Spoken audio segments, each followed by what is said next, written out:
Alright. Let's see what's happening. Man, that time of the week. I feel like this one flew by. Holy crap. Hello.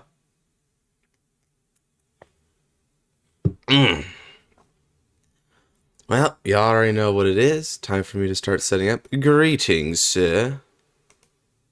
And a fine how do you do this afternoon, evening, morning, whatever it is for your time of the world.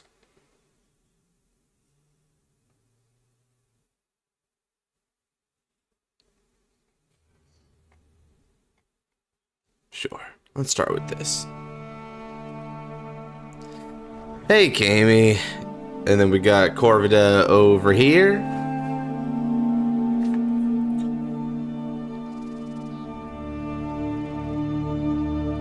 Hodsman.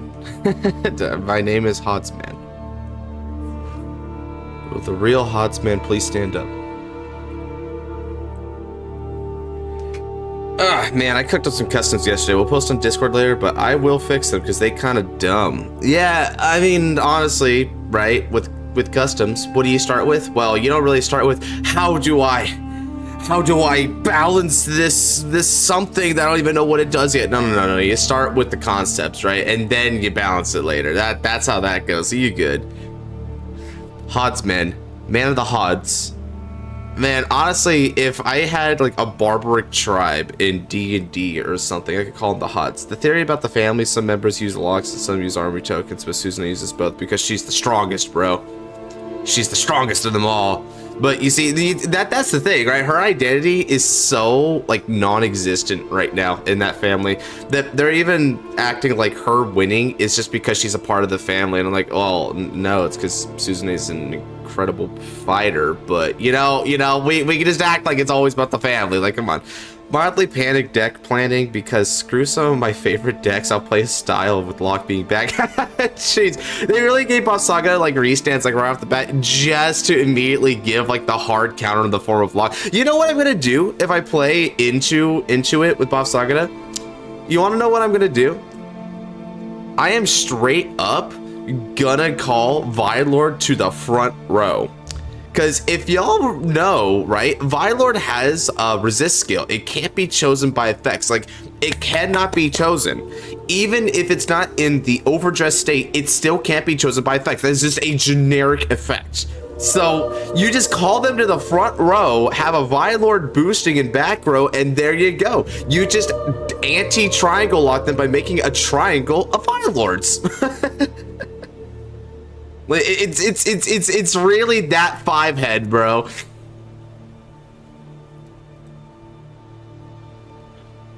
Throw me on the wheel as well. Heck yeah. All right, so let me go ahead and get wheel reset. You can certainly do a wheelie. All right. So we got chaos at 2 slots, and then we've got Genesis. By the way, great tournament run, guy. What's up, Gunmetal? We doing well today, sir? Get me in there, coach. Shiono 1 slot, epic. I'm def not bothering with Wheel today. Yeah, you and I got a tournament match, KB. We gotta talk about that. Okay, let me get Dark in there as well. I think Dark was just a slot, right? Have to try harder next tourney. Hey, you were doing pretty, yeah, like, I get what you mean, especially because I think with the next one, 2 slots, please, Chief. Aye, Captain. I think with your tournament run, you had a really solid game plan, right? You just ran into a little bit of troubles. I'll fight on stream if people want me to.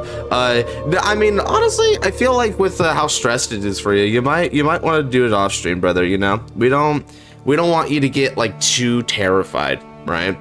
Because it's hard. It's hard to do like tournament things on stream because like people aren't used to that kind of stress and anxiety, right? Can you fight? You certainly can, Gunmetal. Let me go ahead and get you in. I'll type in Gator because that's easier. Fear the stream cam. Fear the Walking Dead. So, you shall not. I shall not. Oh, right, and let me type in... Yeah. Straight up. I'll just type myself in. Why not? Fear our opinions of your fumbles. I fear reading. I fear the dark. I fear Batman. Alright, Kami has declared it.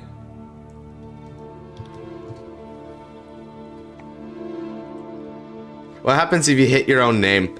So, well, that's actually a good question. So, here's the thing. This is going to be like 2 spins. So, if you... Wait, I am the one that looks to the stream. I am Batman in Kevin Conroy's voice, in fact. You know, he rises from the dead to give us that line and then, like, deceases once more. Okay, so let's go ahead and spin these 2. So, basically, how it goes down, Adote, is we've been doing viewer versus viewer. So, if I spin on my own name, then that means I fight. But let's say he spins on a couple of other people, like Genesis and Noel, right? Then those 2 fight. So the reason why I do that is because A, it gives you more time to pay attention to chat and talk about things, and I like commentating other matches, and also means that other people just get to fight today, you know? Because it's not always going to be me. So first off, oh hey, speak of the devil, Nodote, you're up first, bro. I'll watch it be Genesis and Noel. Nah, but the one I was addressing was there. But who's their opponent? Oh, Shiono, let's effing go. Okay, we got a couple of strong fighters on that one to start with. Alrighty. Username, Godsman, password, something. Yes. Nice. Okay, let me go ahead and make the lobby here, and then one of you guys can hop on in. I'm hop out, other one hops on in. Easy enough. I do that because I got like the premium account, so you can just like make a lobby instantaneously when you have that. We don't have to wait for people for like I forget what the time is these days. If it lands on me and I need that custom blame versus rebuild fight. Yeah, well, I mean, if it lands on me and you, right? Like that's the thing, because it could land on you and I don't know, like Kami or something. What if she uses an order to lock the top card of the opponent's deck? I mean, that could be what Shout and Shadow does, right? I could see that. Shout and Shadow doing that would just be so funny. But you know why I don't think they would do that is because if you guys noticed, Lock, nothing about the deck that she's playing really needs Lock. So here's what I mean. Artisaria is scaling to orders, right? We're talking about 2 orders per in order to get her a crit and 5,000 to front row. But she's not scaling to the locks itself, right? It doesn't matter if she locked for any of her effects. Her effects, I don't think even said lock. The only thing that said lock is Megalo. Yeah, it might just be there to be there. Hey, what's up, Luis? Welcome on in, sir. Yeah, that's what I'm thinking too, Dark. It's just lock, you know? They just have that in there as sort of a side piece. It sort of reminds me of what Messiah did back in the day, where Messiah just kind of had lock just cuz, and then did beatdowns. Well, I should say antagonistic lock against the opponent. Sheeran, what's happening? Oh, Yavion retracted the message, I just finished chores so I can be here. So I am here. Yeah, what's up? Alright, so looks like dice have been cast, and Nodote is opting to go first, which is the standard special. Hell, it might be a once per turn that lets you lock your opponent's front row rear guard. Interesting. I mean, if it's just a once per turn that only says rear guard in the front row, then that means that people leave empty front rows, and they are really safe from that skill. That episode was glorious indeed. You know me a wheel? Yeah, you certainly can. I think you had like 2 slots last time, so you should be at 3 now, Luis.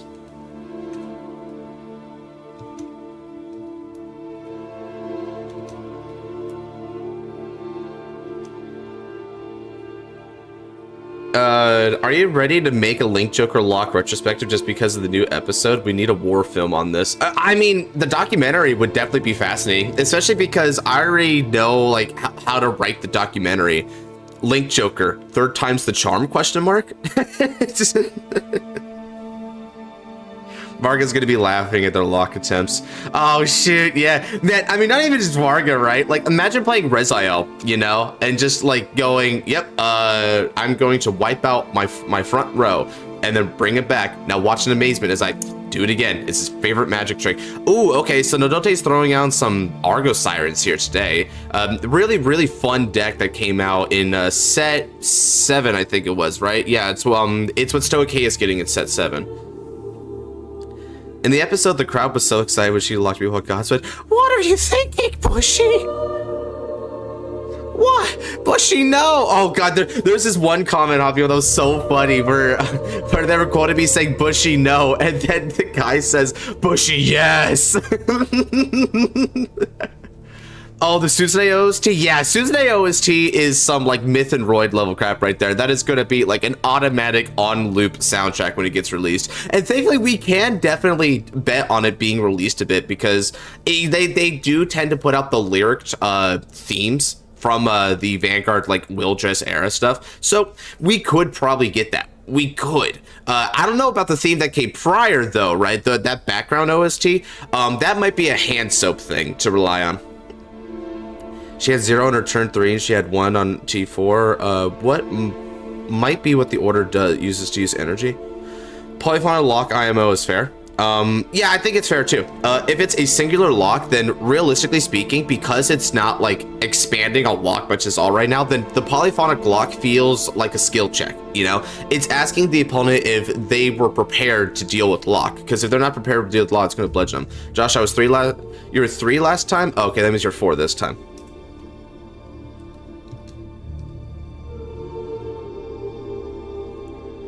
Yeah, like, and that's the thing. I don't, even though I freaked out initially, after seeing that all it does is lock 1, it's not that bad. You know what's funny too? I almost wonder if they know that locking is not that bad because they gave it an opponent in freaking a 3 attack deck. As a matter of fact, the only 3 attack deck that we have left in standard, I think, right? This is the only one that does 3 attacks. Is Impaldia.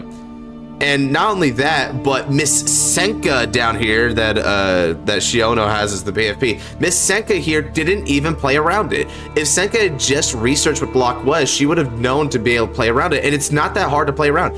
All she's got to do, right? Fennel still does 3 attacks, no? Is Fennel a 3 attack deck? Oh my god, someone remembered Fennel, Nadote, Gold Star. Fennel's a 3 attack deck? And I think it is, right? When this placed by Brian for grades, reveal a grade 3 self-annihilator and put a Will of Annihilation token to your... Well, wow, we're off to a great start with this custom. Okay, cool. Okay. Oh, yeah, this, I gotta read this. Continues on the Vanguard circle. Self-annihilator units with Mark of Self-Annihilation gets power plus 5,000. Power is on the opponent's turn as well. Up to twice per turn on your turn when a unit is retired by its own skill, you may draw a card. I don't know if that should be a part of the continuous.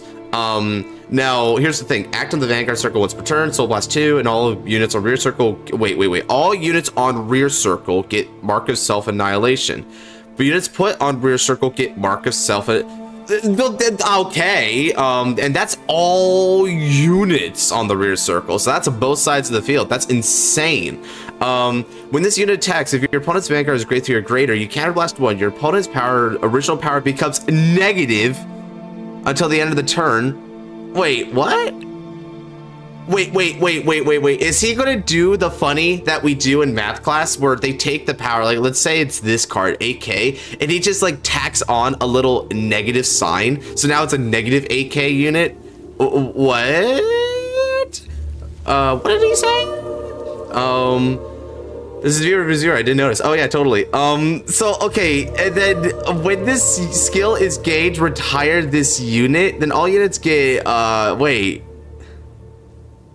What? The skill immediately resolves before the resolution of the skill okay. Then each player looks at the top 15 cards of the deck and calls 5er with a... They're calling a 5er, bro. Not a 4, it's a 5er. With a grade less than or equal to the Vanguard rear circle that shuffles the... I don't know what do I do? So your opponent's Vanguard and auto rear circle retire. So okay, they become negative. Let's say negative 13,000 power, just cause, right? And then after that, they're going to retire all the boards. All the rear guard circles are going to retire. They're going to immediately implode from getting into contact with dark matter or something. I'm not sure. And then after the resolve before the resolution of the skill completes, whatever the hell that means, you look at the top 15 and call a 5-er. So what that means is they can't even call up to. They have to call 5. You know what this means, though? That means that if your opponent's at like 5 or less cards, doesn't this mean they resolve the skill as much as possible, deck out? What?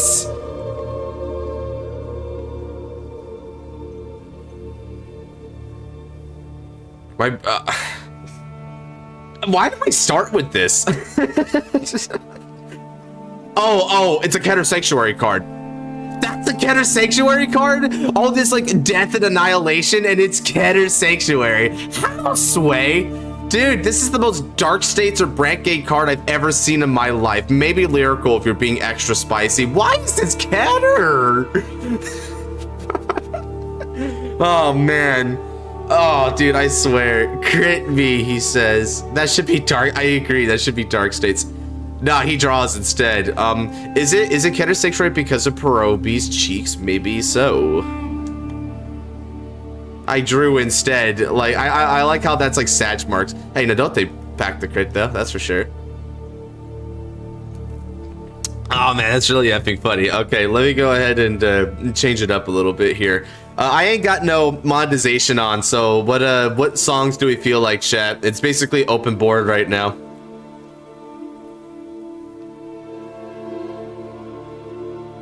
I'll play this in the meantime. Breakdown, breakdown. Breakdown, breakdown. Yeah, it's indeed a Keter deck, but I'm not sure if it's like... I didn't see the Divine skill. That might as well be a Divine skill. So how do you feel about Locke coming back, Josh? Honestly, Kote, I'm fairly optimistic for it. Now, here's the thing. Bushiroad does not have a good track record with Locke, right? It was overblown in G series, right, where you can lock a whole board every single turn, and then in V series it felt like it was a little bit too minimalistic. But even then, Locke had a couple of issues with how they did it, like when they did the whole like marker steal, which felt like a little bit unfair for Chaos Breaker. So I feel like they mismanaged it up to this point, but with standard format, I think they have like the greatest opportunity to make Locke done right. And here's the thing, to me, Locke is a skill check. It's about if you're able to deal with Locke as a player, because Artisaria doesn't seem like it's pushing too much crap on the opponent, especially at first. Like, it's not going to get a 5-attack turn until turn 4, and even then, those attacks are going to be a little bit weak, right? Like, the max they can swing for is 20k on their own. So that right there already tells me that this deck is going to be definitely a bit more of a tempo-based deck, right? And it's the Locke is there just to make sure that it can kind of interfere with your opponent. But let's bear in mind, as soon as I didn't specifically have 2 PGs for that turn, she would have gotten like one shot by those, right? That's how devastating some people can do against it, and especially Vanguard-centric decks won't care. So there's a lot of decks in this format that are going to get hindered by it, and then there's going to be a lot of decks in this format that aren't hindered by it. So Kote, when you think about like the top 3 decks in format, what do you think about, right? Ashra's Wrath theme? Oh shoot.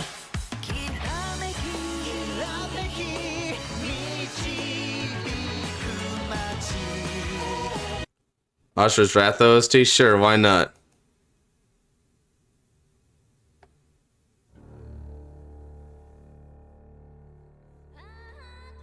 What's a good one?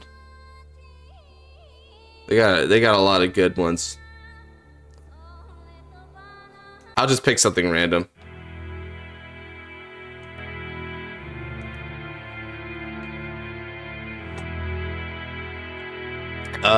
Anyway, so here's what I wanted to say about that, right? To complete my thought from earlier, Kote. Ooh, crit. Here's the thing. I believe that Locke is not going to be an issue here because a lot of people can already deal with Locke well enough. So look at the top meta decks, right? And let me explain why Locke isn't that big. Prince of Persia. Ooh, I'll keep that one in mind.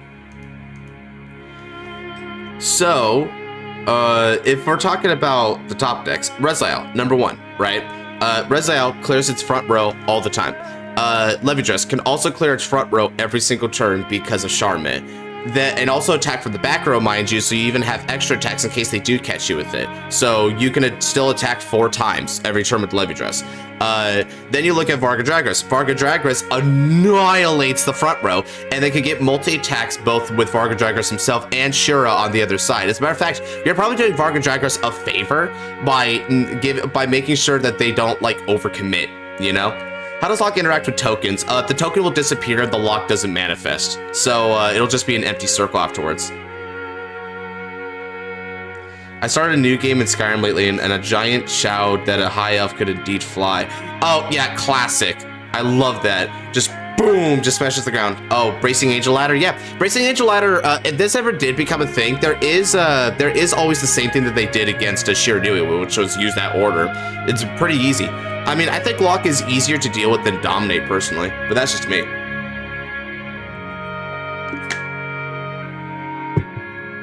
It does mean no Shura until your kill turn, though. Well, kind of. You can still Shura on the open circle, right? It just means you can't double Shura, Shay. But if you lock back row, then in matchups like Overdress or Blame, where you can lock Foxtail and Invoke, you definitely can. But then, Javion, like, when you think about it, what's really the difference there? Because you're just stopping them from having to CB for a multi-attack just to, like, make up for the front row lock, when in actuality, they could just attack with the front row instead, right? So, let's say, for instance, that we're looking at Vadrock. This OST is weird. Let me go to something different. Okay, that's much better. So let's go ahead and talk about Blankmire. Let's say that you have a front row of Zamoog, Vadrock, and Blankmire, and then in the back rows Evoke Alchemist, right? In option A, they lock Vadrock. So you have to swing with Zamoog, swing with Column, and then Invoke Alchemist stands up Zamoog, and Zamoog goes again. 3 attacks, right? Now, let's say that in this instance, they just ended up locking Invoke Alchemist. That means that they swing Blankmire, Zamoog, Vadrock. It's still 3 attacks. The only exception is that Blankmire didn't get a booster, but the exchange here is that they also didn't need to counterblast just to get that 3rd attack. So they get less power, but they don't have to waste resources to push against it. So to me, it's kind of a give or take relationship there.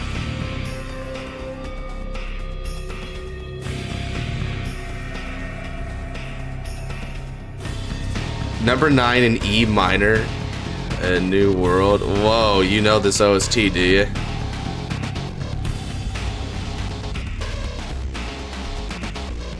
Is it this one? Oh, yeah.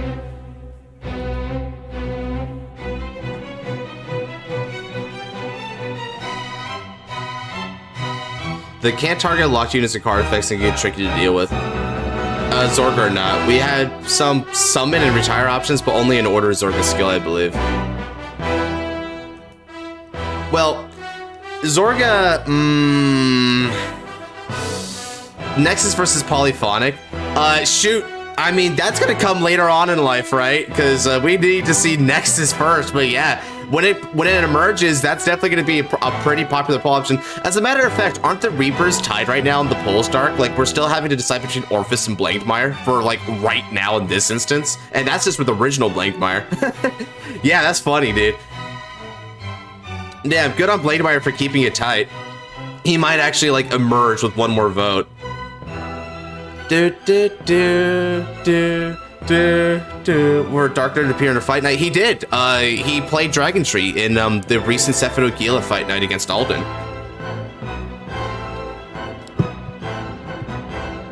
Brothers in Scythe and Shadows. Yeah, I mean, dude, I can just imagine they do like the muscly like arm shake thing. Can you imagine Roxas pops in like, how is it that Dark has a fight night before me? I am the blang and the tree. I am the void and the growth.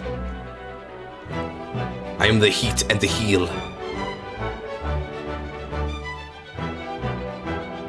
Didn't pay attention if I was answered, but fights are only on Untap? Oh, yeah, they're only on Untap. Because shoot, I don't use like CFA and crap. Oh, if you're thinking about Dear Days 2, hell nah, I'm not paying for it, and I'm not gonna ask other people to pay for it just to fight me.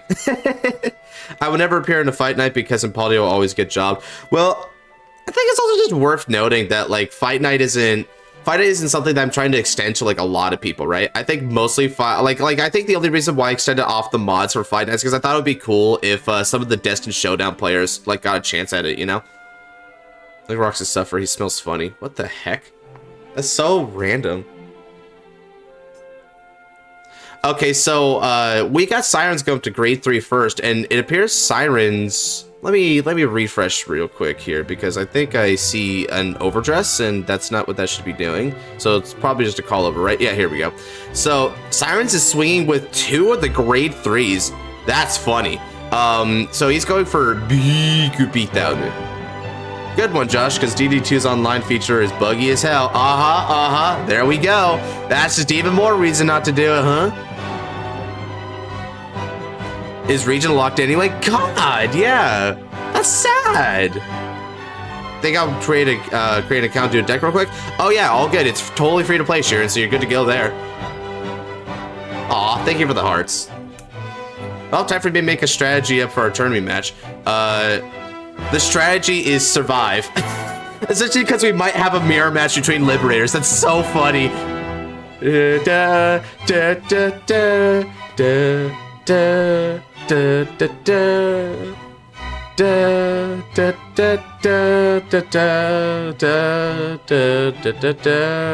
mean, I think the 2 of us is gonna really have a skill check, right? Which that's gonna be hard. It's gonna be hard for you, man, because V Series is like my best format, unironically. I'm not sure what I want to play low, but I guess I'll throw myself in the list at 3. Sure.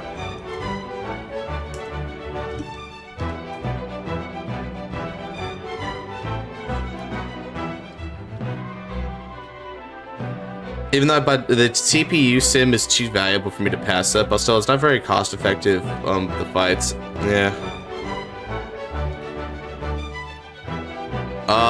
Is it just me or is Self-Annihilator just, like, allowing itself to get, like, beat up? Wow. This art here. When this thing gets Self-Annihilation, you, when this skill game retired, so it's just a popping them. Energy blast 1, choose one of your rear guards, and it gets when the skill is gained, retire this unit. What? Why?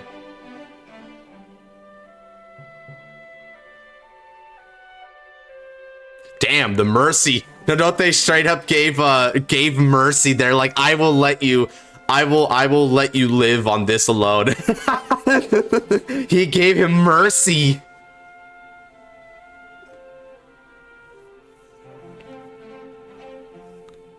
Now, what if I just play Artisari for the funny? I mean, if you've got art, like if you're from the future, man, and you know what Artisari does already, then go ahead. Pervert all that is light, and let's descend into madness. Oh shoot, it's Soul Eater. Oh. Hey, I think this is one of the instances where Emperor is warranted. Shoot. You sure about that?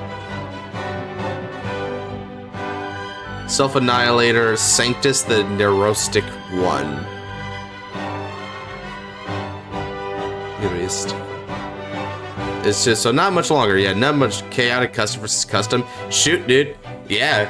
If you wanna throw down, I mean, if wheel spins on us, we have to make it our showdown, right? Like, fate has decided that this is what we must do. It decrees it thus.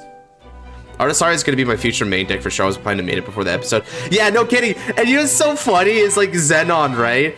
The hyper Artisari Gunnar himself, right? The man who declared to buy a secret rare for, right? Dude straight up was like, hey, I'm already going to commit this deck no matter what it does. And then it turns out that it has Orpheus's playstyle, which Orpheus was his previous favorite deck in all of Standard. So it already beats that, just randomly already plays like his favorite deck and has lock. And his other favorite deck was Messiah, which locked the opponent's cards as well. So his 2 favorite decks unified into polyphonic, and this was And he already declared to mate it before that happened. Like, I have never seen a more perfect unison right there. It's like Bushy read this random dude's mind and made that. Okay, here comes Marks' self-annihilation. So what do these do? Do these do anything?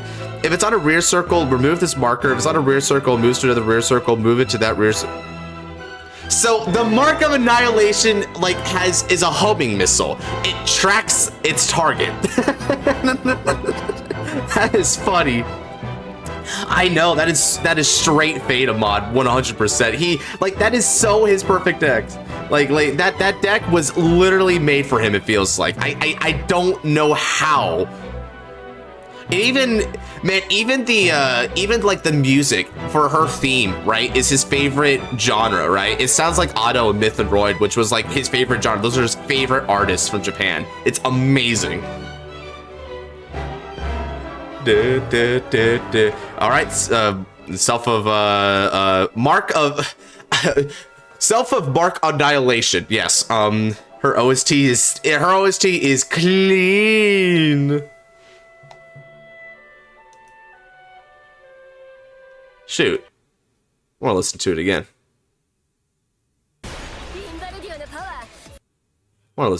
Why not?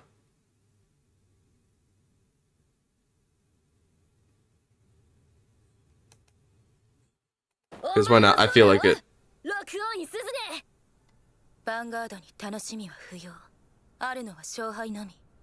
そして勝てないファイターに価値はない。私のターン。これで終わりです。ペルソナライド、アルティサリア。So is Suzune's ship sailing maybe? Oh, you bet.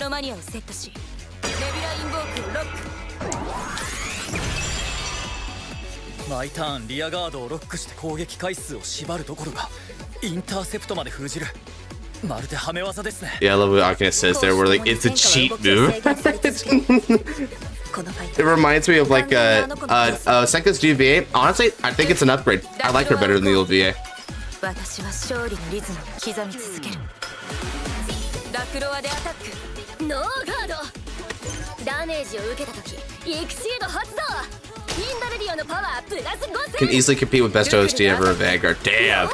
Alright. Where's hands up when you need him? I know, dude. You know how to clone Zenon so he can fight himself with his favorite deck? I mean, shoot, dude, at this point, right? Because it might end up being... Oh, you know what's so funny? You want to know what Zenon played for the Fated Clash? And you want to know what like Zenon's other favorite deck was, right? Zenon's other favorite deck is Orphist. And he played Blankfire for the Fated Clash. You want to know what are the two decks that are winning the poll to fight Polyphonic right now for Fight Night? Orphis and Blankmeyer. So he's gonna have to fight his decks with his new deck. It's really funny. It's really funny, dude. I'm so trolling. I told him the same thing. It's like, so hey, you sure you're gonna have to play Polyphonic? Because these other decks are like Unity. He's like, I must play Polyphonic. This is the supreme, the ultimate. Blank's my deck, I'll fight him on that. Ha!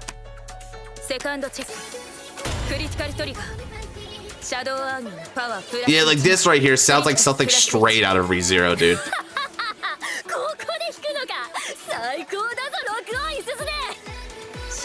I want to see this death animation again. Like, this was so horrifying, dude. I'll never look at a butterfly the same way.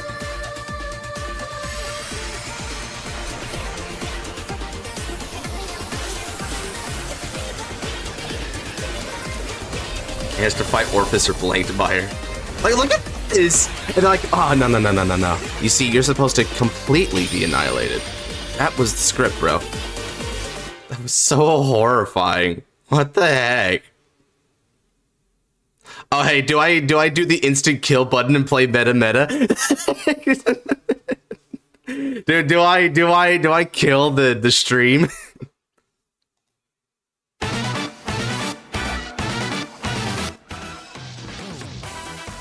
Do it.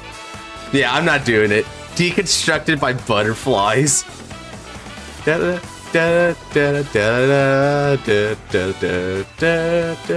Polyphonic versus Orphis and Blankmeyer. 2 games. 2 games.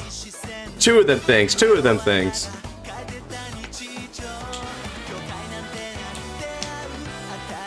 So I'm doing a deck right now to join the fights. You bet, bro.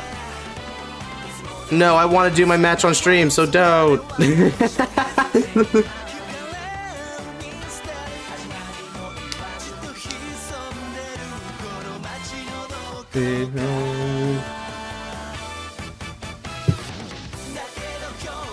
Jojo ni Temurate. With the skill of the token order, your Vanguard loses 1k power for each marker on the field. That's 3, so it becomes a 10,000 base. Stahiraja, is that you?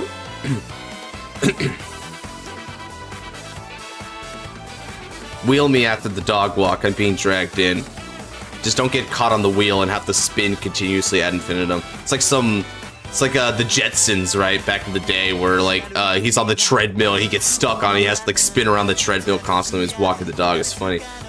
I know, like, man, you know what? I would love to play that one clip from Fullmetal Alchemist Brotherhood where Armstrong, right? She's going and worse, they're man-eaters, right? Like I want to play that clip for the butterflies. They're evil and worse, they're man-eaters. And I guess robot eaters too. They had no problem with Impaldi on the diet. The bunnies? Oh yeah. That's the Great Rabbit. Which, I mean, go figure, right? They have like ReZero-esque music in the background anyway. You might as well think of the Great Rabbit. Damn! Everyone, can I just say, by the way, like, Nodote and Shiono has done nothing but pull crits on each other this entire game, it feels like. I can't wait to see the new Genmaju. I know, right? Like, Daini no Genmaju, Jormungand. Crazy. Oh, what the heck is this? Taken by my self-destructive desires. Okay. If you have 2 or fewer rests taken by my self-destructive desires, you get the rest and choose some self-annihilator unit for the drop called Rear Circle. But that's free. Why do you do that? While this card is rest, your opponent's Vanguard gets minus 1,000 during your turn. Okay. I pulled like 1 crit. Well, no, because here's the thing. I'm not talking about just like drive checks though. I'm also talking damage checks. I've seen you damage check at least 2 criticals as well.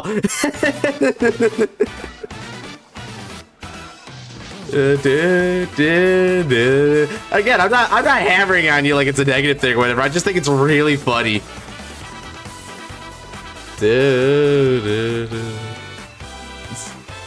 And actually, now that I think about it, have they all been the Urara crit? I think they've all been the Urara crit, huh?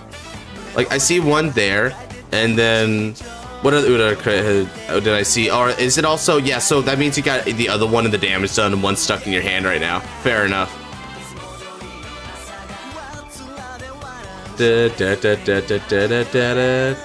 I use 8 Urara crits? Nah, bro, deadass? Deadass?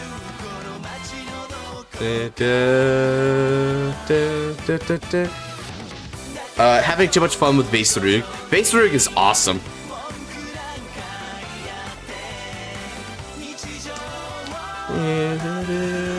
Crazy noisy bees are down.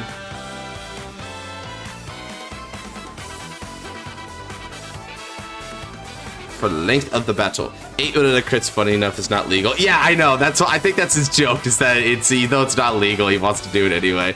But obviously didn't. It's like boom, guard.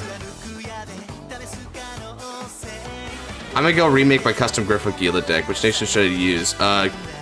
You should do Dark States because Smile. It started with Dark States. Can't wait for Youthberg Genmaju and Dragon Looking Genmaju. I think the Dragon one in particular I'm going to be very interested by. Oh, dude, can you imagine if it's like it has like Dark Knight in its name? That'd be so cool.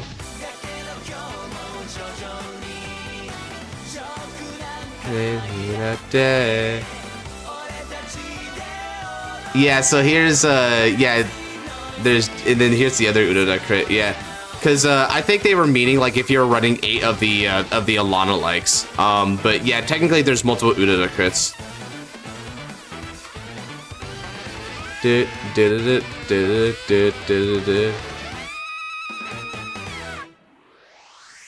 Well, damn. I'm not gonna lie. Despite all the custom nonsense here, Nodote just kind of cleared that easy so far. So now he goes on to turn 4.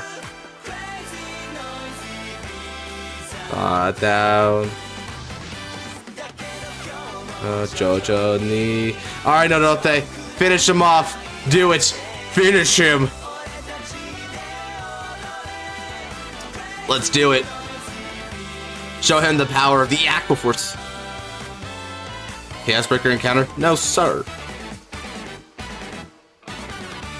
So versus Suzune is the last like fight in Group C. Well, I think you mean Group B. But yeah, I agree.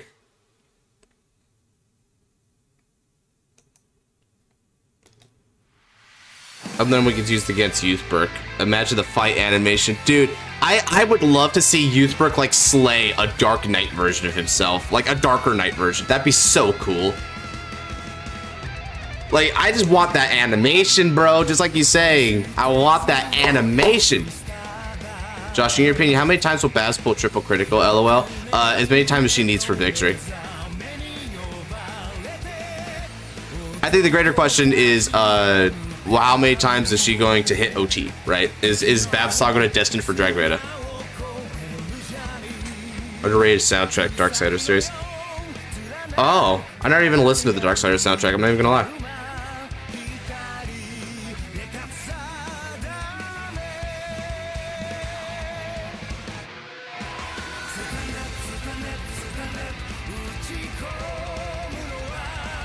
All right, calling the grade 2.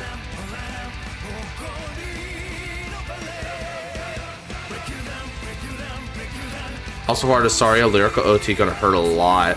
Oh my god, yeah. If she hits Lyrical OT and all of her tokens get plus 10,000 power continuously from it, can you imagine like getting Lyrical OT in the early game? I mean, that's already like an auto win in a lot of scenarios, but with Artisario especially, that's just like stupid to good.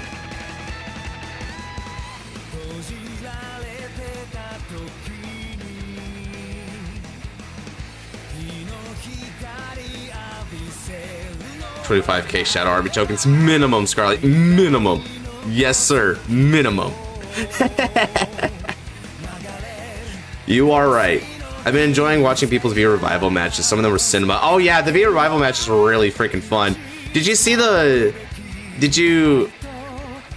oh, the marker? Yeah, it came from his Vanguard skill. So his Vanguard says until the end of the next turn. So all units put on rear circle get the marker. So like it lingers to the next turn, don't they?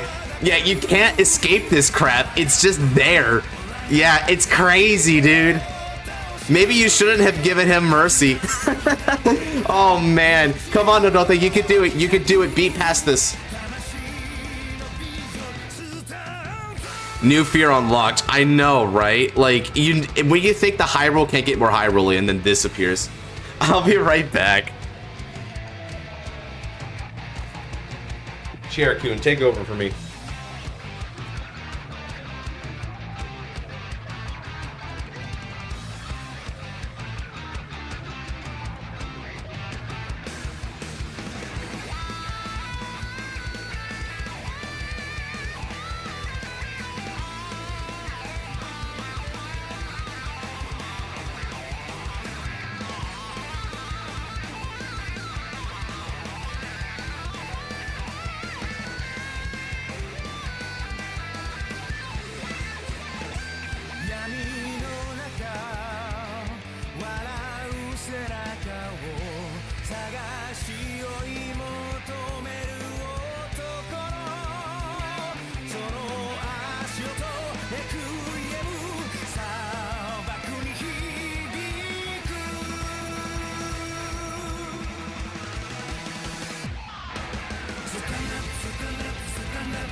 Alright, I'm back. Sorry for that quick bit of absence there.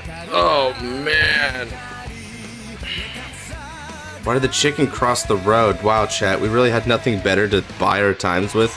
We had to go for, like, questions that had no meaning. Oh, whoa, Nadote's got a lot of hand. I wonder why he's not doing more.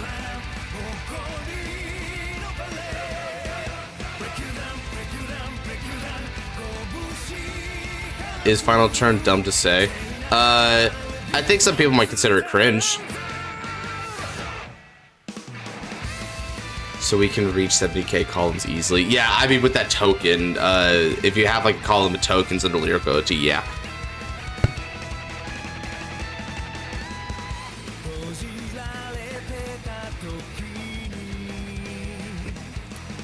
Chicken birch. Baka. The Furious Baka. Let's see, so we hit Heal and Elmadir. Interesting. Oh yeah, I guess this deck might have a soul problem, right? Is that why we're running Elmadir? Baka. I can't say curses because YouTube censors them. Oh dear. You know, actually now you mention it, I should like make this live chat, right? Instead of like top chat. Yeah, it depends on the language, but sometimes the censorship does pop up.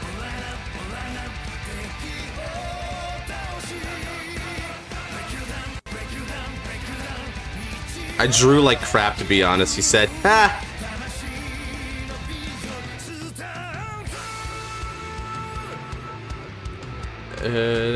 Scarlet joke without VC. LOL. He thinks he sounds sad about that. Damn, GG. Okay, well, let's go, Nodote. GG's. And then let's see here. Oh yeah, I think that's the Udada crit I saw earlier. Oh damn, you were holding on to Elder Breath. Not bad. You got good defense here. That's good.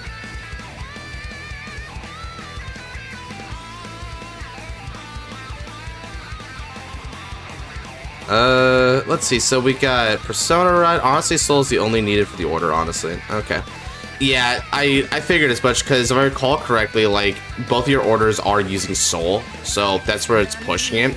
So Soul is still worth mentioning here, especially if future support also asks for Soul, which I don't know if they would have the audacity to ask for Soul with future support, but they might. Elmadir is for the 20k shield. Interesting. Yeah, okay, fascinating. I never really thought about Elmadir very much in a lot of these decks, just because I don't know, I just never really liked Elmadir in most OKA decks, but you know, if it's just for the shield, then I guess that's fair play, right? And let's see here, well, this Argo Siren order is a grade 3, but I guess you don't have like any searchability issues, so you probably wouldn't even...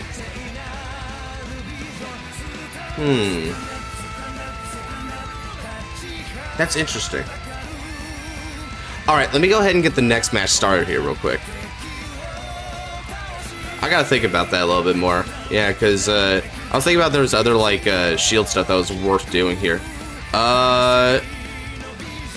Okay, looks like I'm next. Wow, Wheel never really stays away from me long, does it? Luis! Hey!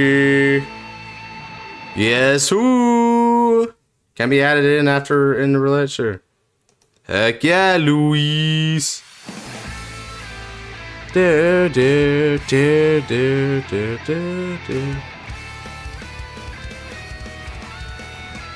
a revival? Sure, why not, dude? That's totally viable.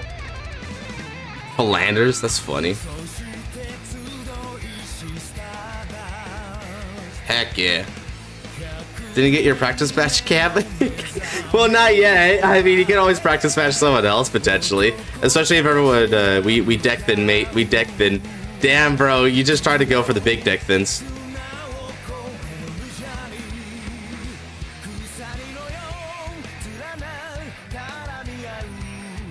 It tourney chaos? Shoot, I mean, if you want, I could just play you in the tourney match for the semis, right? I mean, there's nothing wrong with that. So who versus who? Well, I'm fighting Luis right now. Kami might want to end up playing me in tournament, it looks like. So shoot, Melfi? Oh, okay, here you go. Sorry about that.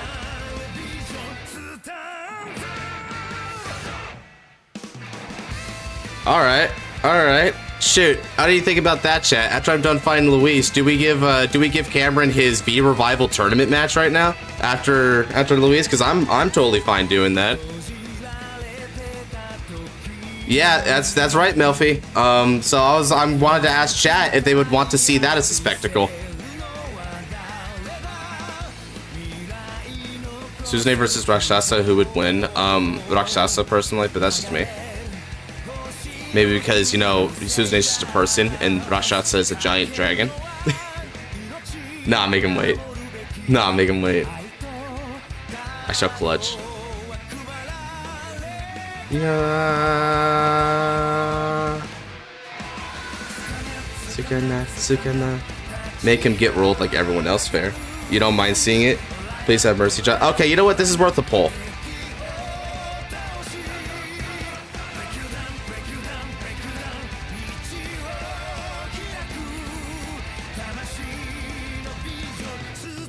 Yeah, Luis's Chronojet. Yep. You see, now he's probably ringing a lot more bells because my boy's been around for a bit. What do I want to play? Yeah, let me not play something like super horrendous here.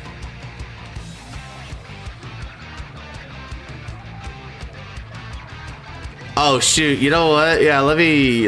I know what I want to play. Where is it? Oh, it's gonna be somewhere, dude. It's gonna be great. Here we go.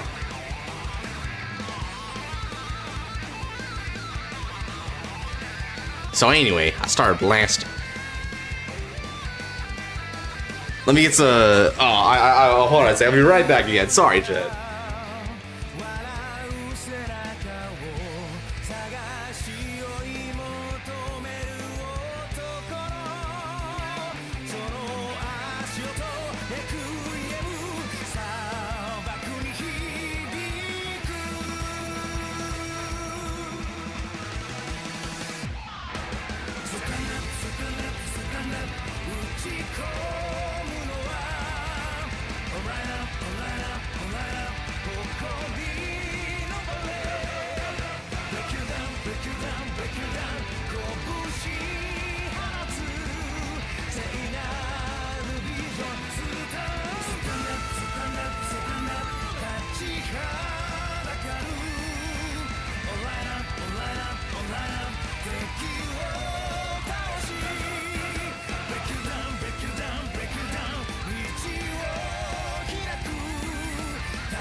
Chico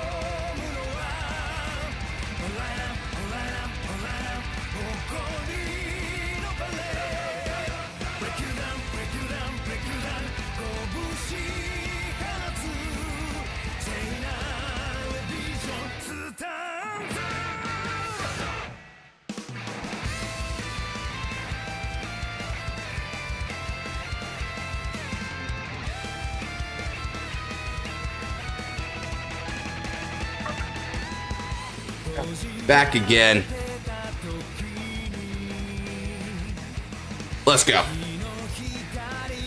I roll the dice. Beat that.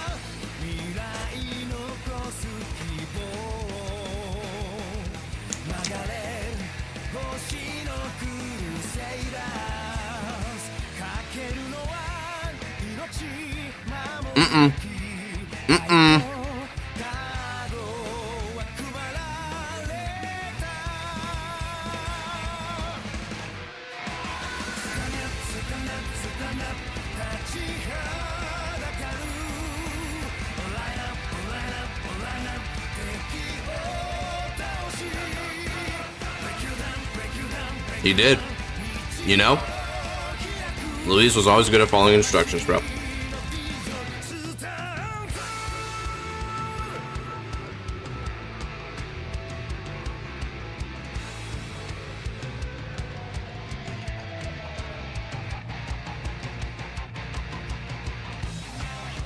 Oh yeah, dude. You can build all sorts of stuff.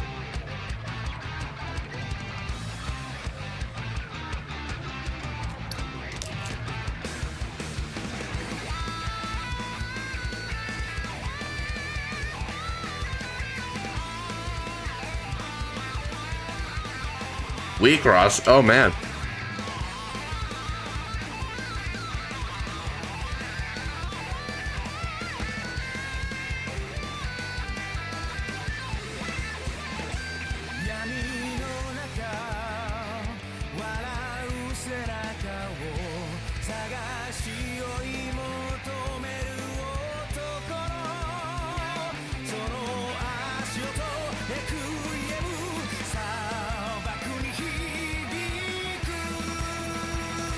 All right. It's having a lag here and there. Sometimes pretty neat. I agree. All right, Luis. Let's begin. Stand up, the Vanguard. Good luck and have fun. Machining worker ants. Proto Duran. Oh dear.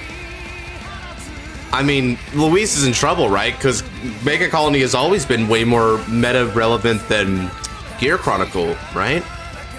Right?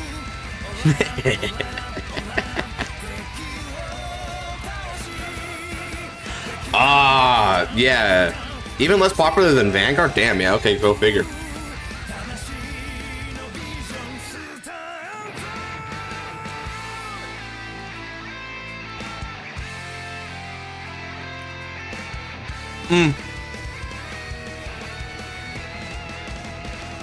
I know, right? It's literally in his name. God, I wonder if he's good with this deck, Nadote. You know, I mean, surely wouldn't be good enough with this deck to actually name it like as his username on Untap. All right, let's switch up soundtrack a bit.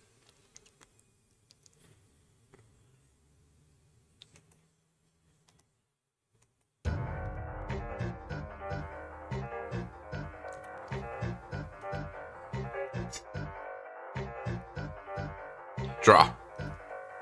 Ooh, good draw. Now, like you, Luis, I didn't exactly have the strongest start, so let's go ahead and ride into Brilliant Blister.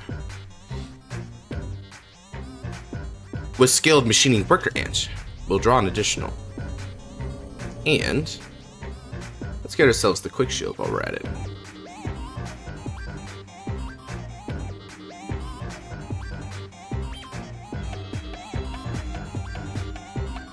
Oh no, why do I have 3 Black Dragonite Vortimer in my hands?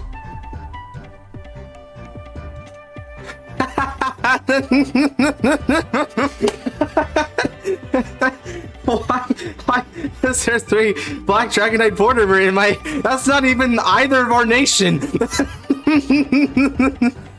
Oh, I think I know why. It's because Black Dragonite Vortimer, I accidentally clicked on here. Judge, he added 3 Black Dragonite Vortimer. Man, what combo with that crazy play? I can't even bricked hard Lamau. I can't even proc its skill. It's actually a brick for me. All right, let's go ahead and begin with Brilliant Blister for 8 on 8. Spectral Dukejaw? No, my opponent clearly said to go easy on him.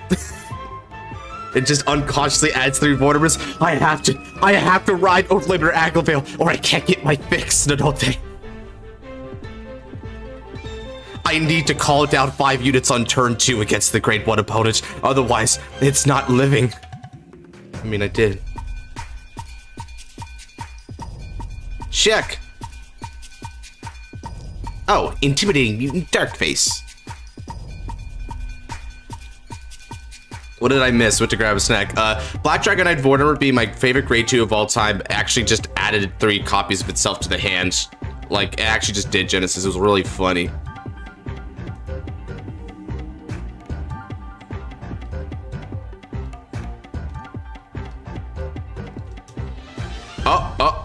Is that Brand Icy?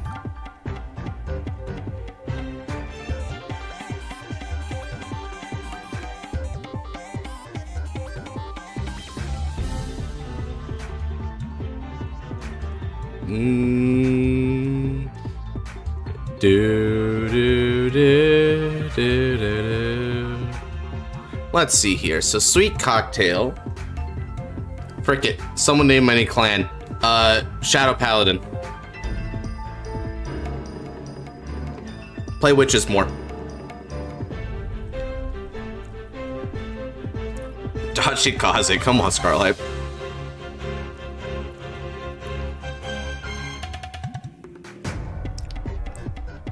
Wait, no, you're onto something. Shaman King.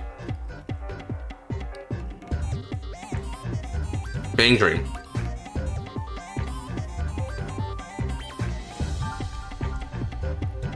Token Rambu. Thank you. The true option here.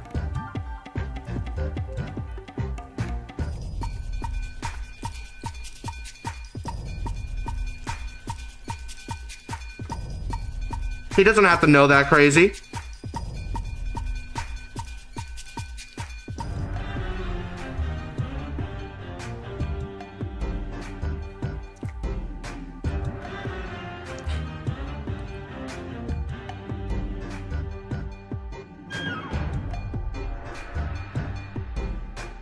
All right, now riding to grade 2.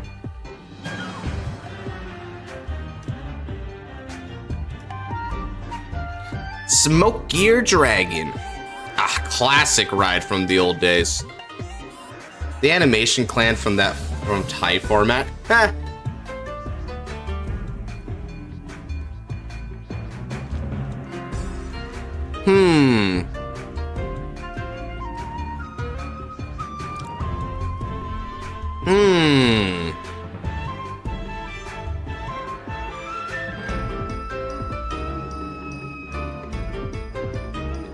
Sure.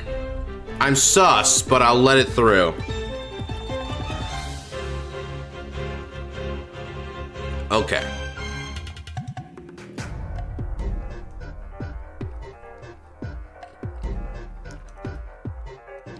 No, High Class Moth, I needed you. You're supposed to win me everything, High Class Moth. We were supposed to go to the top ranks together. Your first tourney final. Oh, what tourney are you playing, Chaos?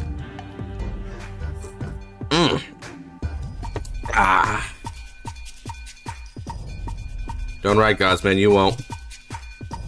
Oh, you know I will.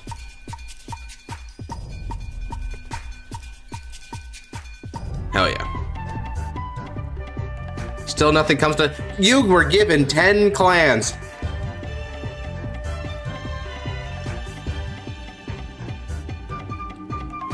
Oh, yeah.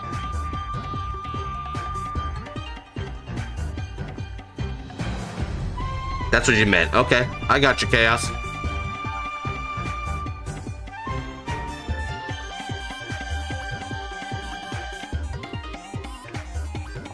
You know, actually, no. I'm gonna ride into Sweet the Cocktail. Because it's got a Rotapon skill. You gave me no rear guards yet. Give me rear guards, Chronojet. Give it to me. Imagine Godsman. Imagine riding Godsman. Couldn't be me. Ah. Y'all wish. Unfortunately, I'm a Bronco that bucks a little too much. I swing for 17. No, don't inspect the code of Brilliant Blister. That's really, oh my god. First the border, but now it's inspecting Brilliant Blister's coding. Specifically that card. Yeah, draw trigger, cool. Ooh, what's up, Mega Colony Battler S?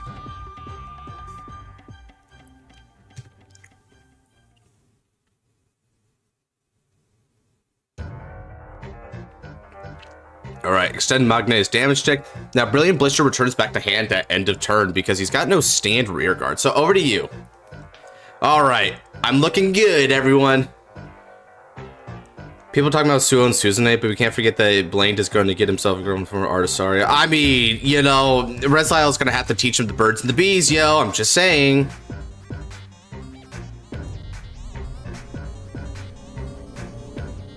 Chronojet, don't ride, you won't, bro. Oh, Space Driver travels to time and space. Oh my god, he's already ride chanting, dude. He's ride chanting. You know what's happening, Cam. Every nation got a Blethen. Beautiful.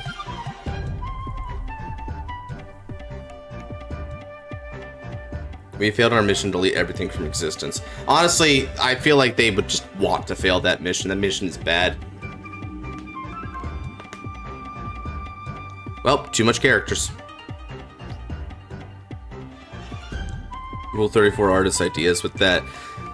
Hey man, if they're on stream right now, you do your work.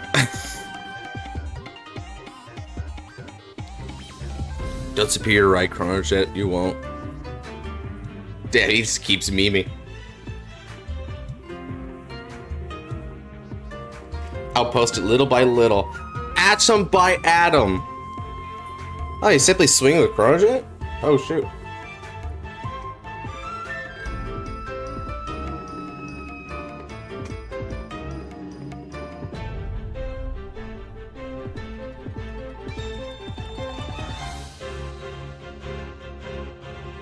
Guard, and we're gonna give you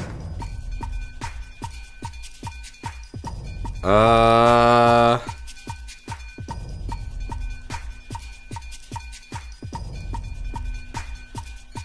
and guard. No pass. No can pass.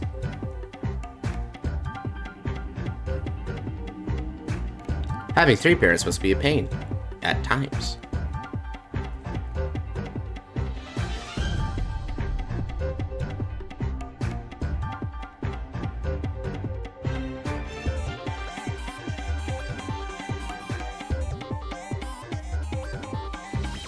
Why is Chronojet soul above the chat box?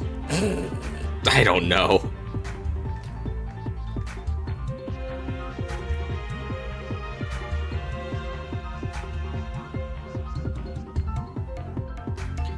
Hey, so, Nodote, Crazy, you wanna know why I did that? The reason I did that is because, here's the thing, I only need 1 counterblast, and now I activate the skill of the card I just dropped. At the beginning of the ride phase, if I do not have a copy of her, I can call her as rest. So I can straight up just call her back anyway. So I might as well be super safe and get the free card back. So that's why I did it. Now, it's time to bug ya. Ride. True demonic rifle rogue, getting Kolio.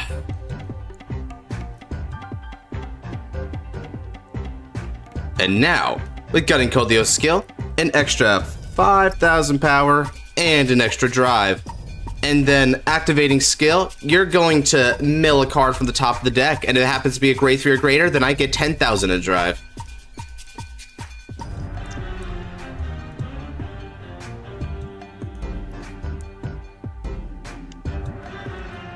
Meanwhile, while you're thinking about that, let me go ahead and get Protect the 1.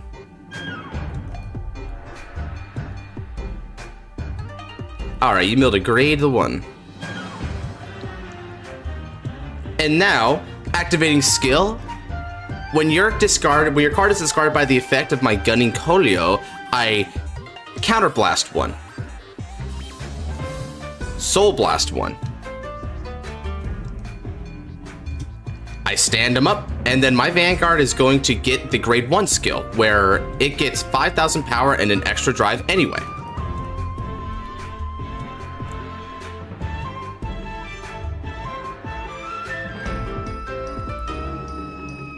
And now, calling Brilliant Blister. Make a colony Battler S.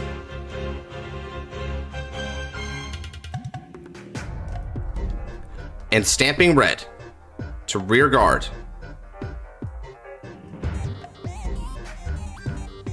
Let me go ahead and drag them out in their proper places.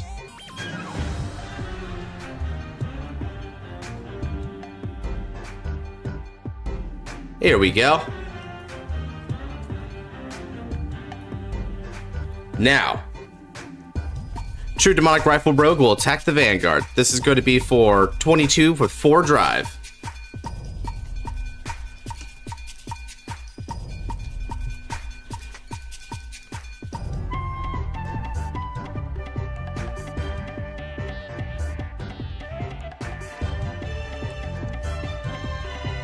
All right. Drive 1. Critical trigger. Critical goes here and will give power over to Make a Colony Battler S. Second check. Critical trigger! Power to Stamping Red. Critical to the Vanguard. Starter check it. Faucet check it. No trigger. Okay. That almost did it right there. Ah, brilliant. Yes, indeed, as per my Dark Designs. I wanted a quad crit. Sorry to disappoint, Crazy.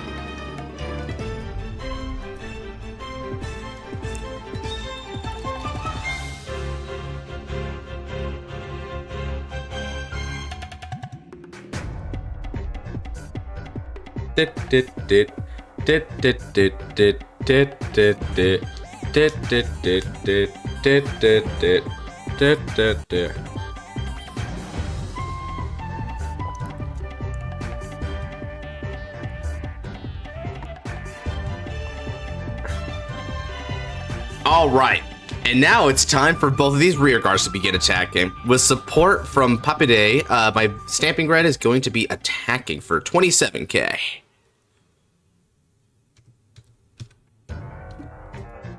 That's seeing for a mere 5k shield, but it is still shield nonetheless. I hope that doesn't bug ya.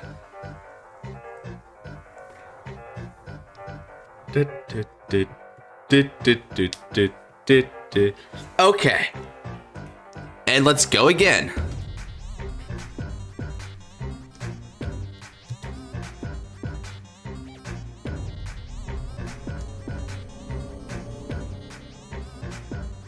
Boo, bad joke, get off the stage! A perfect guard? Ooh, that's a fascinating time to throw one of those down.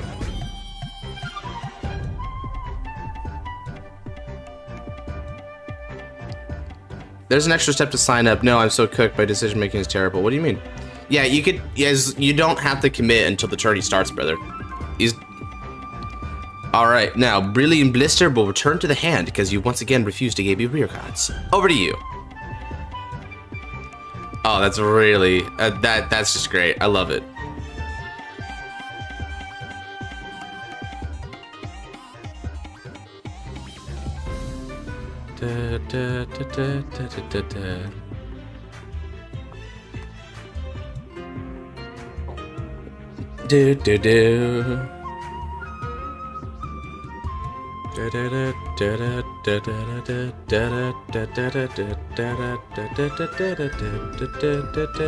Deciding on decks to play for tournament events, so I do poorly. NKV Revival.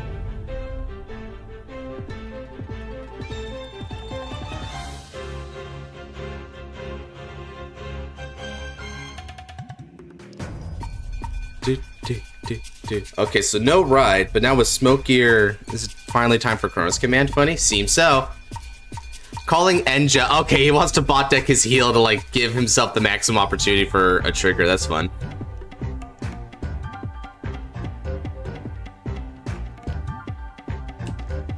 Let's see. In his drop zone currently is 1 Chronos Command like. So if he goes for Revolution, he's only going to have like 1 draw call.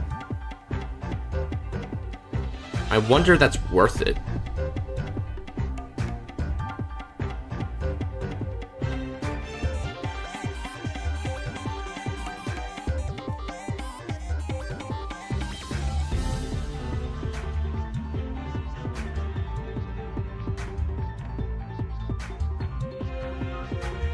I literally don't know what the other clans even do.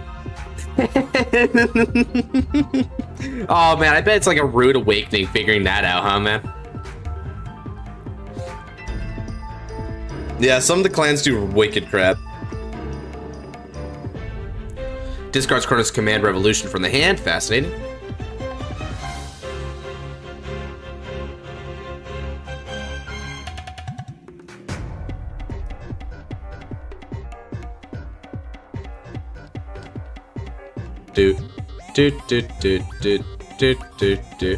Well, entrees my deck for that journey. Entrees. Chronos Command Revolution. Well, I already know what he's doing. Sorry, rear guards. To the bottom of the deck you go. Do what I do. Wing it. Learn as you go. I mean, when you've played Yu-Gi-Oh before, it's kind of a given you're gonna have to speed run everything. I mean, yeah, it's kind of. I don't know, like with Yu-Gi-Oh, I feel like it also was beneficial to learn what the other decks do because in Yu-Gi-Oh, it's really key to know choke points in a player's combos so you know how to disrupt them.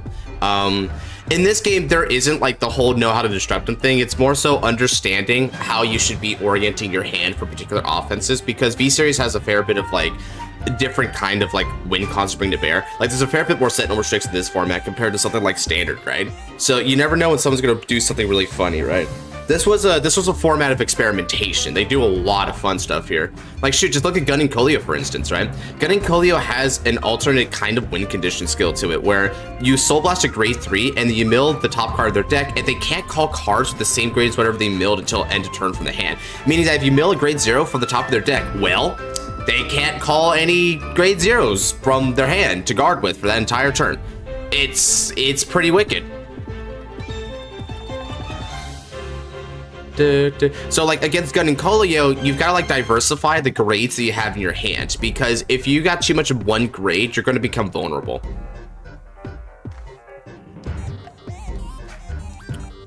All right, what do we got going on here?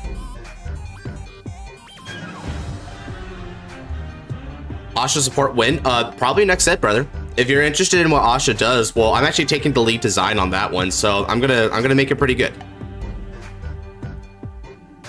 Calling, so okay, he got his puppers.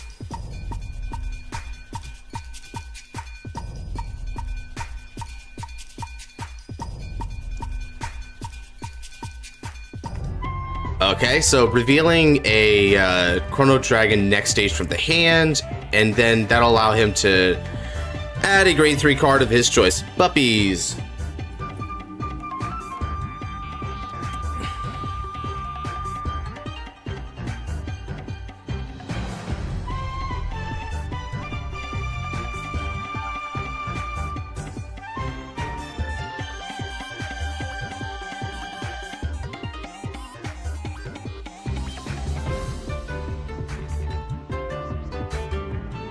All right, it's time for another change.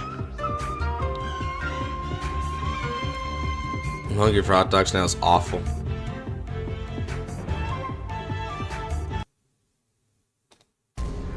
Come on, baby. He'll bet, bro.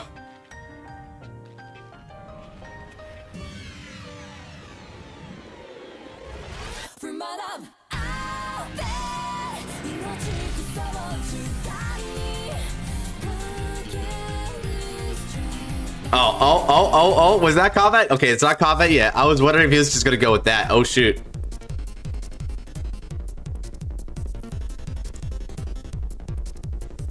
$18K.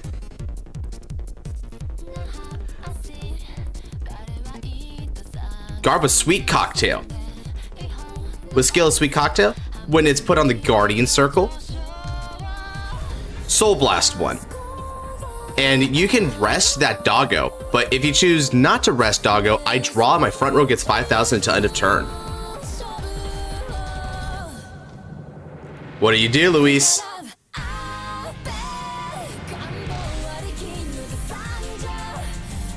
Alright, in that case, I'll go ahead and give you Quick Shield as well.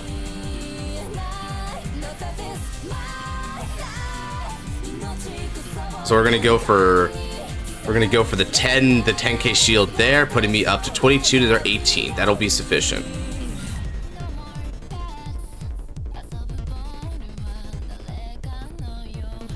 Oh, you gotta retire. Oh, is it retire? Oh crap! I'm thinking of Brilliant Blister. Yeah, it's retired.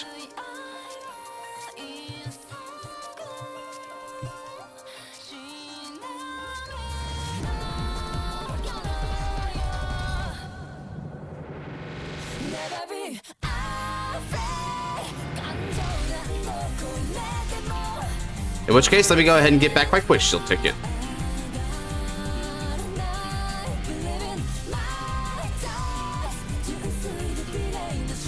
And now, Gunning Coolio also gets 5,000 power until end of turn, and I draw.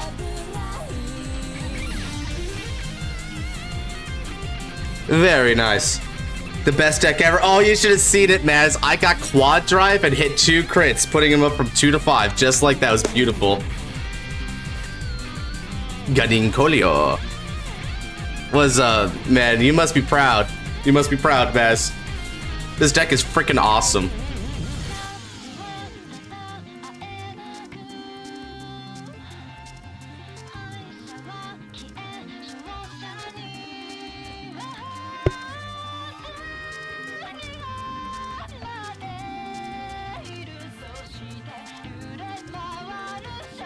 Alright, now he's gonna time leap over to grade 2. I'll bet.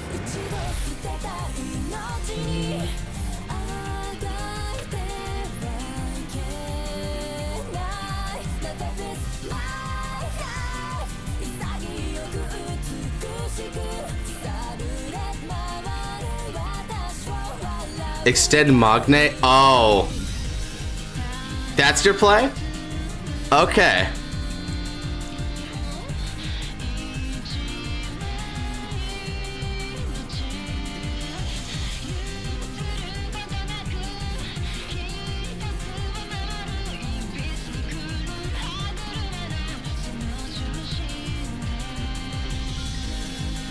Ah, but I won't let you.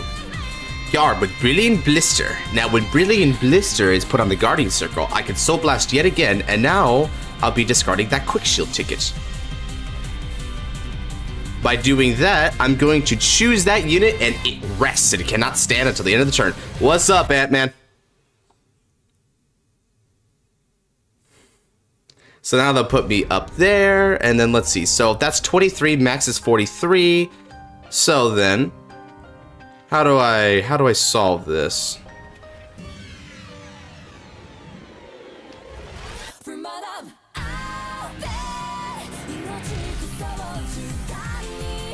Let's go ahead, guard and guard.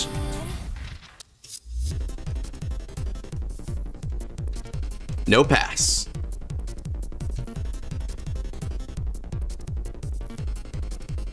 As the Texachi support was provided for V, Josh, it's still actually underway. We've been developing a couple different angles for V series. Tachikaze is a bit of an odd clan because it feels like they covered a lot of their bases. So the real question we have to ask is how much do we want to do the equip gauge or not? Because the equip gauge has been the prevailing theory behind most Tachi decks in this particular format, and I might want to gravitate away from it.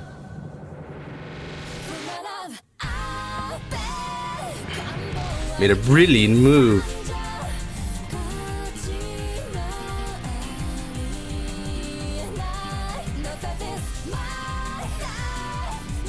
Mwahaha. Yo, how's the community meltdown over proper lock? It's honestly not that bad.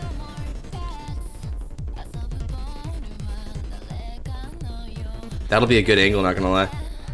Yeah, I agree, right? Is if we don't even need to do a quick pitch. Want to join the Plan B VC as we rant about Bob Saga to funnies?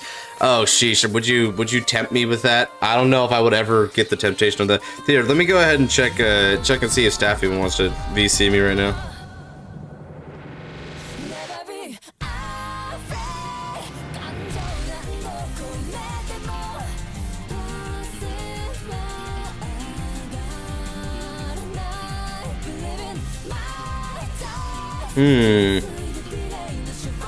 Alright, let's see.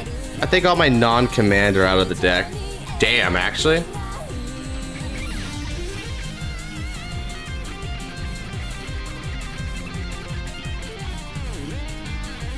Well, that's unfortunate.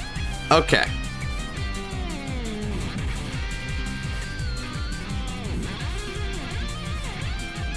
Yup. It's a tight situation for him.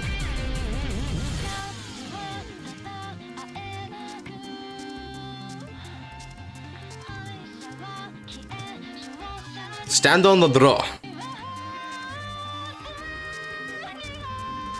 And now I ride. Intimidating Mutant Darkface.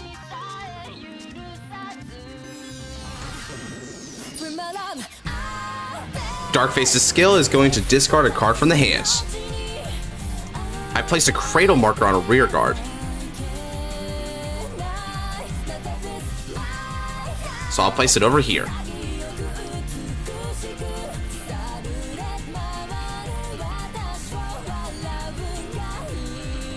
And then call.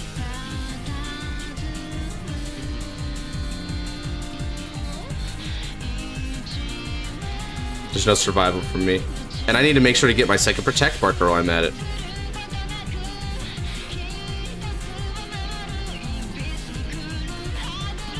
Oh man, Mega Colony, love seeing my bug type fight. Look at the bugs, bro, they bugging. What's up, hello? What's up, Marcus? Nice to see you here.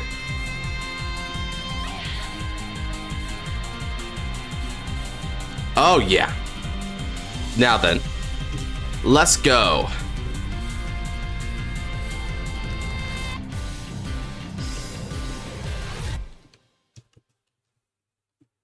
It's only 12k Vanguard for the time being.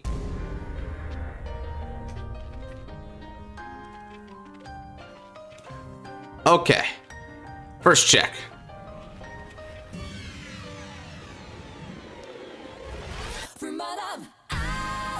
The way it dropped beat right there. That's crazy.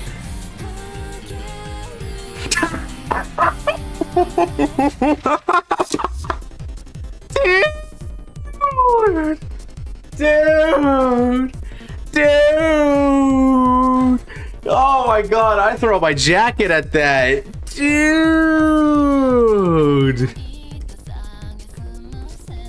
Oh!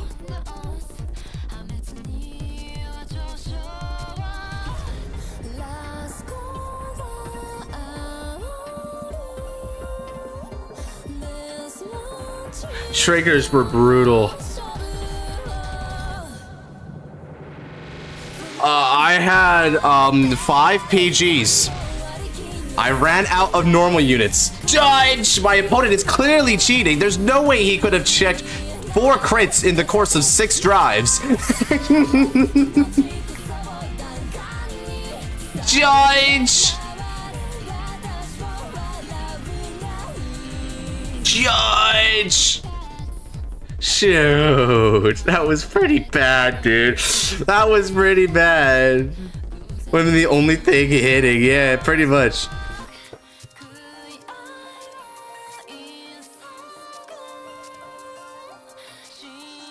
That was so random. That was so completely random.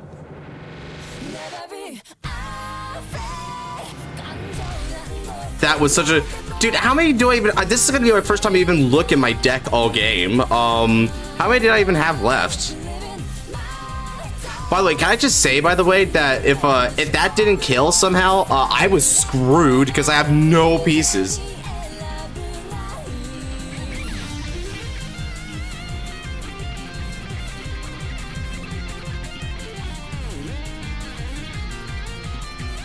Let me go ahead and just apologize because that was a bummer.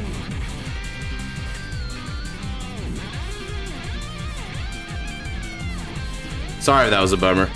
Kami, the polls have decided we will be having our stream. Can't believe my deck did that to me. Yeah, you bricked hard. He bricked. I gotta say, he also bricked. Okay. Well, on the bright side, you're not fighting against me and with bugs, I guess, but you're having the fight. Oh yeah, I guess this is the first V revival I'm actually doing like on stream, like tournament wise. So like my first V match. Well, for official, I guess. Yeah, Gambate Luis, you did your best, brother. No one can doubt you for that.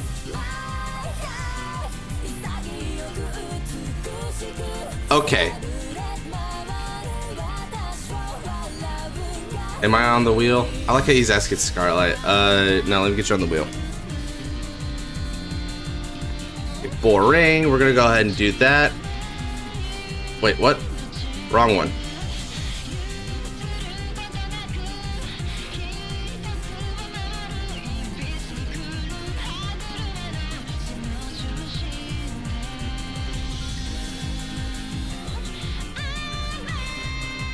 Here we go. That's the right one.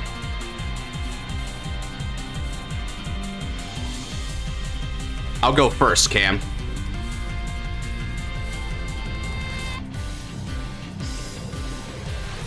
Not paint on the sleeves. Yes, paint on the sleeves. It's because you're busy, Josh. Oh, okay.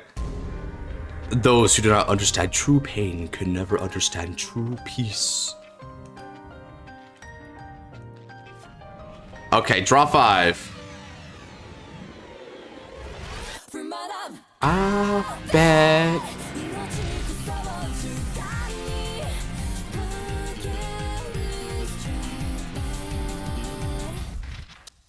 I'll try an FT6 can entertain while you focus.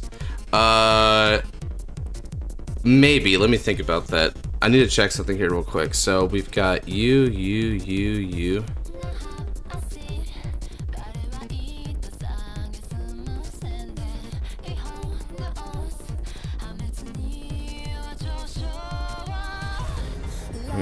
Good luck, have fun.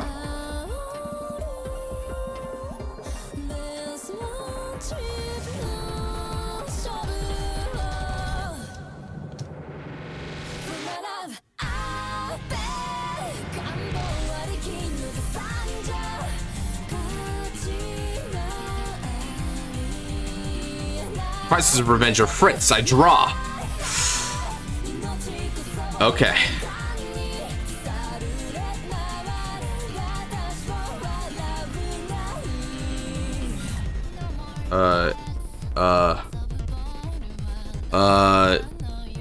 Drag.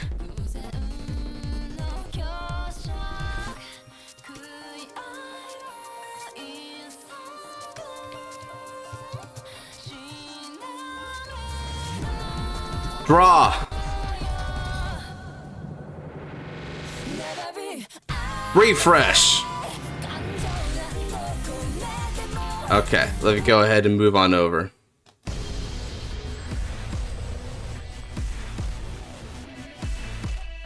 Okay, and then I'll pass.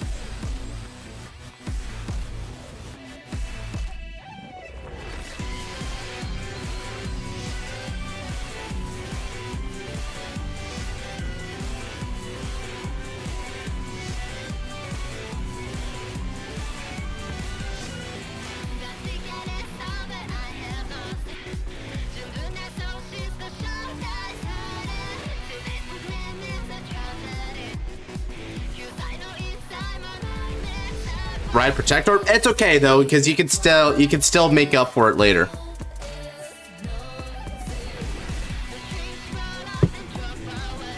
All right. So round 1 is Revengers versus Dragonic Blade Master, it seems.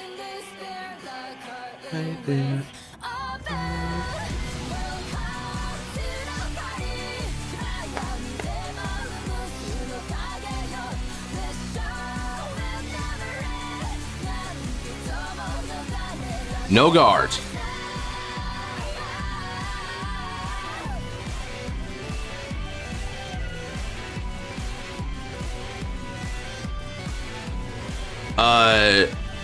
Okay, I'll just trust that was actually that. Check, check. Draw trigger. Draw 1 card. Huh. So that's what my deck's telling me to do, huh? Alright then. Well, I'm game. My move. Stand and draw. Who is my lifelong avatar? In other words, what card would be your top pick to have as an avatar for the rest of your life? This right here. Revenger Raging Form Dragon. Now. Ride. Blaster Dark Revenger. With skill, Soul Blast 1, and I draw a card.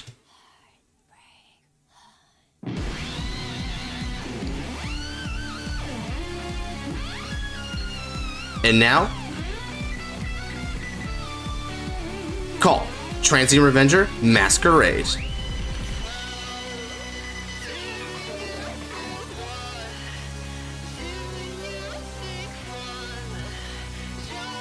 Swing with support. Transient Revenger is going to get an extra 3,000 power when it boosts, putting it up to 21 versus 6, which is a magic number requiring 20k shield.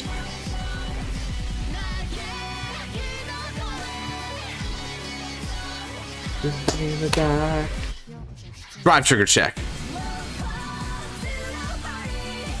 Blaster Dark Revenger.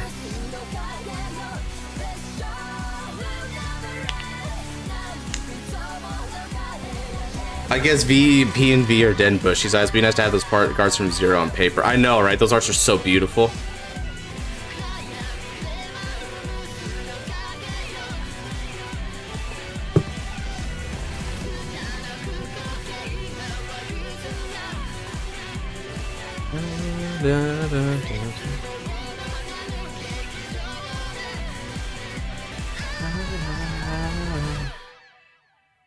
Oh yeah, I've got a play for him here. Just you watch. I've got something phenomenal to work on.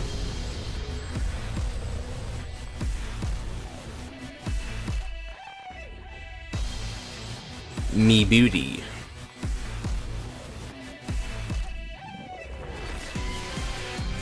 Frema.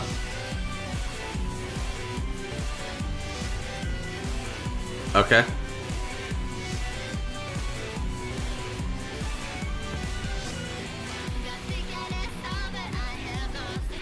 You don't meet the requirements, Cam.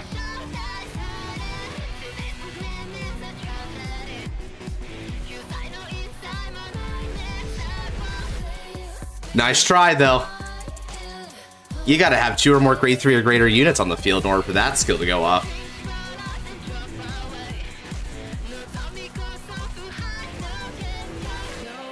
Shoot, I should have played standard set for Regila. Surely.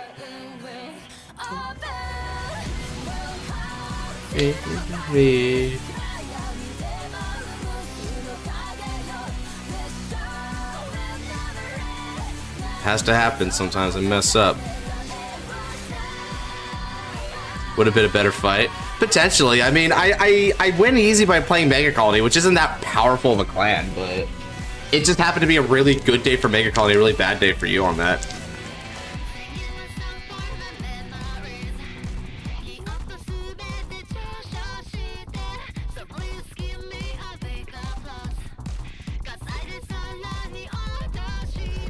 Guard.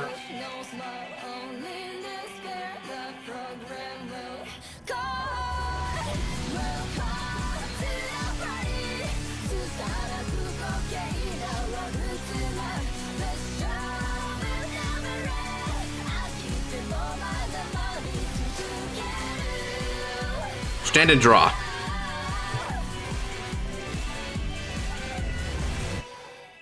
Music change.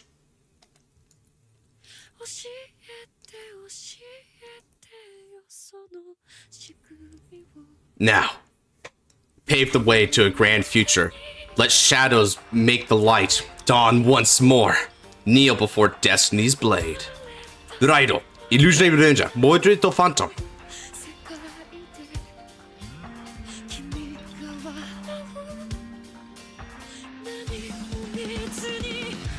Now, illusionary revenger, Mordred Phantom, acquire. Imaginary gift, force 1. That's good to hear, Luis.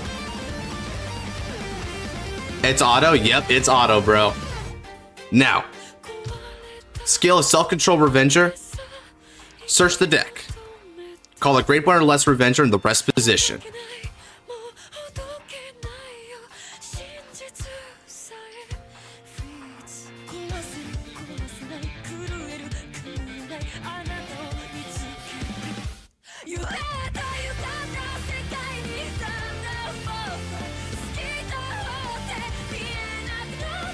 All right. And now, call. Oh yeah, you think this is concerning now? We haven't even gone to the good part.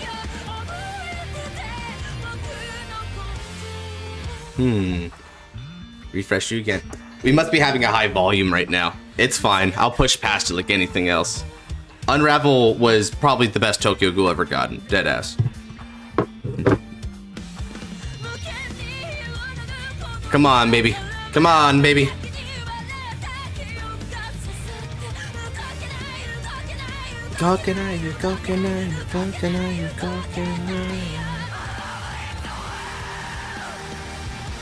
Oh dear. Is it really that bad?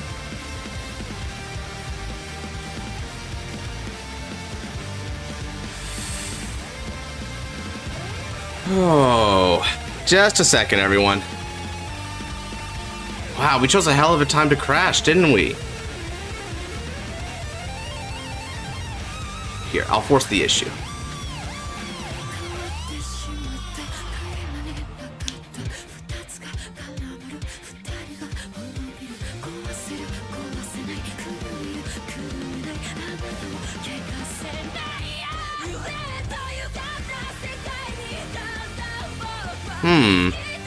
So are we?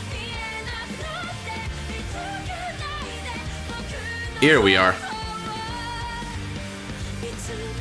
Cool.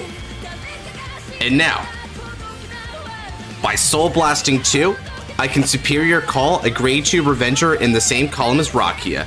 I Superior Call Blaster Dark Revenger.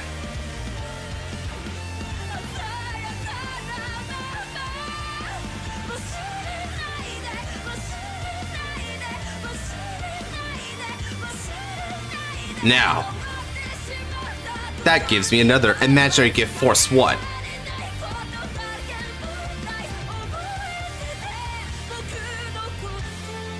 Oh, but I'm not done yet.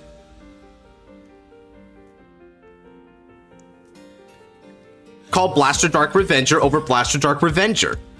This allows me to get another Imaginary Gift, Force 1. Then, activating skill Transient Revenger Masquerade. Counterblast 1. Move him to Soul. Superior Call Blaster Dark Revenger. Another Force 1. Yep.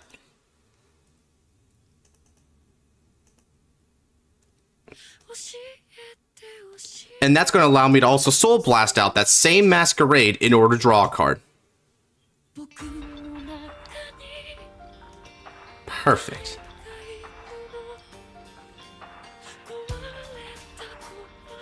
Now then, let's see. Do I want to call... I have the option to call a third from the deck, but is it truly necessary here? Let me see. What are my grade 1 options at the moment here?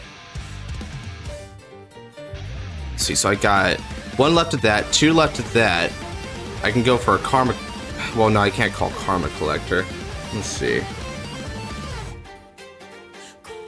And then there's 2 BDRs left that I can call. All right. Now...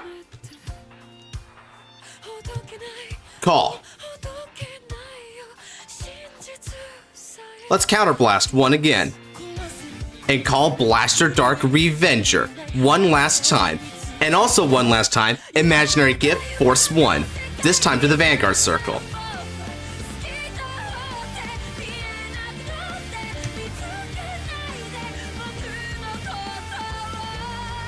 Do you have a V Revival Messiah deck? I might be able to get you that after the stream. Give me a bit of time on that. Okay. And note that cards called off of Masquerade gets 5,000 power as well.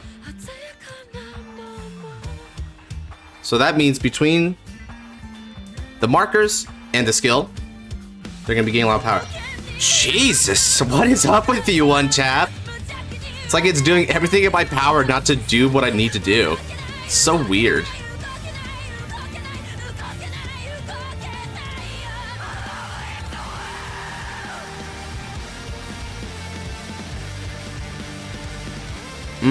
Another refresh from me, it seems. Ah, man. I'm doing such good combos, and Untap is, like, cucking it, dude.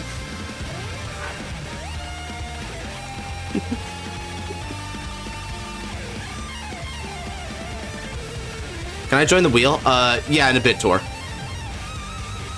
First, I need to make sure if I can even have a game, because, you know, that might not be on the menu anymore.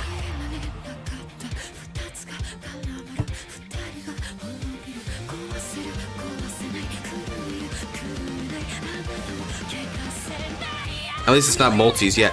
Well, at least for now. I couldn't multi you anyway. Now, Blaster Dark Revenger skill one last time. Soul Blast 1 and draw a card. Oh, hey, bro. What's up? Okay. Now we're ready.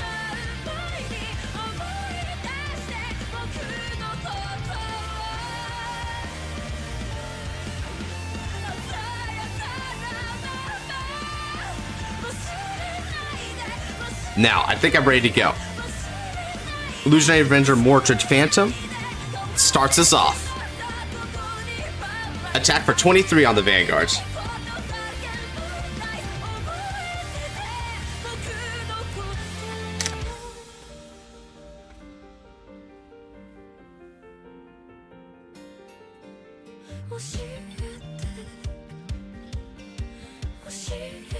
Grunge vs. Messiah is classic.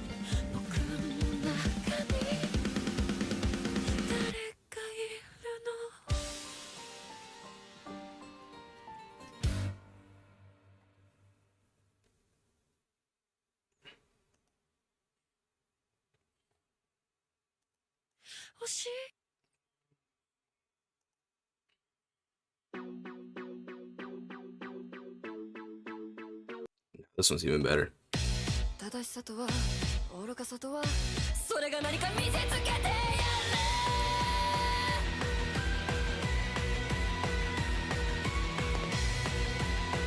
Yeah, it seems so.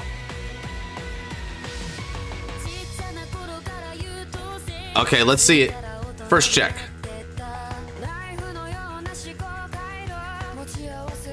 And second check. All right.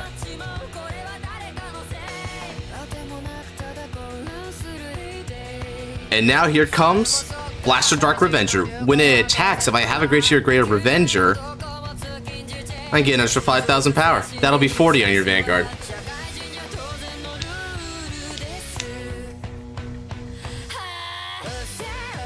Oh, say.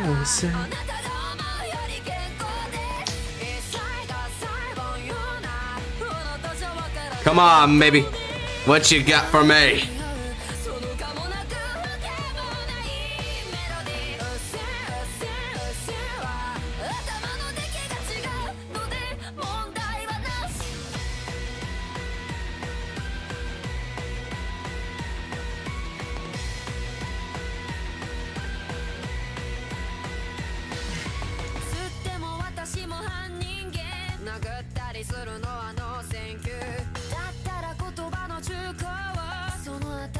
And now swing support with the other Blaster Dark Revenger. Again, 5,000 power. 48 on the Vanguard.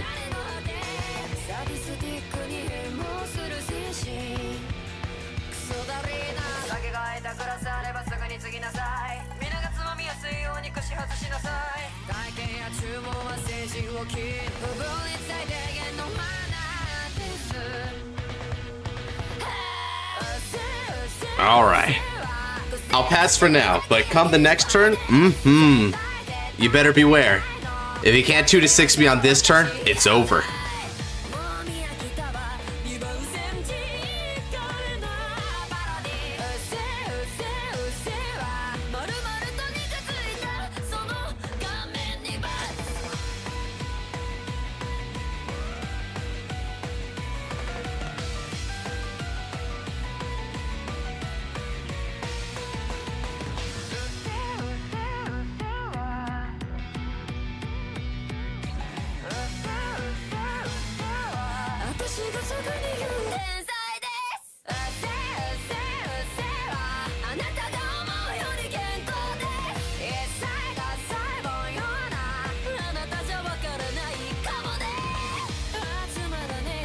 I've played Dear Days 2 nonstop.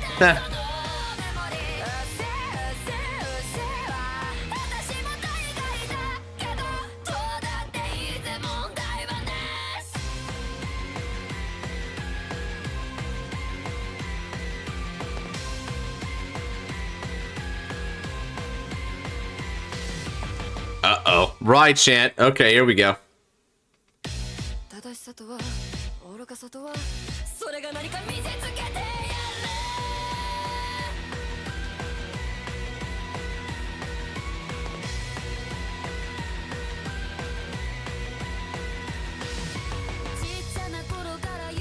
Noise after this, I might lose my spot.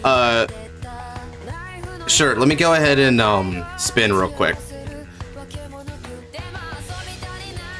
Okay, so you're next, Sam.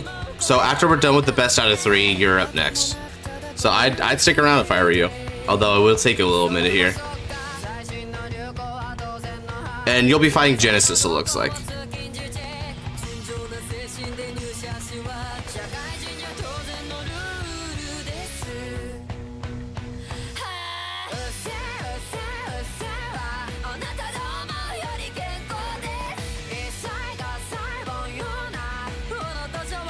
Okay, I gotta set triggers here real quick because depending on how this goes. Okay, that's pretty good. I might be able to go. Who's next? So after me and Cam are done with the best out of 3 Chaos Breaker, it's gonna be Sam versus Genesis. Do do do do do do do.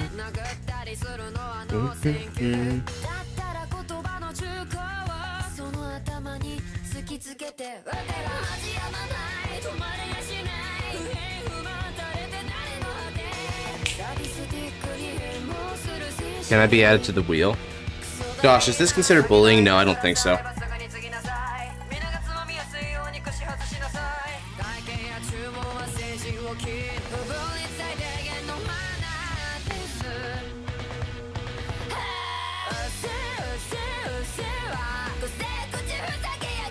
Sure.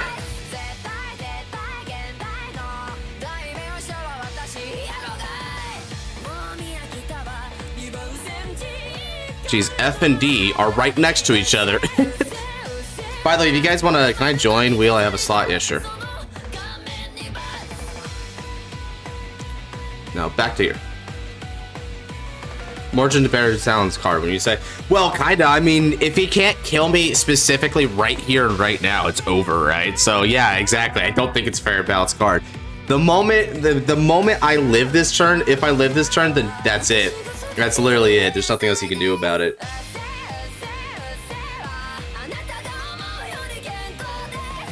I mean, he would need to hit like double crit, dude. He would need to hit like double crit right there on that vision token to even stand a chance. And just like bring me from 2 to 6 right now. But I mean, that would require sack. But I mean, you can't really stop sack at the end of the day like that, you know?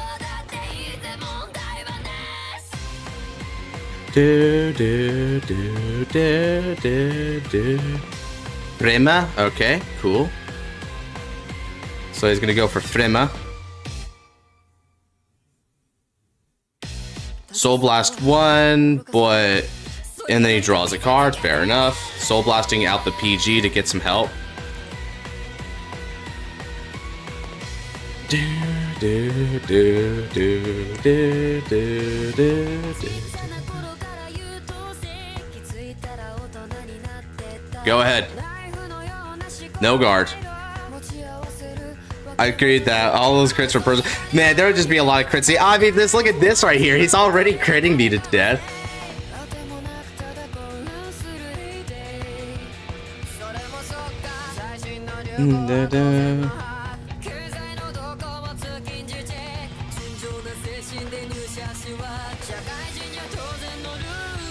You need power there, crit there? Okay, cool. First check. Okay, draw trigger. Draw a card. Give power to Vanguard. Second check. Critical trigger. Very nice. So yeah, indeed. Just like you guys thought, it was going to be defensive sack instead of offensive sack. They just came on the other way.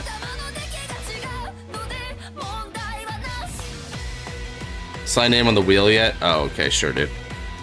Let me go and get that for you. Defensive sacking.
Okay, so those ended up being Whiff City.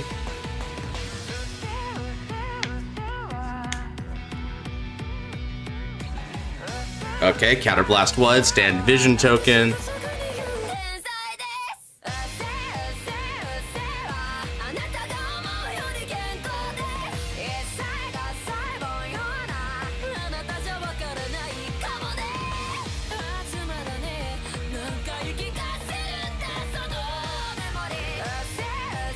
Alright, guard with Howl Owl for no pass.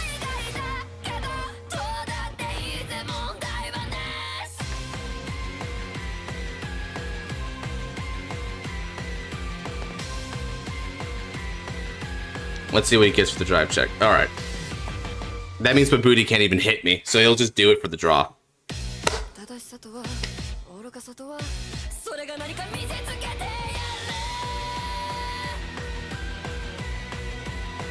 Okay.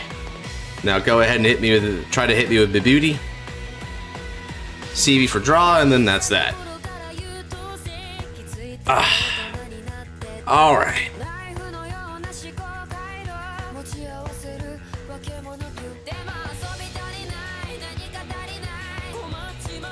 I think it's time.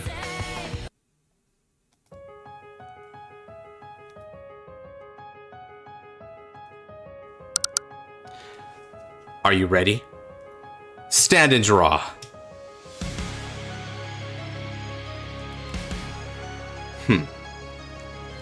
Now, a dragon that burns in the flames of eternity. A journey that lasts forever. Descend on the battlefield and ignite the hearts of the righteous, my avatar. Rekuraido, Revenger, raging form of dragon. Now, imaginary gift force 1 to the Vanguard circle.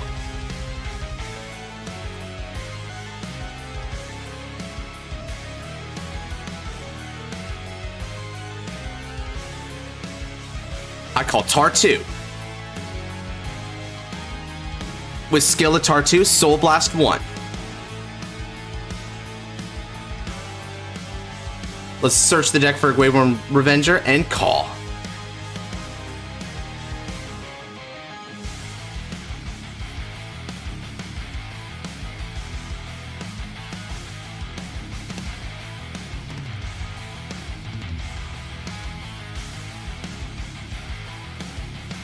And then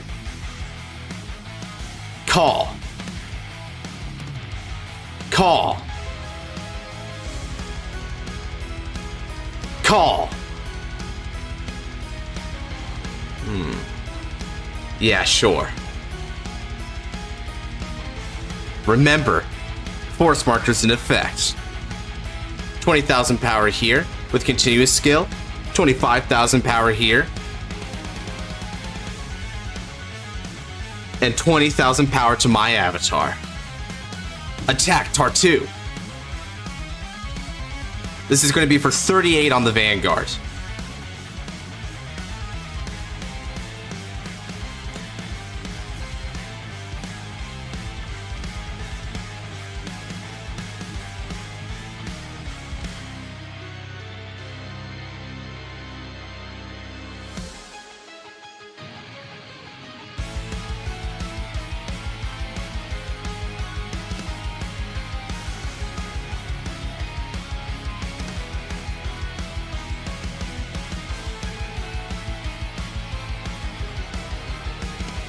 You gonna guard it? 38. You're gonna need a 30 shield to stop that one, sir.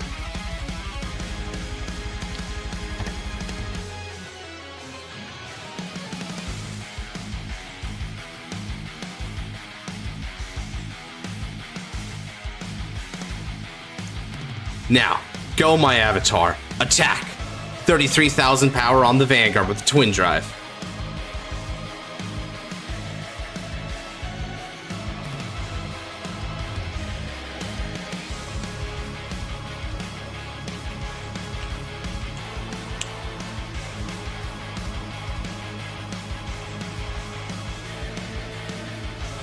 Boston check it.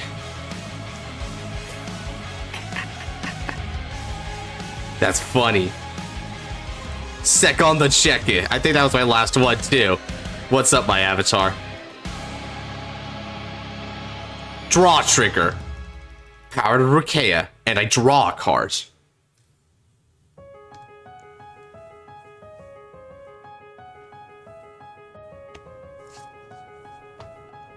So only 1 damage so far, sir.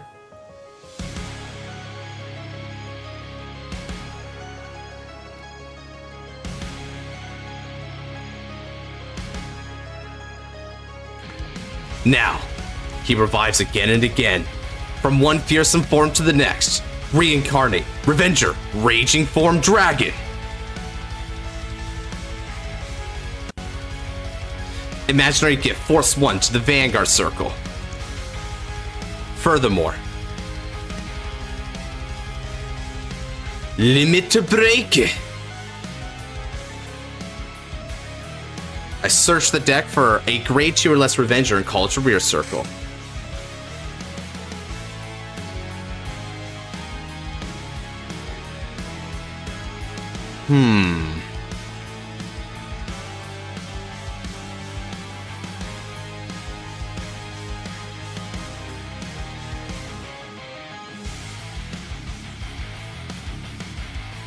Let's see. Should I be going for you? Nah, probably not. So with this one, I look at top 7, but it doesn't matter because I'm not even gonna add because I need this here. So let's go ahead and calculate bonuses.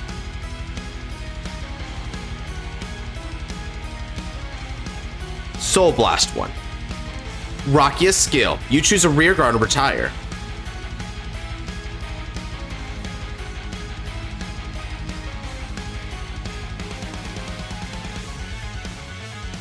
Either one you want. Something tells me it's gonna be Fremma though.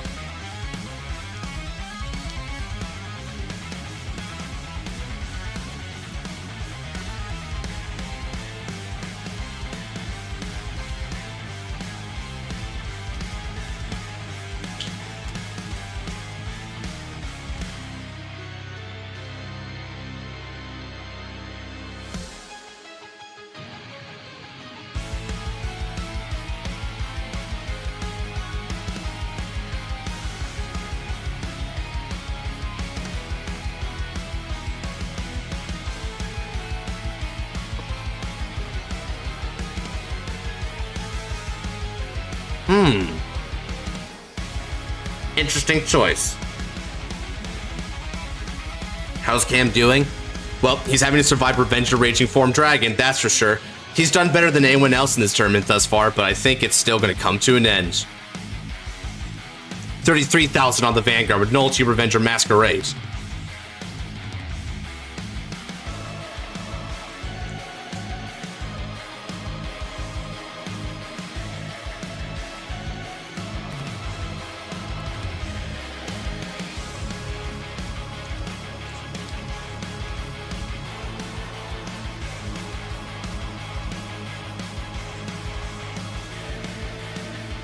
Ooh, okay. He's gonna have to go for a 3-point guard here.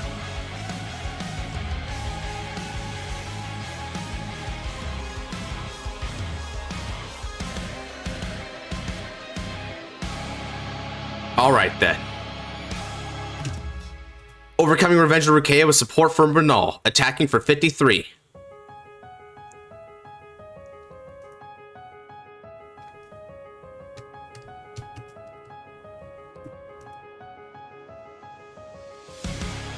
Yeah, you don't need that 5. You don't need that 5K. Those 3 cards just guard it anyway.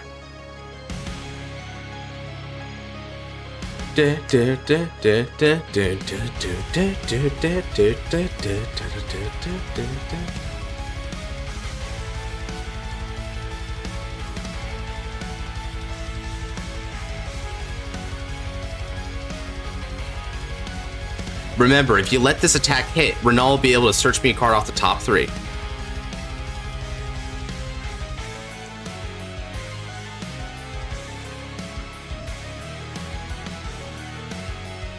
$43K Vanguard.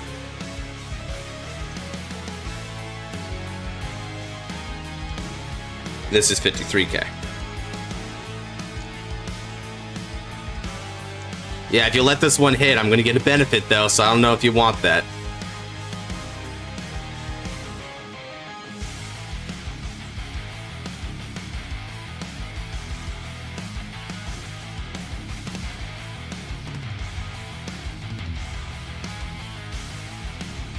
And now, Revenger, Raging Form Dragon attacks!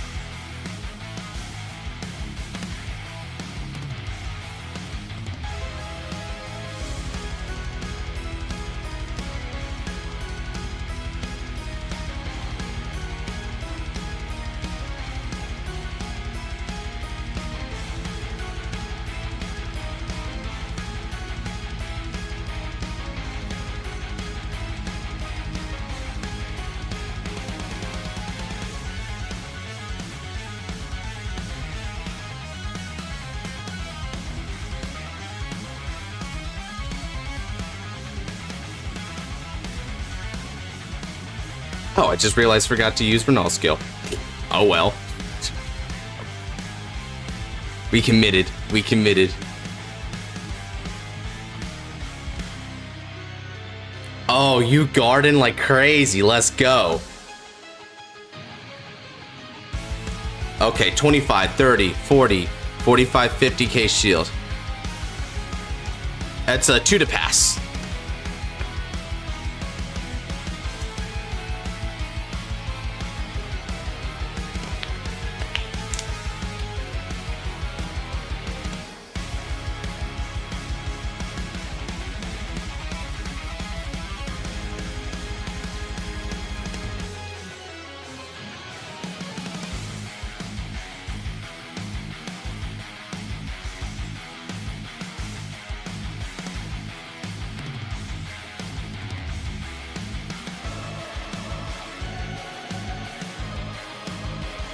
So an extra 5k make it a no pass, right? Yup.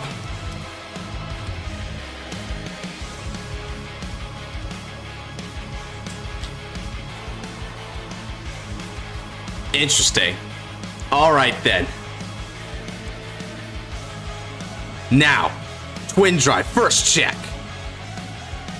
All the Vanguard, even though it doesn't matter. Second check. It's a heal trigger. Well, I don't recover a damage because you chose to take the previous attack. Perfect! That's exactly what I need, because now I'm at limit break still. And now, once more, from one fearsome form to the next, finish the job and lay him to ruin, my avatar, Revenger, Raging Form of Dragon, Sperio Raido. Imagine I get Force 1 over there. Yup, I'm not done yet, Cameron. Counterblast 1. Search the deck for a Great Cheerless Revenger and call to rear circle.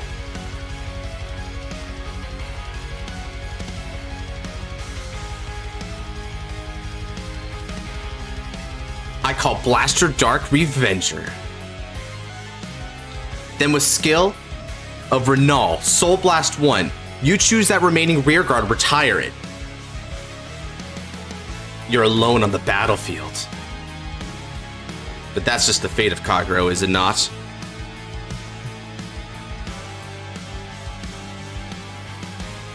Now, finish him, my avatar. Attack!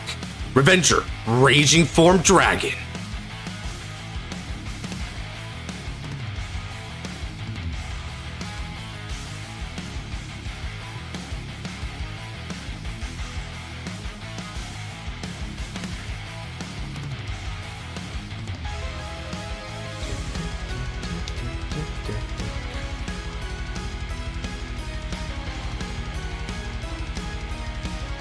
This is it, Cameron.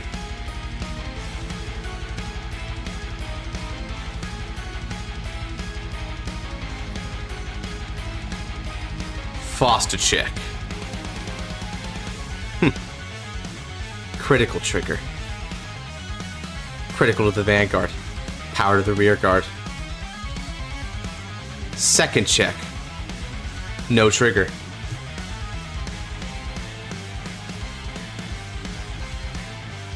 Now, be gone.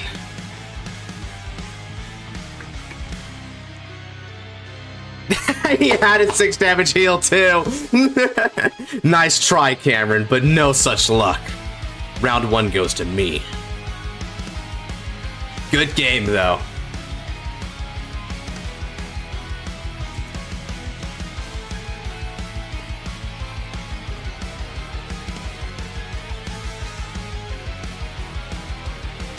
All right. Now, it's time for round 2. And now I can switch over.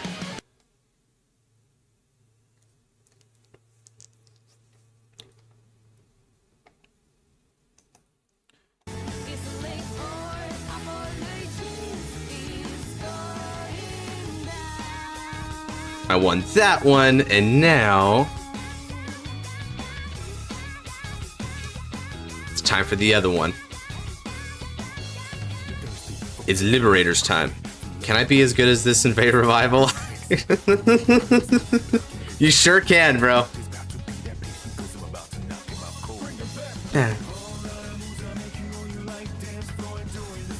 Ooh, he's gonna stay on the Blade Master. All right, huge, huge.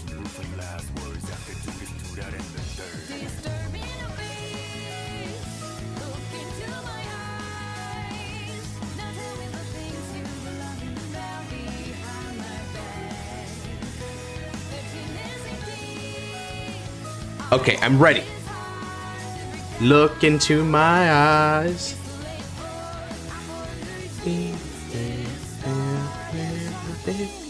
Anyway, yeah, to answer the question from way earlier, that's my avatar right there. Revenger Raging Form Dragon.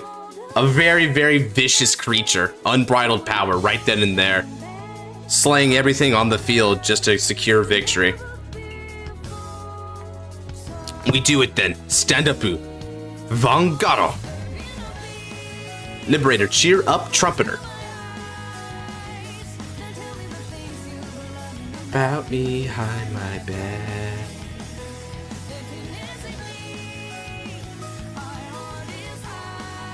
I'm filing copyright from Overlord. Alright, so he's entering the beginning of the ride phase and using Bi-Attack Dragon's skill, hoping to fish over. I believe my ability to get spun and not go to 5 slots again. Ha! Okay, adds buy attack off buy attack. Powerful, powerful.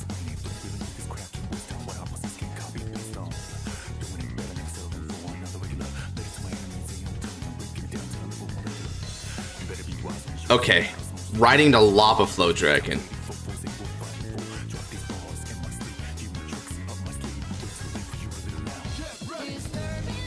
Oh, we're gonna so get Persona 6. You know they can't help themselves, Dobby. Crit his ass. You're like, crit him, crit him. Don't crit me too hard, you'll give me a limit break though, dear. Ooh. I guess Lava Flow didn't hit, huh? Unfortunate. Alright, my move. Stand and draw. Okay. Raido. Fast Chase Liberator Josephus. Draw a card and get the quick shields.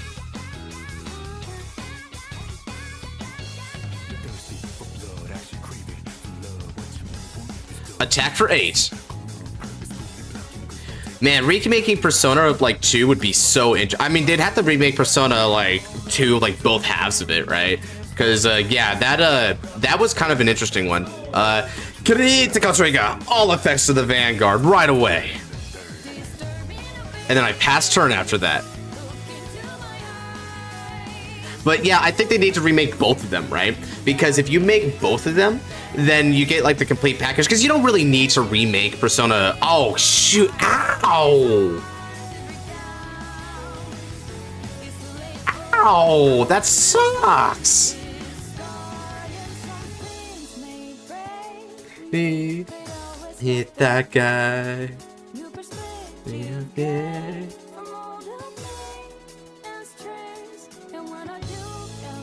But oh, that boss. Yep. I mean, man, they let Mara through, but you know, yeah, Mara ain't nothing like that.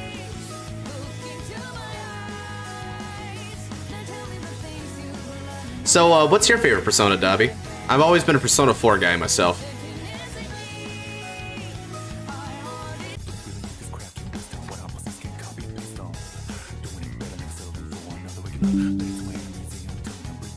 Alright, so you're also a Persona 4 guy. I like it. Yeah, I'm with you, dude. Yeah, okay. I'm gonna no response that.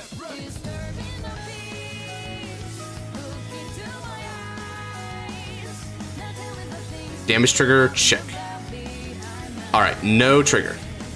No, Modon. I like a bit of 5. Maybe mainly Goro's Road is character justice.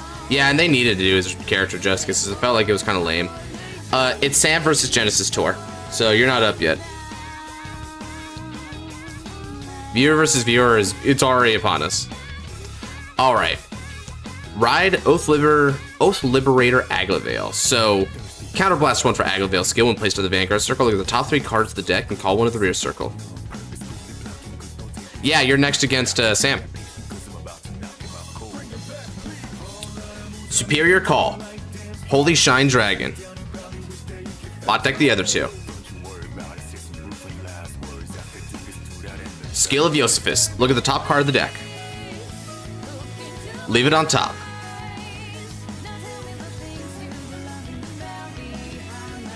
Sam custom fight that? Shoot, maybe.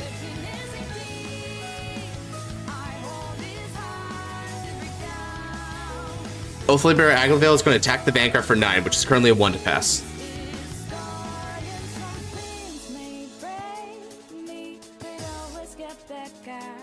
Ooh. Why is that getting dragged out there? It's no guard? Okay, yeah. Give me back my quick shield. No guard? Cool.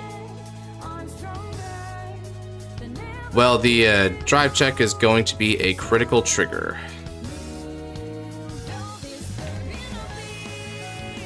And I'll give it all to Fallon. Well, not all. I'll give the critical to Aglavale. There we go. Ooh, no defensives, huh? That's rough. Holy Shine's on a balanced card. I see we all agree. Oh yeah, Holy Shine's toast, dude. I've already talked to like the other, to the man who's like actually doing the ban list, and we've come to the conclusion that Holy Shine is going to get dusted after this list, dude. He's going to be gonzo. So, honestly, me and Cameron, we did our job. We got Holy Shine banned. Alright. Liberator Royalty Fallon is going to attack the Vanguard for 24.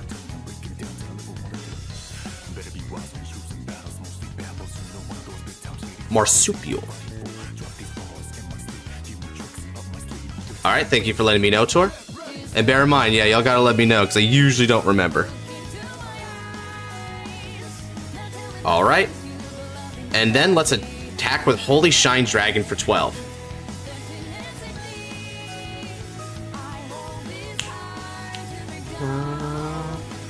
Zing because of thought. Oh, guard that one as well. Nice. Okay, holding the line at 4, Cameron. Good stuff. Over to you. All right. Come on. 1 to 6 me, bro. 1 to 6 me.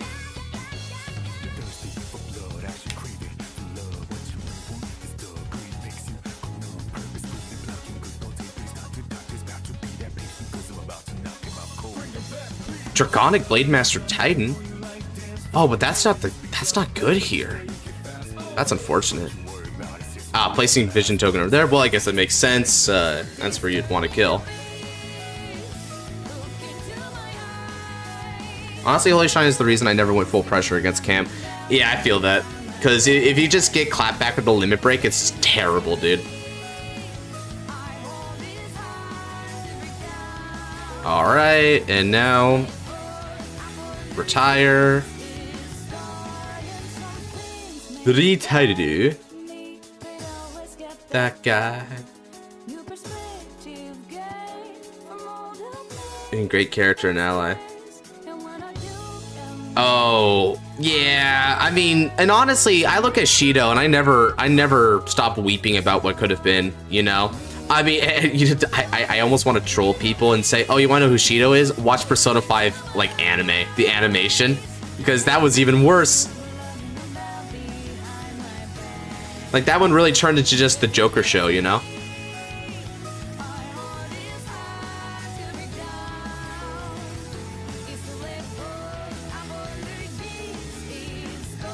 Alright, I feel like switching over to some Vanguard music, bro.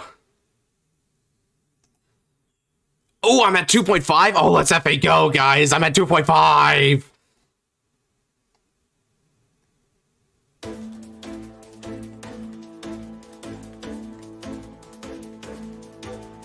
Okay, so he's got Airmo, Mabuti, and the Vision Token on rear circle with a Force 2. This is a pretty good offense. Oh yeah, and let me be sure to get rid of my Fallon here, because that's also retired. So now I'm alone on the battlefield as well, as Cargro likes it to be. Actually flashed out the protagonist? Yeah. Strikers was real there. Your empire is expanding. Yes! Hero for me!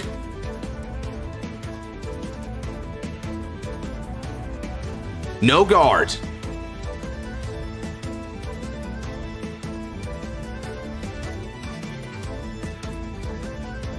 Ooh, a heal trigger. That's good here. That's good. Okay, he needs to see that. Okay. First check's off to a good start. Now, what about the second?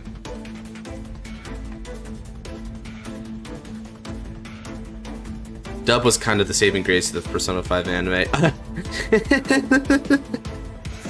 And even then, it wasn't that much of a saving grace. Damage check. Solitary Liberator Gancelot.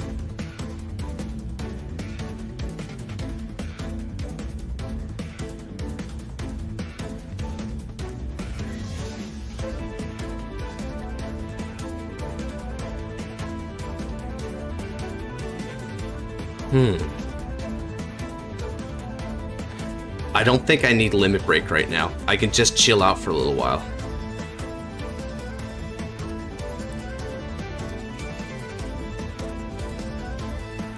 Let's see here. 28, 39. That's a tough number for me. That number is real.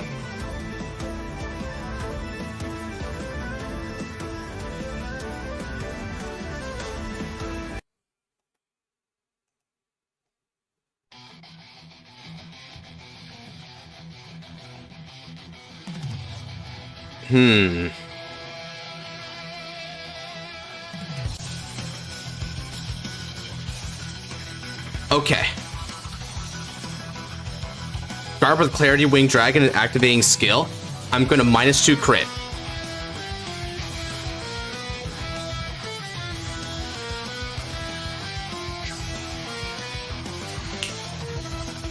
You bet, I gotta play the Blade Master theme.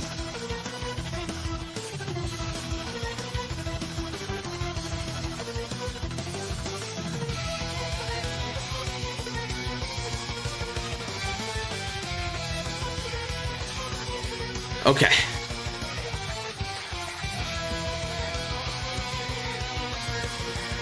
And thankfully, he won't be able to restand that unit because I'm not a Great Spirit Raider. So I'm good.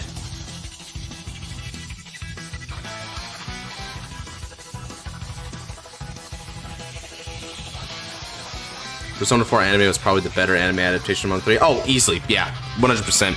I think that's a pretty cold take, too, in fact.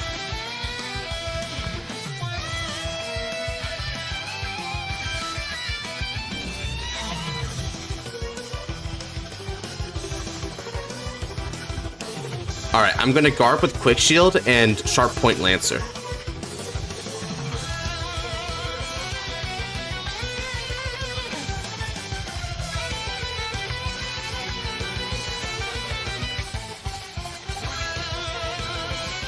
Come on, baby.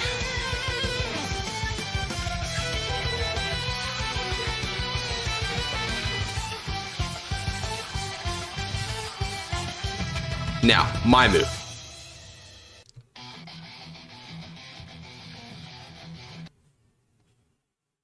Let's switch on over. What's a good one? Okay, stand on the draw.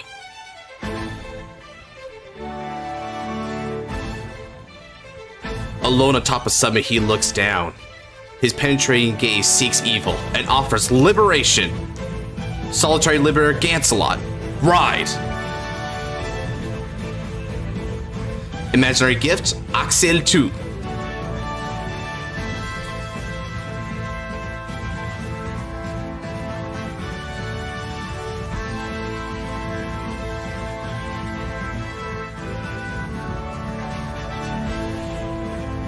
Let's see. Anytime you want to, Excel 2. Oh dear. Is it there this time? There it is. Now, I'm going to draw a card.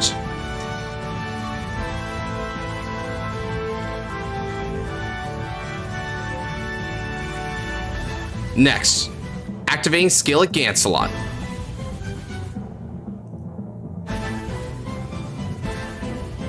Counter Blast. Soul Blast. I look at the top 4 cards of the deck. This is round 2, Melfi. I've won round 1 so far. And I call 2 to the rearguard circle. In addition, I call Sharp Point Lancer from the drop zone. Come on, Sharp Point, come back on over. I need you here. There you go. So let's see what I get. Ooh. It's been a while since Untap fought me this hard. And let me go ahead and put Sharp Point over in this column here conveniently. And now, let's go ahead and peep that 4.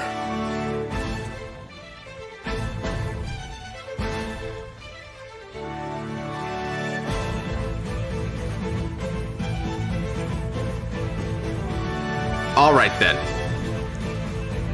Calling Sharp Point Lancer.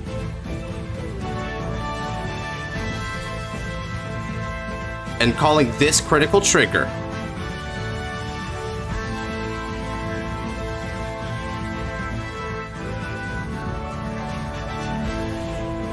Shuffle the deck.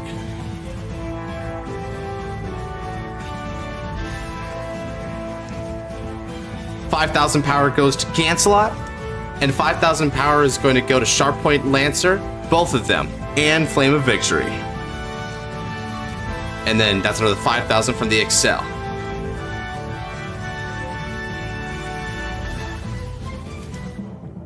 Oh yeah.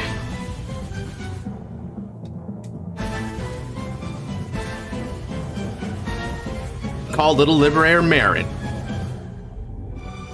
And then call Liberator Silence Galatine to rear circle, and I'll throw it in front of Marin. Liberator Silence Galatine and Marin both have a skill. Let's start with Marin. It gets 2,000 power. Then Galatine. I bot deck Josephus and look at the top card of the deck.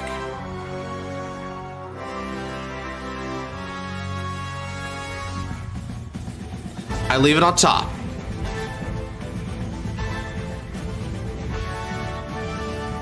I move this up to the front. Galatine gets 5,000 power continuously since I called a Liberator from the deck this turn.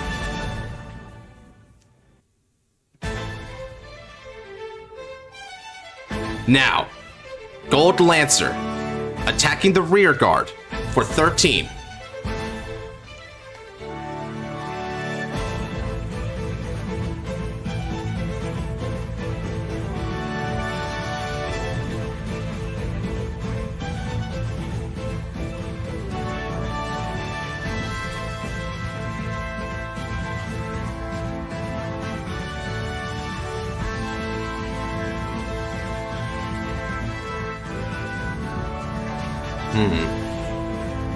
Untap versus Josh Fight Night. Untap wins, bro. I can't fight it in its own game. Okay. I attack for 18 with Gold Lancer.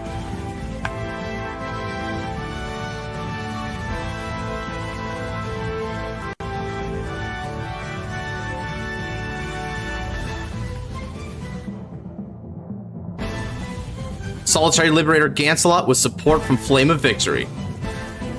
In total, that'll be 27 on your Vanguards.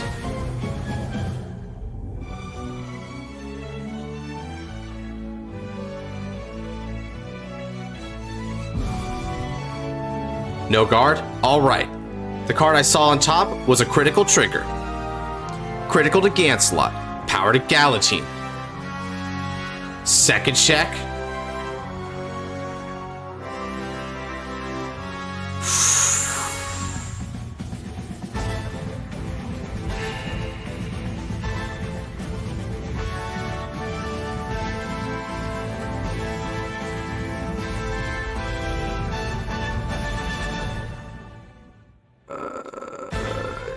Please heal.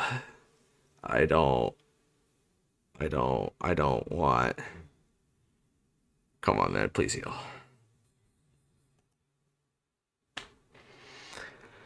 What? Oh my god. Oh, get me off of Untap. I don't.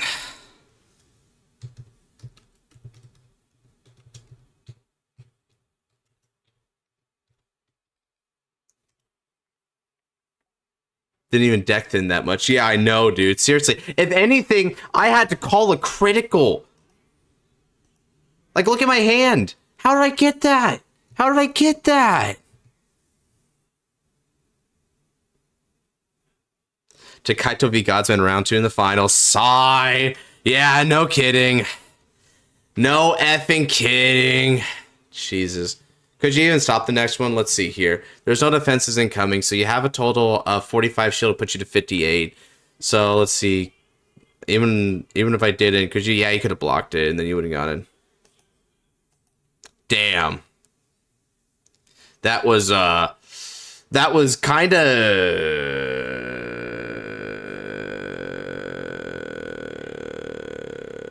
bad. I feel bad. I feel pretty bad, man. Oh, man. I need to go. Yeah, good luck, Joey. See you later.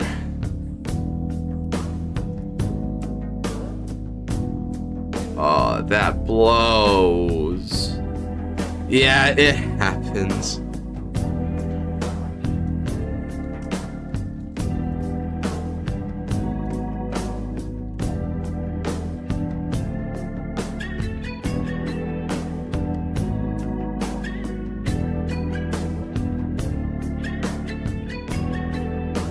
I'll give you a run back, dude. I'll give you a run back. That was has your name been spun? No. My avatar took a double loss. I took soul damage from that. I know, dude. That was rough. Like the paladin clans just came in saying "Brrr." Choo choo. What happened? So I double crit again, Ant-Man. That's the second time this stream. Jesus. That's wild, dude. What are the odds? Like, seriously, like, look at this. Like, I already saw a few of them. I don't think I should be seeing that. Man. Yeah, that was pretty bad. Man, I had the hype music and everything going on too, and then it just kind of goes at the end. That was sad. Okay, I'm gonna go ahead and dip here, and I'm gonna use the restroom real quick. But in the when I come back, we're gonna go ahead and see Sam versus Genesis here. Hopefully that could help perk things up after that very criminal game, man. I'll be back.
Chat, I have returned.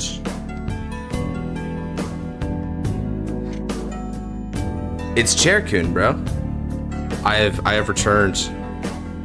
Yeah, I've been having to leave a fair bit here, but no worries. That ain't gonna keep repeating.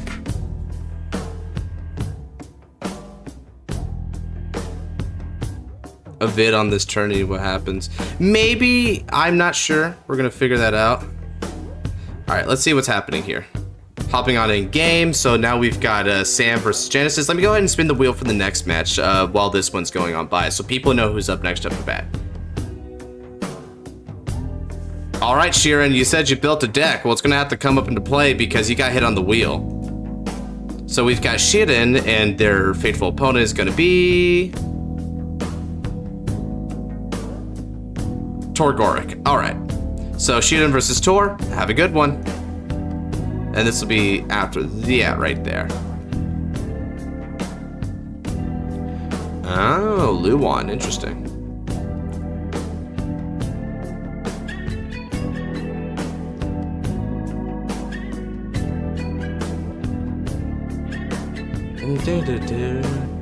So close. God, that's always the wheel. And that's what we do with wheel life, right? We always think about what could have been if it just notched a little bit higher, a little bit lower. Well, chat knows how the stream's been. Oh, chat, how's the stream been?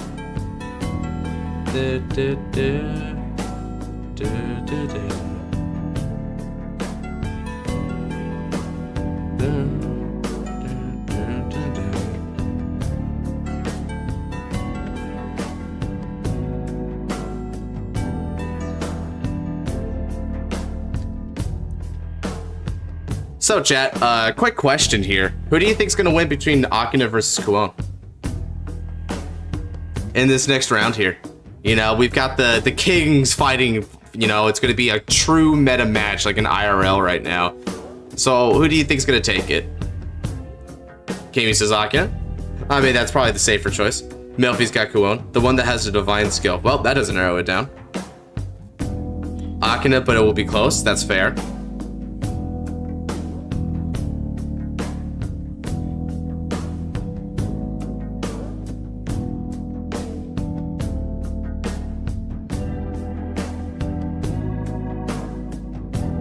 Let's see here. We've got Genesis rolling with Orphis. Nice. Nice to custom there. Cool. Moon versus Blamed was a something. Was it a great something though?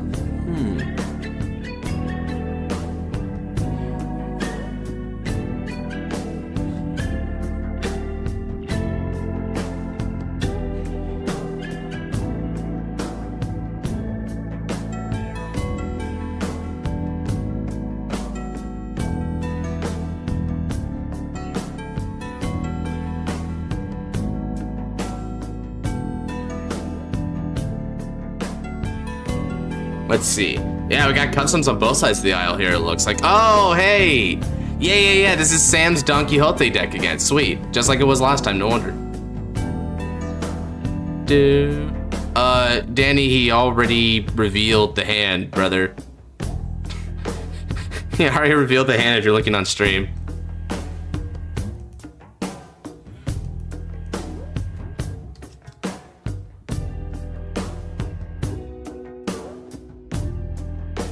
He already did. Oh, why aren't you looking on stream? Just gotta say it. It'll take some time to know the controls and Untap. It's the first time I'm playing on it. Yeah, it'll be a trip, dude. It takes practice, but once you get used to it, it's pretty good.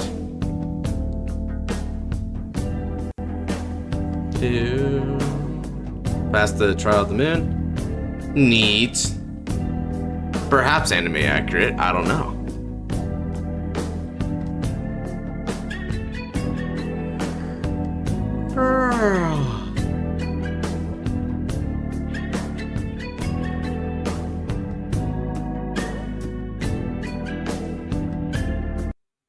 An anime finish? Well, that makes it feel a little bit more official. I always love anime finish, dude. It just feels like it was right. Like, you can't deny anime finish or something. You see that Despicable Me scene of the moon being stolen, but a void eats the moon?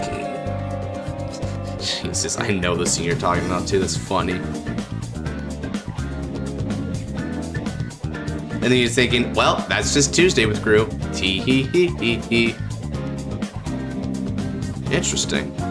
Oh, it's a new ride line. Okay. So when rode upon, look at 5, get a world, Soul Blast 1, choose a world from hand and put in your order zone.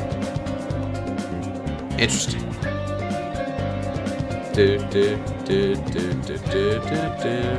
Imagine Zorga like, not again. Yeah, especially if Zorga just for some reason was on the moon at the time. Like, you don't know what he's doing up there. No one knows what Zorga does, right? And then he just like gets caught up in the crossfire and gets sucked into the void again. Sheesh.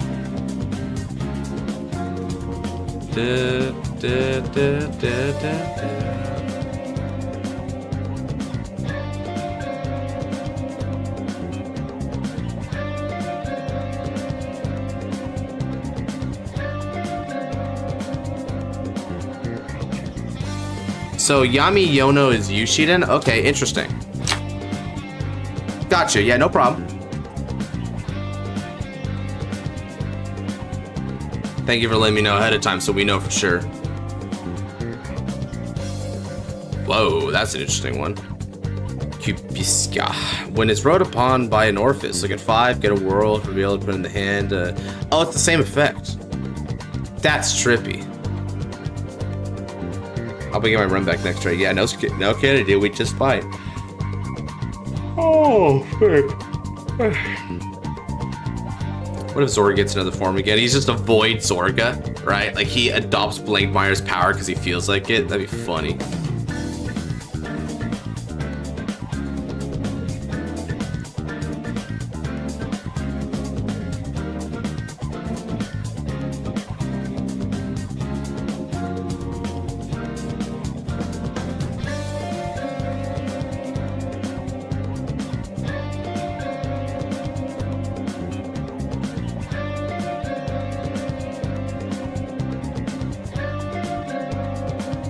Wait, what the heck? Oh my god, chat. Someone gave me a commemorative image. So apparently after the latest fight I had at Revengers, someone made Blaster Dark Ibuki.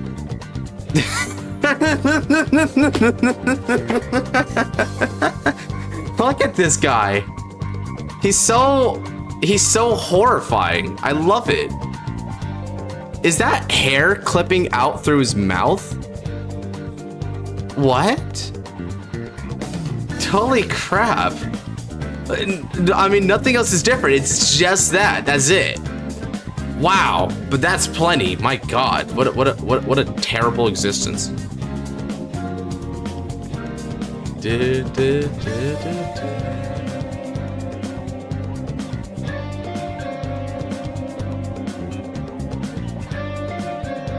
Jesus, I should make that my sleeves or something.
Alright, so after a moment of debate, they are going to be playing Church Order.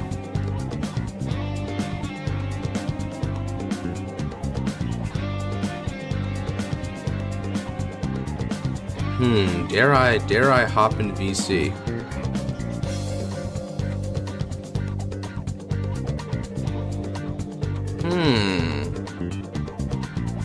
Let me invite the mods first. Actually, let me invite them on here so that no one can see our private chats.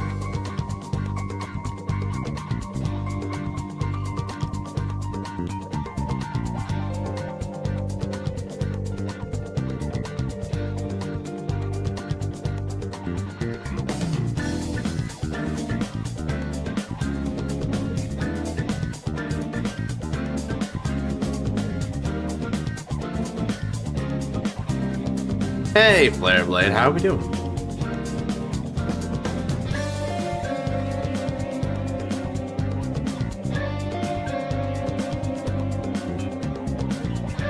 Damn. Discord's kind of popping, I'm not gonna lie.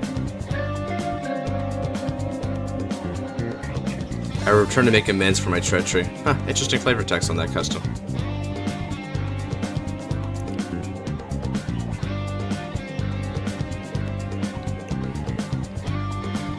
CB1, like the top 7 cards to your deck, choose one grade 3 or less card without regardless piece or rolled, reveal it, put in the hand, shuffle the deck. If rolled was revealed, put in your order zone instead of the hand. Fair enough. That's a consistency boost. And then when it attacks, if your world is Abyssal Dark Knight, Energy Blast 3, and discard a card from your hand, so it's like reaches that way.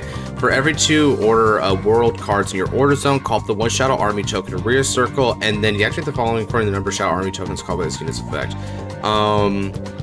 You get 5,000 power. And then if you got 3 or more, you get a drive.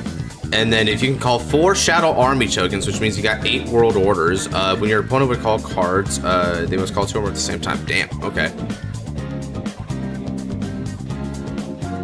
I fell asleep. Guess I was too tired. We won the battle between you and Cam. Oh, yeah, that was pretty rough, dude. Did a standard tournament early. Well, it's not going to begin until February 7th, right? So that's something I want to say to y'all. If any of y'all want to be a part of our standard February tournament, it's going to be legal up to set 7, so you can bring whatever set 7 deck you'd like onto Untap, and yeah, we're going to duke it out there, just like a classic tournament style. It's going to be cool.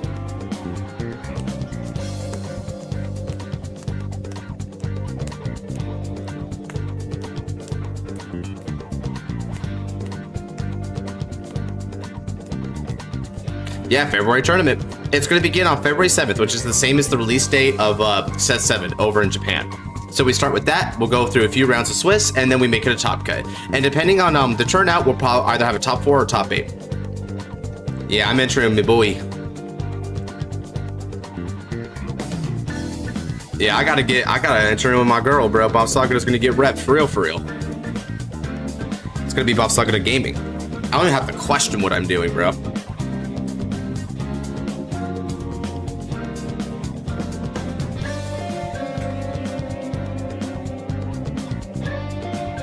You might see to enter 2, gonna be on Untap too, right? Yep, it's gonna be on Untap. So, yep, even more incentive to like get used to the system here, eh, Sharon? Alright, so now we're calling down Raffalag. Now, Raffalag has an Energy Blast skill. In order to look at the top 7 cards, you do either a grade 3 order, or well, grade 3 card without regardless or world order you put in the hand. So it's kind of like similar to Orphis Wisdom here, but the only difference is that it doesn't set automatically if you search a world order. So Orphis Wisdom's a little bit stronger, which is why it's a counter blast for that skill. Me and Varg are gonna crush this tournament. Yeah, that's what I like to hear, Ant-Man. You show us what's up, bro. Bro, I wanna fight Ant-Man and Varg at full power for real. It's cool. Battle between the different nations, Cephalogyla to decide the best variant. The mod team wants to do like a bunch of different Cephalogyla. Like that's kind of what they want to do, but I think I gotta do bads, dude. I just gotta rep my girl. I have to push her to the top tables. But for Untap, it needs to be updated to have the cards, right? Yeah, but Untap is updated almost immediately after a card reveal because people can actually input cards themselves, Shuden. For a point of reference, that's why we have these custom cards on Untap, is because people can just make them and upload it themselves. So yeah, That's one of the advantages over other systems. You don't have to wait for anyone else. If there's a card that's not on there, you can just put it up there. And if you're on our Discord, right? I think I saw you hop on in not too long ago. So if you ever have questions on how to do that, you can just ask people, and they'll be able to tutorial on how to input a card. All right, now we're going to begin the battle phase for Utfisu, starting off flight with just a Shadow Army token for 15 on 10. I'll enter with Blankmire, return the tournament to 0. I mean, Dark is also going to want to do some Blankmire, so you're going to have a competition. No, I'm not on your Discord. Oh. Oh. Yeah, before I get insulted, he's like, how dare you? But I'll join later, fair.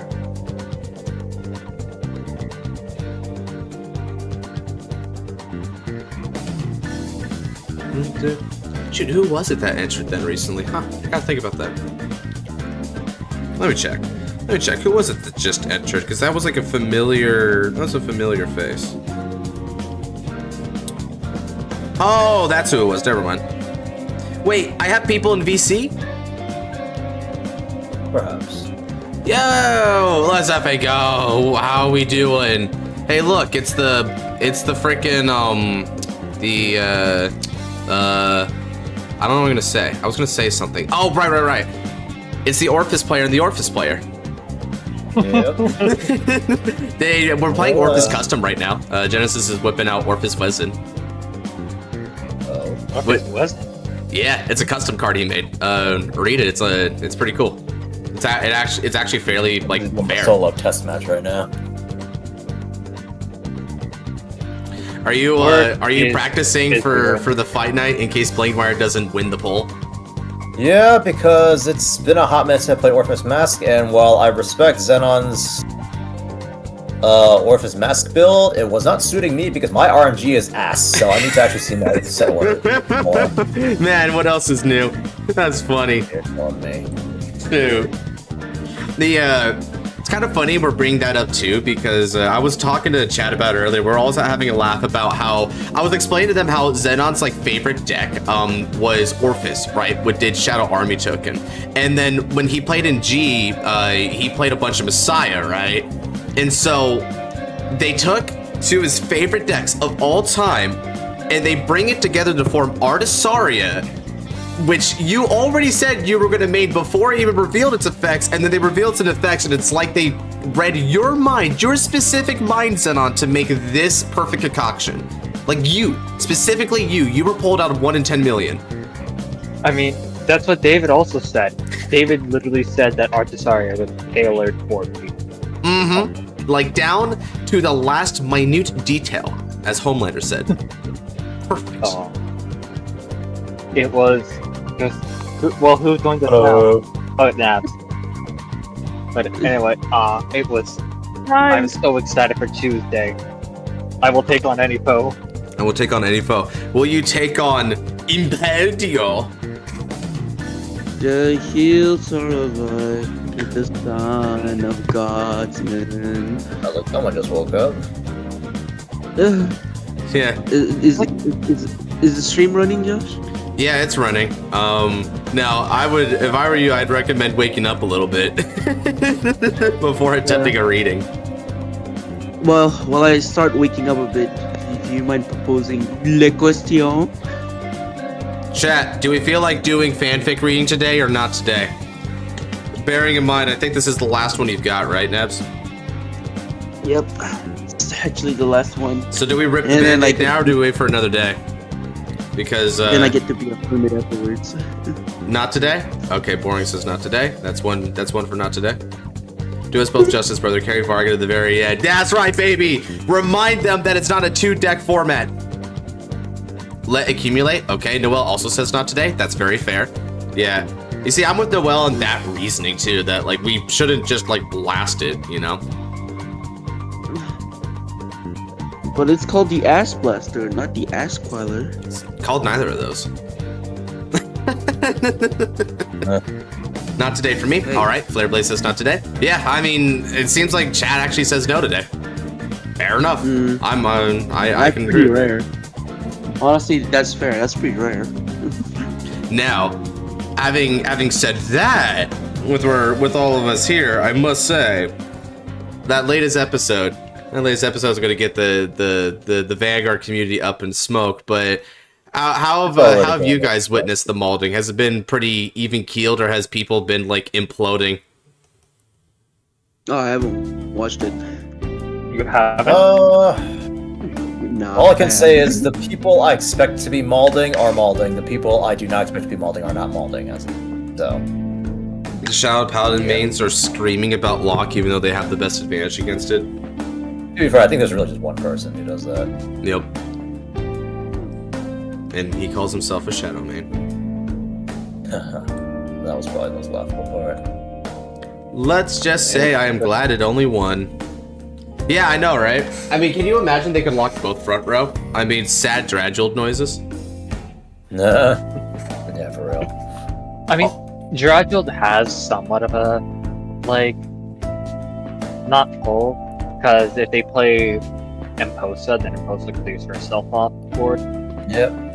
Or if you call Rokugo with Zagon, then it goes back to Solon at the end of turn. Yeah, oh, and I guess another thing you can do is if you call Varpra to front row, and then, like, use Varpra in tandem with Imposa to just restand the column. Well, Varpra specifically was worded so you can't use Impulsa and Varpra at the same time. Oh wait, really? Yeah, they worded it so both. both have the wording where if you did not stand a unit with an ability yet, then you can stand a unit with either of their skills. But they cannot do it in conjunction. You can only do Impulsa Rokogor or Varpula Rokogor. You cannot do both Impulsa and Varpula. But Yeah, why would they do that, Noir? You ass with Cheetos in your fucking keyboard. Check you later, Scarlight. I haven't had Cheetos in a fucking eternity. I don't know where you got that idea from. No, I'm not. That's not supposed to be you. It's supposed to be the audience. Oh, that. Oh, them. Is that right? Yeah, and the reason why is because both Varpula and Imposa has a blessing skill where they restand and it's free. Yep, basically. Yep, that works, student, by the way. Since it was placed by an effect, you don't use up your normal order play for the turn. Which is the only reason why anyone could reasonably expect to get to 8 world orders with Orphis Vezin.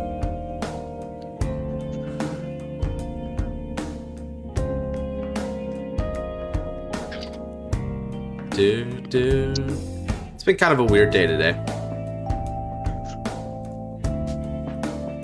Understandable.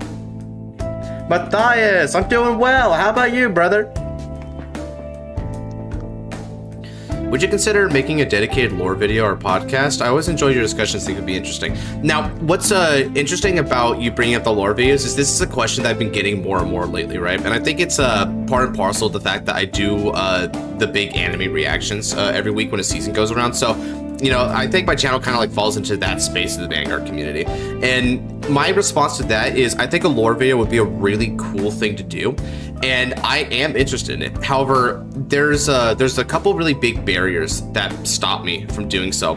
One is the lore is very sporadic in nature, and we only get bits and pieces of information here. So we don't get this continuous stream of lore in relative chronological order, right? It's like they go up, down, and all around when it comes to giving us the details. And then if that wasn't enough, right, I think the even bigger barrier of entry is not an organizational issue, it's also a language barrier, because the vast majority of the lore is in Japanese. If it wasn't for Cray Adventure, we'd have virtually no lore in English, right? And even then, Cray Adventure can only do so much. So as a result, I don't know if I really have the means to actually make a complete composed lore video. The only way I could do it would be to like kind of have a team, right? Like people to scrounge and also people to translate. Maybe then a lore video would be possible. But man, that would be an effort. It would be an undertaking, right? So that's why I've been really hesitating on it. Who will be next? So to refresh everyone, Noel, next up is going to be Shiden versus Tud.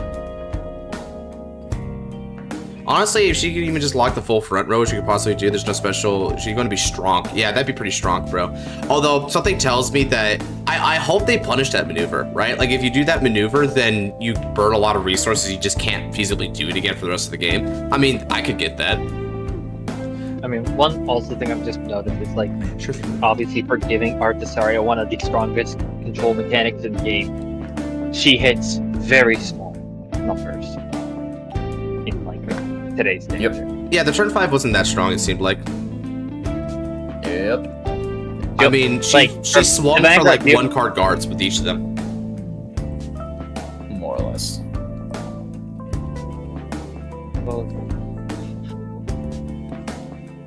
Not only that, I will continue to reiterate that the only reason why Senka got completely screwed by the deck is mostly because either she was played purposely into it. playing into it, or she just wasn't aware of it. Because any smart Impaldio player, if they knew going into the matchup that Artisaria can lock, then they would not be calling the Nebula Invoke to the field. Yeah, and it's also worth noting as well that she did have like counterplay because she has 2 units that can wipe themselves from the field after battle. So she could have left an empty front row and still get the 3 attacks necessary. So realistically speaking, I feel like Senka sort of like, well, the thing about it, Mate, is that grade 2, which retires itself to retire with the opponent's rear guards, yeah, that in combination with Vinster could just left an empty front row. And even if like there's a fear of like back row, she runs cards like Bulba Mine and Spacewalk Dragon that also gets rid of themselves and moves from like field to soul afterwards. So she could have empty field. It's pretty easy. Dare I say, The only thing is she called like, see, and it would have been like, I can give her like a minor pass in a sense because she called Nebula Invoke like on turn 2 before, you know, Susan even went to grade 2, so like Nebula Invoke stuck around for at least a couple of turns before getting locked. It's not like she called it down just the turn prior to it being locked. I mean, but again, it's like, it's still also... Yugioh dealt with the same similar issue of, because like Cross Overdress back then had such horrendous card advantage. When he went into the Wellstra matchup against Taizo, he purposely didn't rush him because he knew he'd just lose his units anyway. So Senka could by all rights still follow that same logic.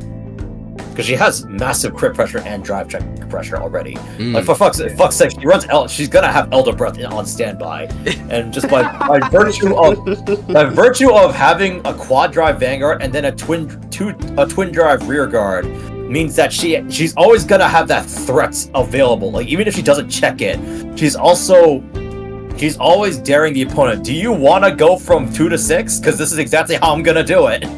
You know what's funny about like that Senka turn? Let's say that she actually had left the extra front row open, right? When you fast forward over to her final turn, Senka actually had potentially game right there, because exactly. Because all she does is then she commits Nebula Invoke at that point. She doesn't even need to because she still has the grade 2 there. So let's say she just calls the grade 2 as well. She needs to 3 to 6 her opponent, right? That's effectively what's going to go to.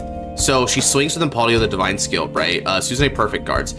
Gets 2 crits on the quad drive, puts a crit and power each on her other front rows, right? Swings, and Susanne doesn't want a chance, so she PGs the Vinster, and as we saw, the Vinster singular drive check was the critical, which means that now the 3rd rear guard can 3 to 6 her, just like that. And that was game. Yep. But Well, it you're not really thinking is that about this easy. You're not thinking about this from a broader perspective, Noir. The best way for Senka to make sure she survives turn is not just killing fast, alright? She needs to double Vinstar and then use Lilo more to protect them. Nah, man, she needs to activate Listen to this galaxy Bladewire's break Divine off. Skill. It's Divine Skill Manifest. Nah, she needs to play that weird Bladewire I fought where it could use any of the Fated or Destined one's Divine Skills. Yeah. Yep. Yeah, that was Anyway, really yeah, that's funny. gonna be why I feel any fear of this deck is severely overblown, because there is so much counterplay already available. Oh, yeah. And if you have had any form of experience with Lock, this is easy pickings.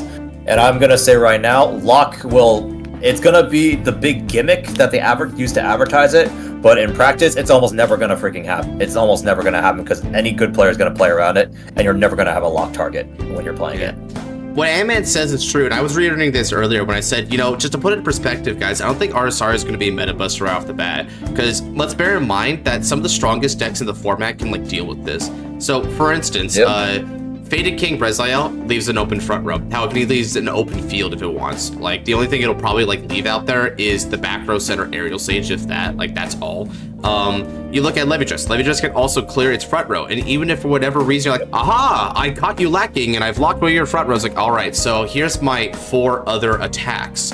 Now you fast forward over to the third one, which is like Varga, right? Let's say it's Varga. Varga nukes its entire board, and again, even if you catch them lacking, Varga still has Vanguard multi-attack, which is the bane of Locke's existence, and you can still use the other empty circle to double Shura. Like, you can just retire Shura and get 2 attacks off of that, which means a Divine Skill turn is still going to be 5 attacks, 3 of them being Vanguard attacks. Like, Artisaria doesn't get that much card advantage, it looked like. That seems pretty rough for her. So, I think a lot of the best decks just kind of like give the middle. Oh, wow, okay, and here comes that. Was that out as far from the hand? Let me catch. Yeah, it was. It's a hard card from the hand. Sorry, go on. Not only that, there's also any of like the previous meta contenders as well. Like, sure, Nui eats her alive because like now that she has Shadow Army tokens, you can just dominate for 19k or no, freaking 24k attacks. Oh yeah, that's really funny, right? It's like, you won't let me use my weird cards. I'll use yours.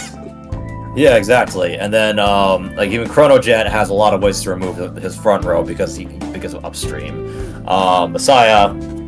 Do I even need to say anything about Messiah? Yeah, no, seriously, you don't need to. And then we don't need to talk about Hari or Night Rose as well. They also are just... Hari and Night Rose, they clear their front rows. Yeah, I mean, hell, even El Calibra, like some people are saying El Calibra might suffer. You just play smart. You use Panzer Shrek to push on the earlier turn, so you have a clear front row. And then when you think you have him, then you call the double shot hoop, and then just double shot hoop them then. Yeah, and then, like, you can lock the Fox Seal, lessen the power output attacks. Yeah, but Flare Blade, here's the thing, right? Like, it stops an attack, but then they still have both front rows then Flare Blade. And not only that, but they don't need to counterblast anymore for that. At least by locking a front row, you're basically requiring them to still have the CB for Fox Seal. And yeah, you know, Levydress is less threatening, but then again, Levydress already had a fair bit of power because of the King Claws to get 5k for each original and soul. So I don't think locking Fox Seal is even the move there. If it was me, I would lock Ana Tagastra. That would be my play. Oh, absolutely. I mean, but then here's the thing: Ana Tagastra is definitely going to get retired off of Sharma. Right. Yeah, but then again, that's the thing. If Sharma is retiring on a Tagastra and leaves a front row, then yeah, like that's where the Levydress player can still play around it. You're right, Zenon. So I'm like, yeah, you know, Levydress is gonna have a hard time. Old Levy lock Fox Seal, yeah, that's a lot easier. Now another thing that would be interesting, right? So Ant-Man talks about how like he's dealt locked and it's easy, right? A lot of people like know how to like have counters against lock, but yeah, just also in general, lock is something that people can just kind of deal with because this version seems to not be predicated on locking as the mechanic. So let me explain what I mean, right? In the olden days of Link Joker, right? Not only was locking good as control mechanic, but locking is also the thing that like flipped on the switch for a lot of your cards. So good examples would be, what were the 2 cards that got 3k every time you locked a card back in the Break Right era? Noir? Sorry, what? Oh no, it was the gray one and the gray cube. They only got 1k. Was it 1k per lock or was it? Yeah. Was it? That was Zero made it 3k. Zero made it 3k. No, it's definitely 3k per lock. I'll check. Lanthim's one of them, right? What now? What? Yeah, it's Lanthim. So you're asking about what? So I'm asking if the old you know, like Lanthanum and the other one where they Lanthanum got 2k. Lanthanum got 2k in the base game, and then 3k and 0. Same with Niobium. Oh, Niobium. Okay, so that's what it was. Now, anyway, okay, yeah. So like those actually responded to the act of locking, and there's like other cards that wanted locks in order to do things. Artisaria here doesn't predicate a lot of her effects on locking. What she actually scales to is the set orders. So what that leads me to believe is that locking is an option for Artisaria, but it's not going to be the focus of Artisaria. And that makes it a lot more easy to manage, because that means that when future support comes out for Artisaria, they don't need to make the lock this super oppressive thing where now it can lock multiple times, or it needs those locks to say so that it can get its effects effects off. You know, like that's what made Star Vader such a terrible archetype back in G, was it needed the locks to get any of its effects off and really scale to it, right? So in bad matchups, you did nothing. And in order to compensate that, they let you lock from a variety of sources, so it felt like you're still playing your deck, but then it got overblown, and now decks that couldn't play around it just auto-died to it, and it became a super polarizing deck. Furthermore, because of Messiah actually also being able to lock the opponent's cards and keep it there back in G series, they had to struggle even harder to make Star Vader's feel like a deck that was worth it when Messiah was also doing those locks, but also have such a superior offense. Yep. Here, neither of They these... also have Flagellant Messiah, which means we were just a better Star Vader at that point. Straight up, they were. Oh, wait. So now we're in a situation in D series where neither of these issues exist, right? We don't need to have her scale on these locks whatsoever. They're just going to do the set orders, so locking can just be a minor thing, so it doesn't get overblown. And there's nothing to compete with in the locking realm, right? Messiah like actually unlocks and binds, which is also a really strong control option, by the way. Binding should not be underestimated. And you could do a lot more of those binds compared to the one lock. So sometimes, honestly, Messiah's control is still superior there, but it is still different. So Artasaria has her own realm to work with. So I think third time will be the charm here, personally. So yes, also, and Zenon, to answer your comment about how I'd be pissed knowing Artasaria got locked, I'm actually not that pissed. Well, I guess we kind of answered it last night in the post-react discussion, but I'm actually not pissed, because I feel like now Messiah has kind of carved its own identity out with how he uses lock. He's a mass lock that doesn't stay permanent. Artasaria gets one that stays permanent, so I'm fine with that. Alright. I can't David. wait for Kaido to get revealed. And everybody's like, no, Bushiro, what are you doing? What is that lock from hand? No, Bushiro, no! Oh man, hey, the full mod team's here. Oh my god, no, wait a minute. No, it's not. We're missing one. Yeah, we're missing the most important mod here. Yeah. Yeah, Zekrock. Oh man, I'm sorry to hear that, Adrian, but good morning from America, or good afternoon, I guess I should say. I thought he was being serious when because Iyaka's not here. I was being serious. Wow, I was being everyone's serious. here. Jesus, man. Let's effing Also, go. yeah, By the way, I just did the I'm sorry to interrupt there, and I had to tell David this really quickly. I'm already beginning the advertisings for our standard tournament in February, but this stream I'm doing right here, I just did the V Revival game with Cam on stream, so you can see the board there. I got 5 Force Markers on that first turn 3. Come turn 4, 7 attack raging turn, 3 to 6 turn, while the opponent had like 12 cards in hand. Yeah, that's pretty much what Revengers do right now. And I had an extra attack on top of that. I didn't even need all 7 of those attacks. How did you get 5 though? I mean, you get 2 from 2 blaster darts, and then you get probably 1 from a transient. How'd you get the 5th one? Because Rideline calls transient, Tar2 calls transient, also open transient.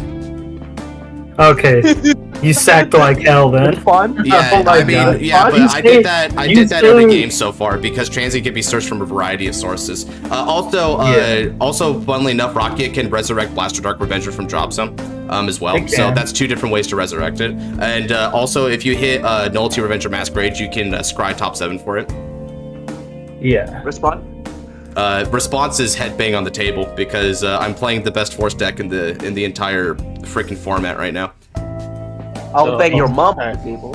BDR Revenger really did just make Mordred way more consistent. Yeah, it did. It really overblew Mordred because of the consistency of it. Can we ban Mordred now? Well, you see, I hope we did. Holy Shine is toast. I'm just trying to make sure Mordred is also toast, bro. I need them both gone. The problem, there's a logistical problem to that, and that is that you're very comfortable with Revengers. In fact, it's your main deck in V Series, and you're the only person playing Revengers. Oh my So, god. like, it's hard for me to give the justification of, like, oh, Josh went undefeated with Revengers. Well, no shit, he went undefeated with Revengers.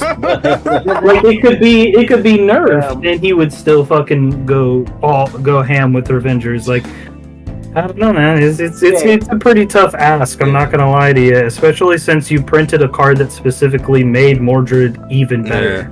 I will put in perspective that the ludicrousness of like Mordred is worth considering here, because like for instance, let's put it into context. Kaito, right? Really good Malkuth player, like a really strong one. So Kaito has full Malkuth setup, right? And I do Mordred, and it just can't defend it at all. He got torn to pieces. And I didn't even Raging Form. I just did the Dragwiller Phantom, which is weaker than Raging Form on top of Mordred, and it was still more than enough. I agree. Okay, hold on. So really, the problem is, and like I said, it's weird to ban. I've already had this argument before. It's weird to ban Mordred Phantom when you made a card specifically that works with Mordred Phantom. Yeah. Why did you print a card that works, or like why did you make a card that specifically breaks Mordred Phantom? To make Mordred Phantom more cohesive with standard Revenger builds. Yeah, so we need to you need to make another Mordred Phantom before I ban the Mordred Phantom. Well, if we ban it, well, we can just do the simultaneous. So I mean, I have a spot left in set 10 where I can release a new Mordred Phantom. So I mean, shoot, we could like coordinate that, right? Like ban it so that it's not a part of the third tournament, and then I release the new Mordred Phantom. Yeah, I mean, like, it like I said, it feels stupid. Like, we printed a card, and that card specifically broke Mordred. And so now we're banning Mordred. Mm-hmm. and honestly, Mordred's card design... Sorry, go on. I understand you don't like Mordred's card design. I think it's atrocious card design too. I think it's a fucking stupid ass card, especially since it gets that force marker for free every single time you call, and it's not once per turn. It's horrible card design. Don't get me wrong. I completely agree. It's horrible card design. I just I don't think I can ban it until like you give me a reason that Blaster Dark Revenger should be in this game. I like it just. Say, I mean, it's good for everything else. I'm also gonna say, the difference... I mean, it just doesn't do anything for Raging Form. Like, what did you print? This card doesn't do anything for Raging Form. It doesn't make Raging Form better. Totally does, actually, because it's another call card game. It's a better call card. Yeah, it's another call card game for Raging Form, which is even better than Masquerade, so there's that. Okay, you can call it. What's the power difference here? So the power difference is 2k, which means that it makes magic numbers with AK booster. 2k. So the difference is 2k. That's what makes Revenger Raging Form Dragon better? It's on-play skills relevant because Nullity Revenger Masquerade is actively disruptive because you can't even use its skill successfully without also getting rid of a target on your field. Blaster Dark Revenger, meanwhile, has the ability to Soul Blast to either retire another rear card or draw a card. So it has an actively good skill, which also Raging Form effectively makes free because the active rewriting gives you the soul. Yeah, I mean, it's not a card made for Raging Form Dragon. You made this card for Mordred Phantom. So, again, I'm asking you, why did you make this card? It just doesn't make sense. I hope it like doesn't come off as like super negative, but it doesn't make sense. So I think I think all we need to do, right, to say, because what you're saying here is it's not like Mordred is off the table, right? Like all we need to do is just make a new Mordred that still incentivizes the existence of Blaster Dark Revenger, and it's done. Especially because there's a couple cards in the Revenger archetype that actually work with specifically Blaster Dark, which still makes the name worth it. So if we just make a new Mordred that also makes the name worth it, but it's like fundamentally more fair, then we're good to go. Like that, and that's a good ask, and I think we can totally acquiesce to that, right, Nebs? Yeah. In fact, I'm one already.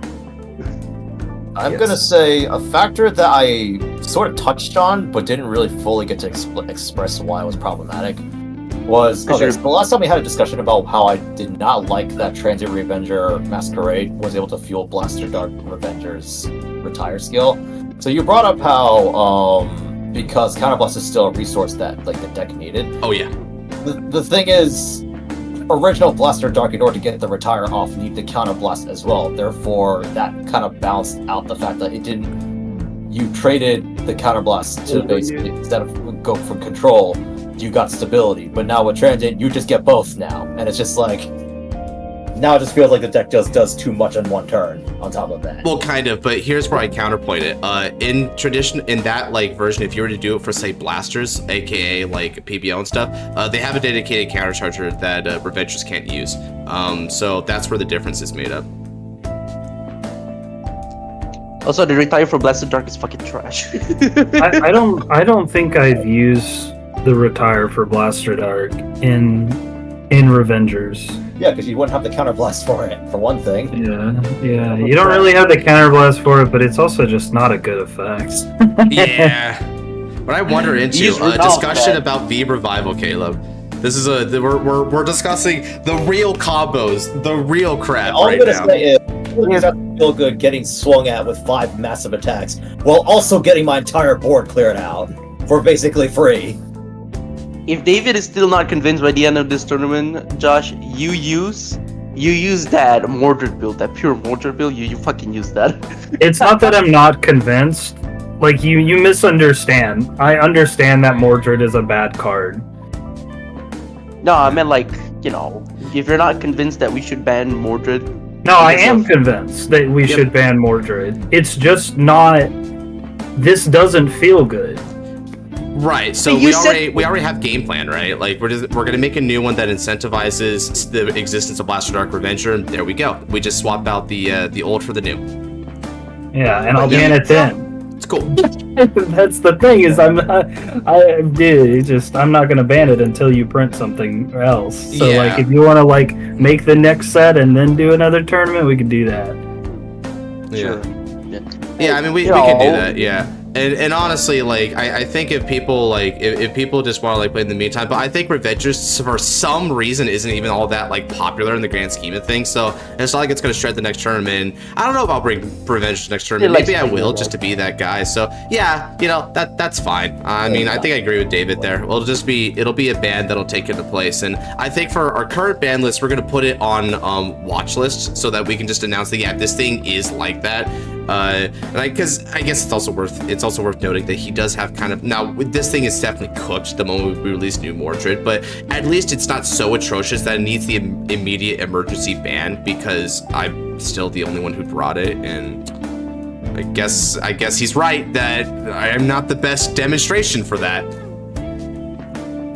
Yeah, funny how shit can backfire on you. Yeah, like that. yeah. You know what's funny? If there was a certain guy in Top Cat where I think if he was bringing Mordred and won all the way through, now he would have been a much more greater proof, right? Because that guy can win with it.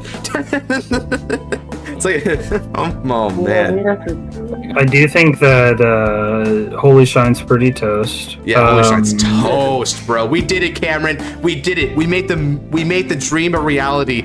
We can liberate liberators. You know, if we're going by the metric that, of course, Josh stopped with Revengers, it's Josh, right? We can also say, man, I can't believe Josh stopped with Liberators. He's fucking trash with that deck. Stupid, fucking garbage. I can't believe The problem is he's not the only person that topped it. Yep. That's right, Cam. You really mattered. You saved our asses. Man, Cameron is so trash with Liberators. I can't believe he topped with Liberators. He's so if garbage. Cameron is trash with Liberators, that just means Holy Shine carried even more. Smile. Exactly. That's my point. That's my point. You're acquiescing to my point, bro. Oh man, dude, it's really. But I mean, I'm not gonna lie. Like, another thing worthy of being on the watch list, more for that latter point than the former point, of like representation is Castile. I'm looking at Castile, bro. Can we not talk about this right now? I feel so fucking. Yeah. If you, I mean, so be it, Navs. You don't want to be a part of the conversation. You don't have to. But yeah, like I, David, you and me, we know, man. Listen, man, I think that Castile just represents a part of Dark Irregulars that I don't like. Yeah. Card design wise. Yeah. Which is turbo to this win condition, and then you hit this win condition, and your opponent might just not be able to do anything about it. Maybe they can do something about it, but also maybe they don't. It's the same reason I banned Hope on Dam. The exact same reason of like, oh, your opponent might have the answer to Hope on Dam, but if they don't, they just lose. Yup. Yeah, exactly, right.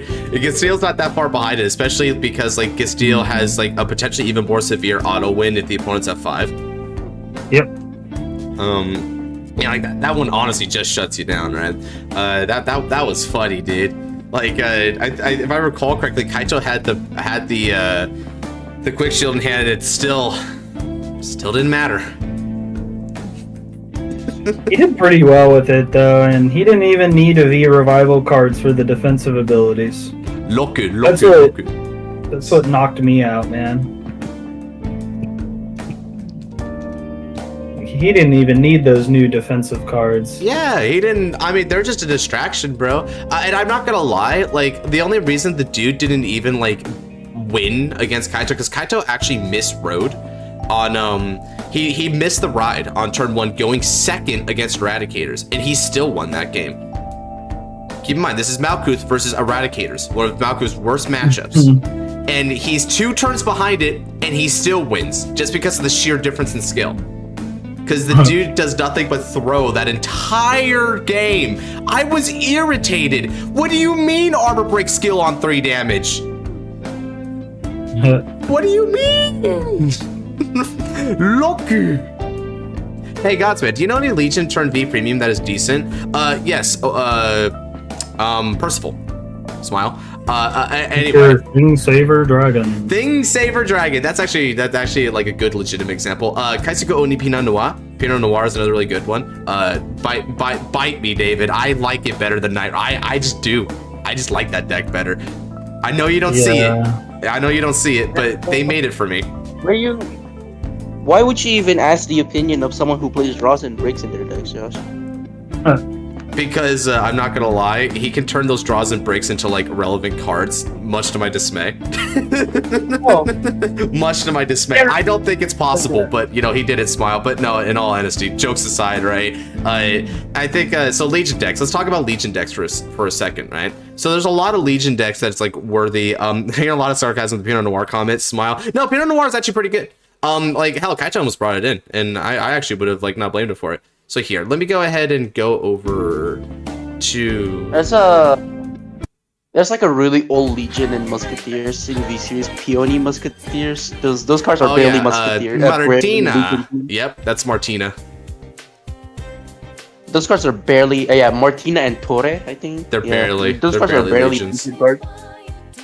Yeah, because, you know, Busher doesn't respect old cards. 100%. Y'all want to talk legions, right? So a good legion would be what you got with Royal Paladin, which is Thing Saver Dragon. Thing Saver Dragon's an iconic legion. If you want another good legion, we released Guarded Star Dragon. So if you want to lock you and then unlock you, and then turn it to Fighto, then that's how you do it, right? You play Guarded Star Dragon. It's pretty strong. Like if you want a bad legion, it would be a Grand Blue Legion, and it's not Pinot Noir, it's it's Negrobolt. Negrobolt, dude, y'all want to see what Negrobolt looks like? Oh yeah, Negrobolt's funny. I'm not necessarily talking about the effects. I think we can still make Negrobolt work with feature support. Although granted, it probably, if it was good on release, we didn't need to do that, right? But they barely interact as a Legion. It's more like a subtle interaction where they're barely connected by a thread of skill. Like, let me show you what I mean, right? Because Negrobolt doesn't identify Ghoul Dragon for any of its effects, right? Ghoul Dragon is simply there to be a sort of a fixer, if you will, right? Like, it maintains the gimmick a little bit. So, this is Witch Doctor, the Dead Sea Negrobolt. Its skill says auto. At the beginning of your ride phase or main phase, bind all cards in your drop other than trigger units. Yes, it just does that. And because it's ride or main phase, even if you like ride into something else at the ride phase, you still have to bind everything, so he's a punk ass. Next is the second skill. When this unit attacks, for every 10 cards in your drop zone, until end of turn, this unit gets critical +1, and all of your front row gets power plus 20,000. So you gotta dump like crazy. And then, continuous on the Vanguard circle, all of your units get shield plus 5,000 for every 10 cards in your drop zone. Which, funnily enough, includes your Vanguard. Not that it matters, but it's just kind of funny to say that. But now, this card is hilarious to me. I mean, just talk about such an erratic Vanguard. You get like one really big turn, that's it. Now look at Ghoul Dragon. Ghoul Dragon in the bind zone says that you counterblast when retire rear. You choose up to 6 other normal units from your bind zone, return to your deck and shuffle it, and then return 4 or more, you call this guy back, right? And then he can Soul Blast retire one of your rear guards to retire one of your opponent's rear guards when he attacks. So really what happened here was Ghoul Dragon is just a facilitator just to make sure you don't effing deck out and die, because Negrobolt is just this really extreme high octane card. But you know, they don't even talk to each other by name. These are both technically, like, you could run Negrobolt without Ghoul Dragon. You can use Ghoul Dragon to its full potential without needing Negrobolt. Like, that's so weird to me. Do you know the funny interaction that Negerbolt can do in Premium? Sleeve tugging bell. Yup. Sleeve tugging bell, baby. Just go ahead and throw all of them things into the drop zone from the bind zone. Beautiful. It says a lot that the best interaction that the card has is a interaction that only exists because of an expanded format. Yep. Oh my, Rising Nova. I really like Sleep Tugging Bell with Black Weevil. I like that combo. Sleep Tugging Bell is a very neat card. Sleep Tugging Bell, I feel like when they made that, they're like, you know what, this probably has premium implications and we do not care. David. No, actually, it was for Alchemagic, but you know, hold on, that's the wrong guy. Add David, check out memes, bro. I just want to imagine playing Dragon again, and then my life is yours. Okay. Imaginary play Dragon. Because that was definitely my favorite card before Messiah came out. Man, Triangle Lock made easy that deck. And hey, that actually CB2'd, and I had no counter charge. Therefore, you know what? I actually had to rely on my heals. I actually had to do some planning around that. Or, you know, you could be like, you could be Mr. Omega Pill himself, right? And then like Omega Lock was something else, and then just like ride into something offensive next turn. Yeah. Is that David? Yeah, fuck Skull Dragon. I mean, if you really want to. Really want to? You're gonna hear a lot of noises, so a lot of. You know. At least give me the OZ part. Bone rubbing good. Josh, check out the memes. Check out the memes channel. You remember this? All right, I'm gonna check out the memes channel. I was reading Percival and went, what the fudge? Yeah, good thing it's bans, right?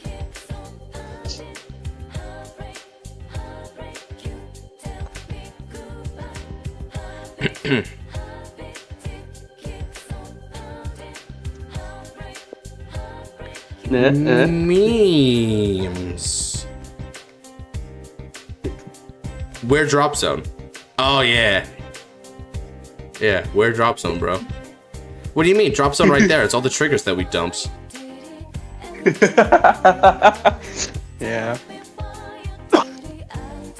Wait, it's banned in V Revival? Hell yeah, it is. Hell, it was banned in regular V, Melfi. There is no fucking way we are ever letting Percival get unbanned. Fuck that piece of shit up its ass. It was not bad. It was not bad in regular V, by the way, just so you know.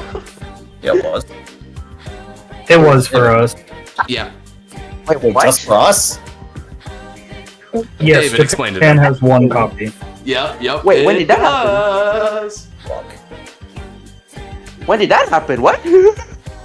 Back when V was still actively getting tournament support, So, like, a millennium ago. basically. Oh, okay. No wonder. Percival doesn't deserve prominence core. Percival was banned, I believe, in the start of 2023. It was either like mid 2022. I feel like it might have been the 2022. I think it was a bit older than that. Yeah. Yeah, because I think they had that done and dusted for a while. At least that's what I remember. But you know, I mean, when it comes to this, it can be a little vague. So what was the other options? So you've got Thing Saber Dragon, you got Negerbolt, you've got CEO Idrisil. If you hate field control decks do Idrisil, you could just like flip them off legally. You have Technically you have Draconic Neoflame and Overlord the Great. Oh man, I forgot that was like one of the starting points for the whole. Wow, these things don't have their archetype names anymore. Like Clarence Sword and Sanctuary Alfred. You were supposed to destroy the pseudo legions, not join them. Not join them, but then they figured out that the pseudo legions were fun. So Dragonic Overlord the Great he's not that great anymore. He used to be great though. He used to be. I just love hearing about Xenon saying, "Oh, I love the Great with DDD. That's my favorite way to use DDD with the Great." Oh, but you know what? That's not the only Kagura Legion, Smile. We've got Dragonic Overlord the Cross. Ooh. Yeah. Which I'm always gonna find hilariously funny that if did the Legion properly, despite the freaking card in V not actually being a Legion. Yeah, I know. I mean, this one kind of feels Legion-y because you're like uniting their effects over the Vanguard circle, right? So it's like it's kind of there, you know. Like another one that feels like they did Legion right was Witches. Witches was actually pretty good because you made them both Vanguard circles. I might discard the other, but can we skip the clan? Okay, yeah, you don't have to talk about the cross, but the cross is cool because it uses every other Overlord. Like it just can do that. It's pretty strong. Okay, so there's also Witches. You played Witches. Witches will get you there. Let's see. Oh yeah. You can also do Lord Gastiel, my brother in Christ. How is the cross even comparable to Gastiel? Especially with Heal Guardians now. They win. Yeah, it used to be because it's called the cross is a grade 2 bullying deck. But if you woke up from your rock from the next time century at any point, you would know that's not true anymore. So there's Tester Fox. Yep. Tester Fox. That's a good card. Yeah. I like fucking that one. bitch. You fucking unmuted yourself just for that. You fucking. He's like, that's a good card. Now I hide again. Researcher Fox. Damn, I'm gonna give you a Skeletor roll at this rate. Shoot, at this point, I think he would appreciate that. One. Wait, hold on a second. Someone actually mentioned something very fair. Hold on a second. This is. I think it's I'm gonna over get here, smacked right? up in the head. No, not that one. Where is it? Up the head for one reason or another. Oh yeah, I think it was set 2, right? Yeah, but like you know, it depends on the context. Hey, Melfi, do you like to attack? Do you like taking cards and making them go sideways at the opponent a lot? Okay. Ultimate Riser, Mega Flare is your card. Oh, they made Metal Borgs, didn't they, in V? Oh yeah, and you know how we have grade 1 PGs now? Funny how I thought about that. Metal Borgs. Metal Borgs. It's almost like that's what I want to support in this upcoming set. Oh my god, are we getting heavy, Duke? Maybe. Maybe. Conspiracy. I like making my cards go face down. Oh, well, I mean, you can do that too, because this thing has a Counterblast 2 cost and a Counterblast 1 cost. Sure as fuck does. It does. It sure can do that. No, but seriously, Melfi, this card is actually like crazy, dude. Because of like the Riser support, this card, like if your opponent is grade 2, you're right to Mega Flare. You're gonna have to ask him for some mad defense, bro. It's funny because like the main selling point of Risers isn't even the fact that they multi-attack, it's the fact that they plus it them. Yeah, like that's the thing. They're one of the most stable. Research it, Melfi. They're one of the more stable Nova Grappler decks alongside like Blau. It's okay. You just turn cards sideways. Next turn, you call a board. You turn everything sideways. Yeah. And if they pull the defensives, or you know, or not. Yeah, you can do what Crazy Flame is saying, which is play Cat Butler, right? It's as simple as that. That's all you've got to do is play the Cat Butler. If they pull the defensives, you just plus and wait until next turn. But if they don't, then you fucking blow their heads off. Yeah, I've had a lot of experience of Nabs just like absolutely hitting me with the baseball bat, dude. Like home run my head to the other side of the fence. Oh, I don't know how I forgot, but Yggdrasil was also a V card. Yeah, I mentioned that. I was telling him if you hate field control, play Yggdrasil. You can legally shoot your control opponent. The only way to stop Yggdrasil is to lock from top deck. But lock from top deck is just open Greers. No, so yeah, so they just spam board and go for it, like literally. Yep. That's all they gotta do. It builds itself. Let's see. I feel like there's another really big Legion that I'm forgetting about here. You mentioned Metalborgs, right? So, yeah, we mentioned Metalborgs. I think never goes without saying. There's got to be something. Well, what about Phantom Blaster Abyss? Wow, but that's not out yet. Let's see. Oh yeah, I guess I didn't go into detail about Musketeers, right? The Jewel Knight Legion. We're missing Vera. Stormy's the We're only thing. missing Vera. Stormy's the thing, right? No, not yet. We don't got Sword Me.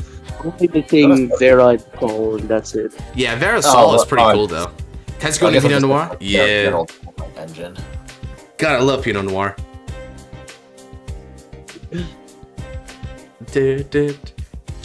Wow, this game is still going on, by the way. That's insane to me. Crit and crit. What do you mean?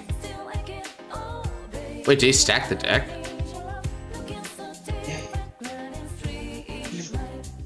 Oh, he did. Oh, good job, Josh. Now we know how we won most of his games now. Well, I mean, to be fair, I did actually double crit Cam with Liberators. Whoa. Oh, that's not being fair to yourself, is it? You're just converting. I was about to say that you're making that sound like that's out of the ordinary. I also did it with Gunning Colio. Yeah, no, that's pretty out of the ordinary. No Gunning Colio players. Oh, what were they ever playing? had They were playing Dragonic Blade Master Caleb. I'm sorry, Navs. What did you say? I couldn't hear your slander. Gunning Colio players do not get more than one trigger per game. Nah, That dude. is a false. I hit the quad drive, hit 2 crits, next turn right into the Intimidating Mutant Darkface, swing, and twin drive 2 more criticals. I kid you not. Oh boy. Like, that was so wild. It was random. The randomest thing. If it is false, then fine. But what I know is not false is getting a grade 0 and grade 3 milled out of order. Okay, now that is in fact hard to do. Hey, David, milling grade 0 is a great way to win games. Is this talking about Shadow Witches again? No. Just a heads up, our React stream will be at 9:30 tonight, so you got until then to... Yes, sir. Oh yeah, that's right. Today is Saturday. Yep, and I'm actually in the mood for it, so we're gonna do it. Also, I don't know what we're gonna do afterwards, though. We could either do Monster Hunter or Marvel Rivals or something, or I could just do Deer Days and everyone else just gets fucks off, so... Shoot, probably the latter most. I want my freedom. Sharing custom DX. That works for me. I've been looking for an excuse to continue the Deer Day story anyway. Fair enough. I've been doing it in my free time, mainly because I'm just trying to get enough points to build all the decks that I want to build. All 20 of them. I've just been testing Draduald against the NPCs, so I've been able to grind out my VP with that. Also, can I just say something real quick while we're on the topic of the Deer Days story? I hate the early story in Deer Days because of how bad all the characters' decks are. Yeah, me too. Oh, it's like, over. That was death. It was one thing in the first one, because in those, they were like, okay, sort of, you can make sense on what they were playing. They were at least playing some, like, generic good stuff things. But in this, they're literally playing with vanillas in their decks. Also, the protagonist at the time was new, so it's like, okay, it makes sense. Everyone, like, knocked their decks down to, like, beginner level to let her learn and play and actually gain more confidence to continue playing. Yeah. Wait, what are we talking about? The Deer Day story. Oh. Okay, because I was gonna be like, it's okay, it's OG. Deer Days won. Because at least she was a beginner, so it made sense. Everyone just okay, we're gonna purposely all nerf our own decks just so she can build some confidence, and then she can start keep building and then get better. Deer Days 2 though, apparently she's supposed to be some goddamn freaking prodigy now, and it's just like yeah, no shit, she's playing. Go play vanillas. I believe in 2 philosophies, which is it takes a village to raise a child, and that you should pull yourself up by your bootstraps. Which is why I fought this beginner with full Varga Rakshasa. There you go. I mean, I fought with my fully decked out Messiah, so. Oh yeah, the Messiah hits like a wet paper. I just want to show my deck. The only reason I ever got to Excelix the one turn was because I purposefully dragged it out, just so I could see what the attack animation for him looked like. Yeah. I purposely forgone like 4 attacks over the course of the entire game, just so I could get to Excelix. Yeah, that's the other thing, is that because of that, literally all you need to do is just go first, and you just auto-win in the early story. It's not fun. Yep. And it doesn't help that it takes fucking forever for them all to do their moves. Oh yeah, I actually like the Kuon wins theory for next round. I agree with that one, man. I think he needs a W like that. Although I don't agree from a competitive standpoint because I believe that Reza has the edge on Levitras. Yeah. I mean, to be fair, Akina's going on without Gabwelius. I mean, like, I know the deck doesn't need Gabwelius per se, but Gabwelius does help a lot, doesn't it? Yeah, at least he does have the grade 1 to give power to front row. Sorry, what did you saying, Miss? I was going to say, okay, so here's what I think's going to happen next episode.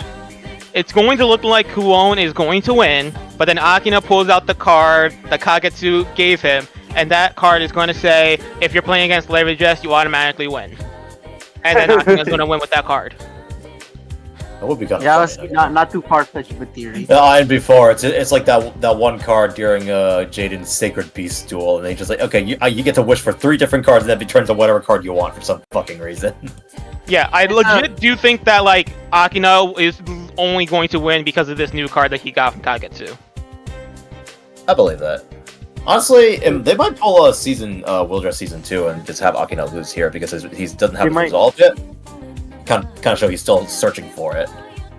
They might pull a Chrono versus Aichi where he doesn't even get to use the new card. It just loses before that. Yeah, that happened. I mean, to be fair, it is a pretty slow card. Yeah. I would have liked to play this against Josh, but I'll take any fight, lol. Damn mood, dude. I don't know, bro. Apparently Untap is just giving like so many crits right now for me that you might want to stay away. I'm a toxicity hazard right now. What was that, man? That actually happened where he didn't even get a chance to use the new card. Oh yeah, seriously, because it was the GBA. So yeah, he got beyond order, and it was like, I'm gonna test this out because GB8 is cool, and everyone else is doing it. So he fought he's the only one. That is so sad. Right? Yeah, he played against Aichi, but Aichi was playing Blasters, which was meta as fuck. So a turn before GB8 was active, he fucking died. God, you know what's great about that? Like, that was a meta match right there between our protagonists. ZTP versus Blasters is just like, that is peak G-Necked, unironically. Yeah, but his ZTP deck was fucking trash. Yeah, dude. it was. It was. It was pretty bad, dude. And, you know, are we not getting halftime tonight? Well, we turned down the reading thing. Maybe the halftime would have been that tournament match with me and Gamey, I'm not sure. Or we could have done something else. I don't know. What do you guys feel like? Now that if I took so long, I grew gray hair. I feel that.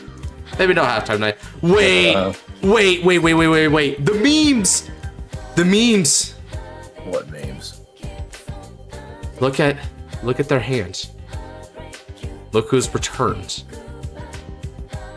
I'm sorry, are they going for round 2? No, these are different players. Oh, okay. Let's say. It's Coral, baby! It's Coral! No! Oh boy. Yes! Yes! More! Yes! Everyone, run for your lives! You know, that also reminds me of something to go with David's theory that just because Josh is the pilot, it doesn't necessarily lend credence to something. Oh yeah, because Coral is freaking bad, dude. Coral's not good. Yeah, and then he still almost swept the entire tournament with it. Yeah, dude. Just give us, just run the next tournament with the Mordred Force Marker build, and then give it to someone. Give it to Bluefang. Coral is so strong that it made Nabs' mic stutter. That's funny. Oh, okay. Oh, sorry. That's not probably. That's not me. That's Flareblade saying that. Hearing the bitter. Damn. Hey, you just said that Flareblade, not me, bro. That's fine. Anything interesting happening? Coral's back, Dark. That's what's interesting. Makoto Generator 2. Oh, let's effing go. I mean, now I know this isn't the same exact deck because they're running this grade 2, which I don't believe in, and they're also running. Interestingly enough, they're running Yugioh, which I don't use either. So this is definitely a different list. They just happen to like the Makoto Generator, which is cute. Isn't that the bad robot deck? No, it's not bad. Risers are good. Risers are strong, man. Wait, who said Risers was bad? Melfi is wondering if they're bad. Oh, okay. Oh, he's wondering. Okay, cool. See, because a lot of people made a mistake. Risers was bad just because it attacked less. Yeah, people don't like really think about it, right? You know, they read a card, but they don't understand a card. Nova Grapple players are something because they're like, oh, we attack a lot. We don't get advantage. You know, they bitch about not getting advantage, and now that they actually one rolling on it, it's like, but it has less attacks. But it has less attacks. Like they finally got one advantage. And they don't You know can't how to have your deal with it. cake and eat it too. They're like cavemen. They don't fucking know how to handle it. You're not allowed to have your cake and eat it too. It's one or the other. Unless you're Bermuda. Yeah, We don't talk about Bermuda. I mean, you can also just be Gold Paladin and be good at everything. About getting one luck. Yep, that's Shea versus Ice. Yeah, Coral got cooked by Ava. Yeah, finally someone put an end to that. It just took like one of the best players that we had in the tournament circuit to do it finally. Jesus, how did I even beat him in the freaking top cut, dude? Well, I mean not the top cut, in the top seed of Swiss. I don't even know how I did that. I think it's because I just like locked the F in and like read his hand perfectly. But like, dude, came top cut, like, hey, look, finally, Coral isn't getting ridiculous high roll. It's almost like that's the moment where I lose. After seeing Artisaria's lock, it want me to build that deck. Whoa, you're the first one to say that. Nah, but seriously, everyone wants to try it now. I don't. It being able to lock now makes me never want to touch the deck. Not too bad. Everyone else will touch it against you. It'll touch you. You wanna know why? Because you wanna know why? Nothing else. It's still not really convincing me to switch from the side to her. At any rate. Well, that's good because Denon's right there, baby. Yep. The main reason why is because when Link Joker came out, nobody would shut up about it being a better Mega Colony. It's fucking hilarious. No, yeah. Beast Deities. I don't know what's going with that. I mean, when Mega Colony was coming out, like originally, in the original era, everyone was like, why would you ever pay Counterblast 2 to paralyze when I could play Counterblast 2 to retire? Yeah. That's a better question. David, why would you pay Counterblast 2 and retire 2 Regards to retire 2 Great One or less Regards when you can just Counterblast 2 to retire 1 Regard? Yeah, well... Giraffa was a whole different story, man. Giraffa was bad. Shoot, dude. Don't worry, I'm gonna make it good. But is he as bad as Blazing Flare Dragon for Soul Blast 5 to retire? Honestly, yeah, Giraffa's worse than Blazing Flare. Yep. I can tell you one card that is worse than Giraffa, and it came out in the same fucking set. It's the fucking Amber Dragon. Oh, yeah, CB2 to get an on-hit to retire.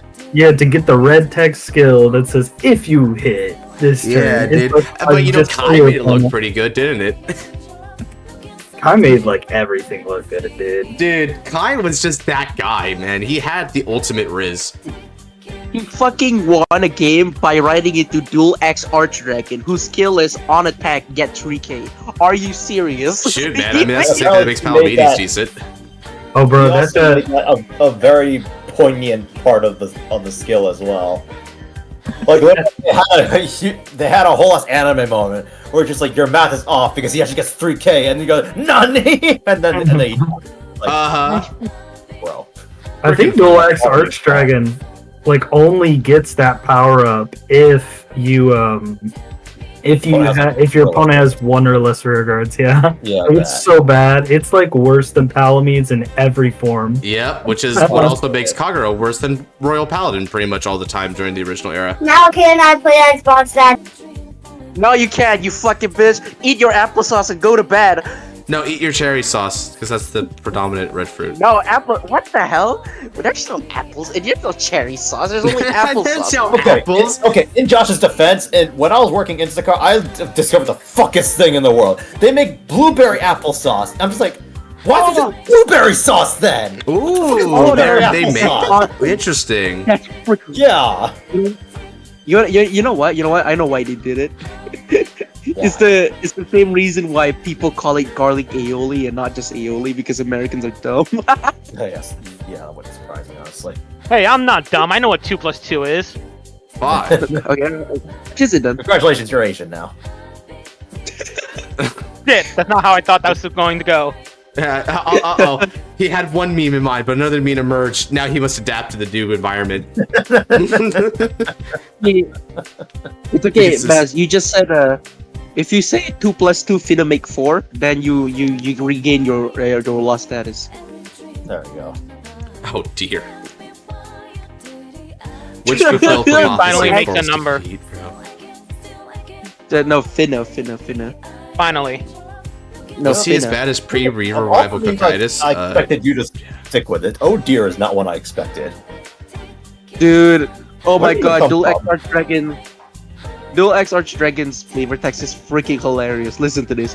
Dual X Bomber, you shall explode! And that's it. Hold on a second. Yeah, he sounds like he's having a good time. I say go feisty. Bro, I miss old flavor texts. Oh my god. Some of those are so funny. Times. You know, Dual X Archdragon was a 10k base too, so if you want that thing to hit, you have to use bar. I like Ruin Shades here. Don't wish the die. Too bad for you. Go read Silent Tom's. Go read Silent Tom's, the one with the gun, the actual Silent Tom art. Yeah. Silent Tom has a gun? If you want to capture me, bring along a fine lady. Fine lady. I didn't know there was artwork of Silent Tom that had a gun. Hold on. I think You know, it's funny because I think I'm pretty sure they censored it by turning its fingers into the gun. If I remember Yes, correctly. they did, but I still own a BTO2 Silent Tom that has the gun art. Let me show What it the to you. heck? Wait, Chappie the Ghost, he's kind of vicious. It says, yo ho ho, I will take you along to hell. That's it. That's all he says. On a more serious looking, I could go on a stride card and it would just sound threatening as fuck. Oh yeah, but it's on Chappie the Ghosty, the main deck I grade know. 0. What the hell? Now, if it was on a stride card, which stride would it be on, though? Cross Origin. I don't know, some Cocytus stride fusion or something. Yeah, here you go, Maz. I'm gonna put it in staff chat. Hold on. Oh crap, ratios. No. Spike Brothers Assault Squad says, do it, let's do it. Giggity. Bandit rum. oh god, I'm trying to find this really good one. Ah, yes, here it is. I think this is it. Okay, look up Starvader Turn Down Dragon. Oh, I know what you're thinking of. That's hilarious. I love it.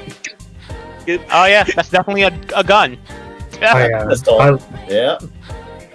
I love this Silent Tom art. It's fucking great. Wow, I didn't know. Like Heisenberg.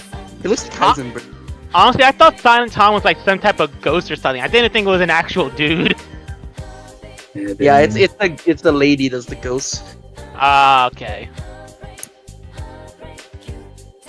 I think it's supposed to be Here comes Chaos Breaker Dragon telling us Wicked Steel will make you feel like this is my prediction. You will beg to be locked. Josh, did you check a Turn Down Dragon? Turn Down Dragon? I'm trying to look for him right now. Yeah, TURNDOWN. It's no spaces. What the heck? That's its flavor text? No.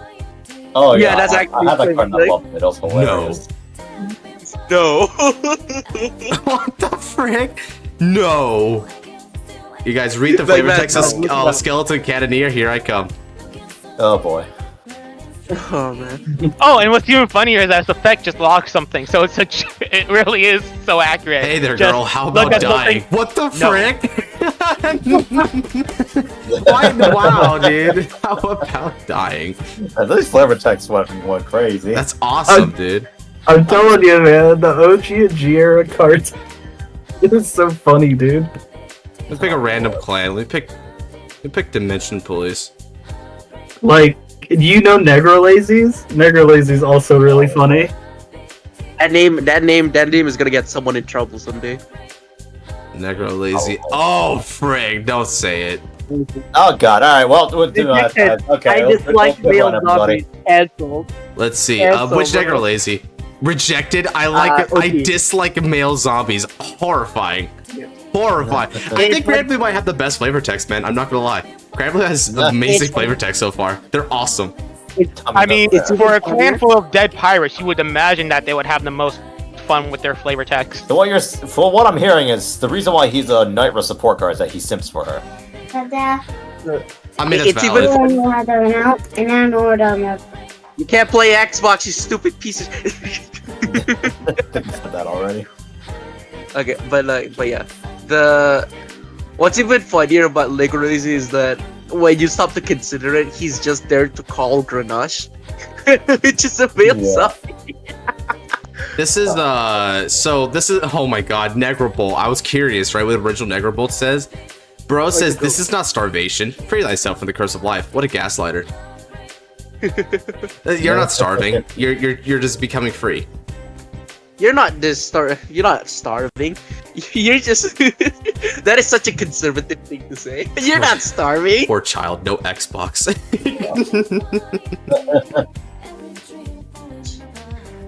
This isn't a shoelace. This is an anklet. Wait, Peep 9? What do you mean Peep 9?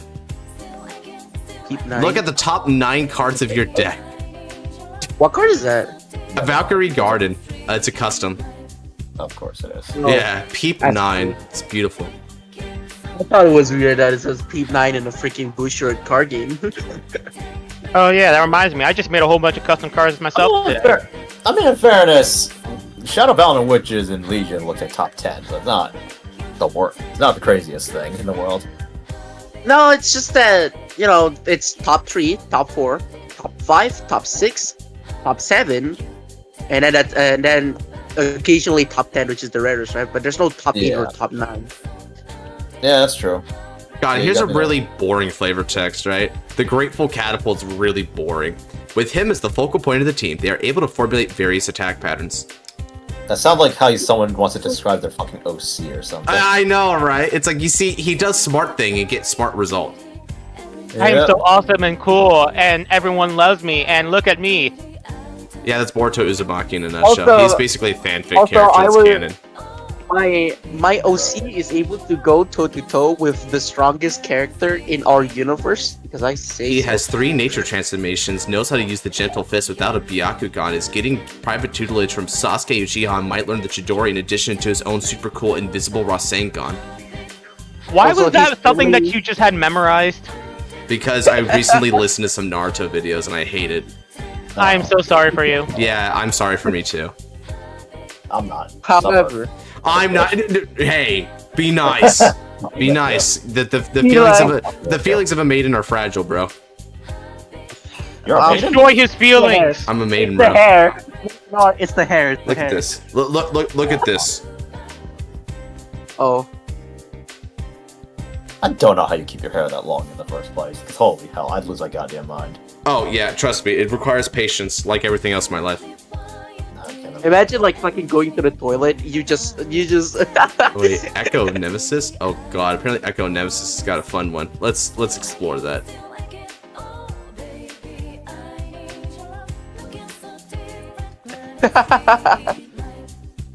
This should do it. Echo of. There you are.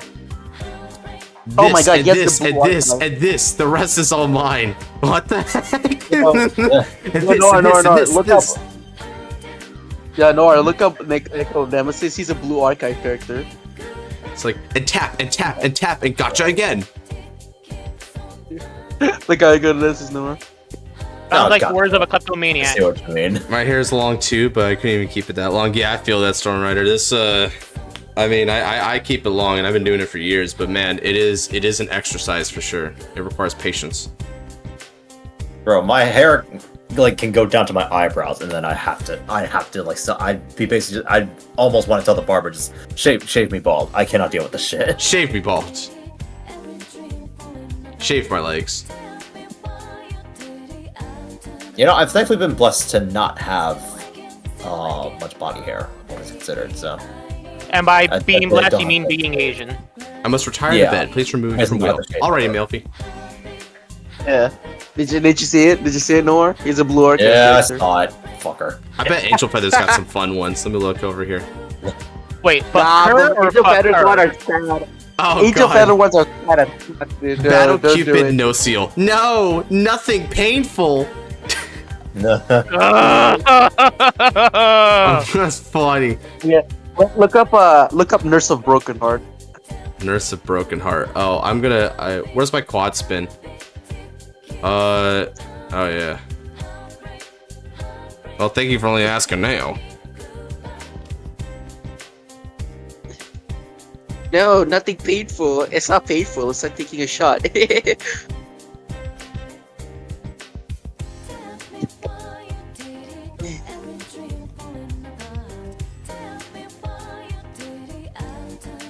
Let's see. What about Ironheart Mastema says? As long as there are fallen ones, angels and every. Oh, that's just cool. Oh, Miracle Feather Nurse says, I want to be a doctor when I grow up. Yeah, if you grow up. Yeah, no kidding. Yeah, get there. Gatling Claw might have something to say about that. Shoot, don't even. At least he's a ride line card. Oh, then again, if you fail the ride, you F it up, and he goes to the rear circle, yeah, he's gonna die. Wow, so is that the bad ending in a video game? You don't ride Heavenly Injector? Yeah, apparently. I hope she heavenly injects me. Yeah, sure. Oh shit, are we talking about Ergodiel now? We're just talking No. about, like, Angel Feather flavor text, so I was running over Ergodiel. Okay. Yeah, loser. Well, oh my god, Thermometer Angel. I'll take your temperature. It'll hurt if you resist. That's terrifying. Jesus. That might turn someone on. It probably would. They're probably Where's using Max when you a need him? rectal. Where's That's probably a Maximini? rectal Oh thermometer. god. That's probably a rectal thermometer too. You know what? So- I'm not gonna lie. Critical Hit Angel seems appropriate. It's also just kind of funny in the context, right? Where it just says, "Oh no." What is that liquid coming out of the bottle? Yeah, like that's what the opponent says when you check 2 of these on a twin drive. Oh no. Yeah, Oh no. Oh god, I forgot how ugly she was in the OG. Yeah, there you go. Thanks V-Series critical hit. So That much is better. not a No, flattering angle. I mean, honestly, the original Critical Hit's pretty nice too. I mean, you know, No. she's great where it matters. I don't know. I'm gonna call her ugly. She's Wow. a little unconventional, but I don't It's think she the looks bad. angle that does it, right? If it was at a different angle, it would look a lot better. The eyes is not big enough for me, alright? I need the big eyes. I'm an Awful. Asian. I need something I don't have. Felt that. Bullets are not scary at all, but I draw the line at injections and red wings. Nice. Goku. That's Goku talking there. Yeah. That's Goku talking. Yeah, basically.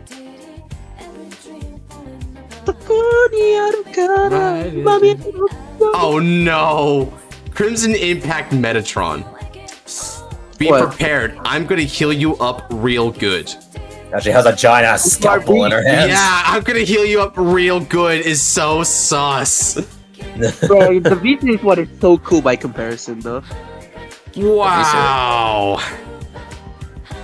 Look at the V-Series one. The She's so V-Series one? cool. What does she say? Yeah.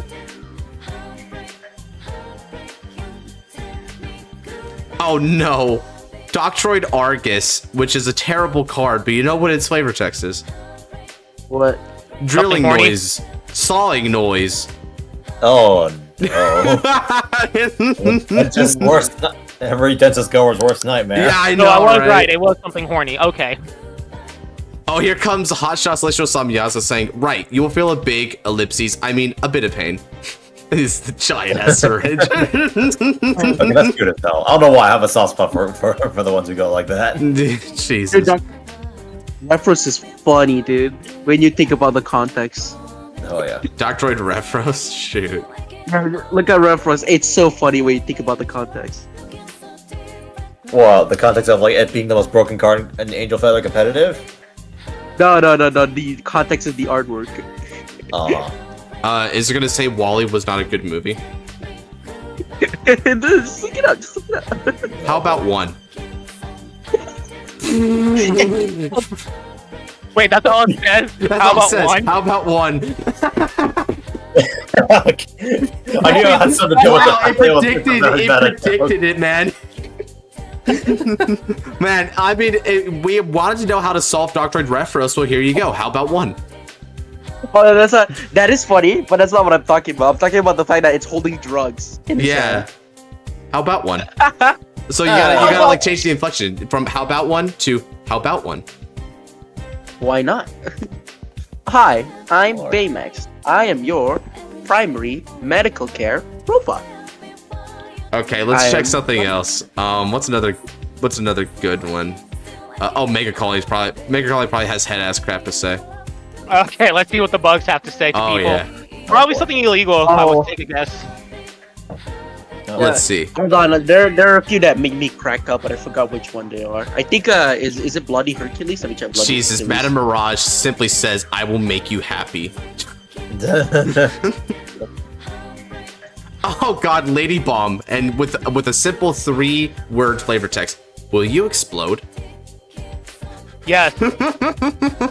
That's what I ask every time I watch Kamen Rider, and the answer is usually yes. Let me check Brilliant Blister real quick. Hold on, let me see. OG Brilliant Blister or Viera? I'm checking both. Okay, so the V1 is kind of funny. Like, I can't help but be proud of myself, right? But the OG one says there are many narcissists among the remodeled mutants. That's really funny. No, that's funny. Hold on, let me check Girafa. Girafa might have something. Oh, Deathborn Antlion is very boring. Now choose a proud demise or a peaceful I don't want to say that word. Oh my god. Girafa is kind of cool. No, it's okay, Josh. You can say that word. You dominated that. Oh, I saw what it said. Yeah, that's great. Yeah. You can say that word. You can say that word, Josh. You dominated in that category. Oh no, Stealth Millipede. Its job is to harass a captured prey. It's literally, it's specifically designated as a bully. That's all it's supposed to do is bully them. I mean, that is kind of the point of a 10k booster for Vanguard, isn't it? Although Just that to pull them into with the match number. that text does put something into perspective. Not all of these are speaking for themselves. Because some of these are just bugs, just really big bugs. They don't talk. They can't say anything. True that. Are you Lord. Machining Tarantula offers a very powerful choice for us. Suffocation or intoxication? Which way do you prefer? Both. Beautiful. That's correct. Please. The answer is yes. Look up Colby Battler C.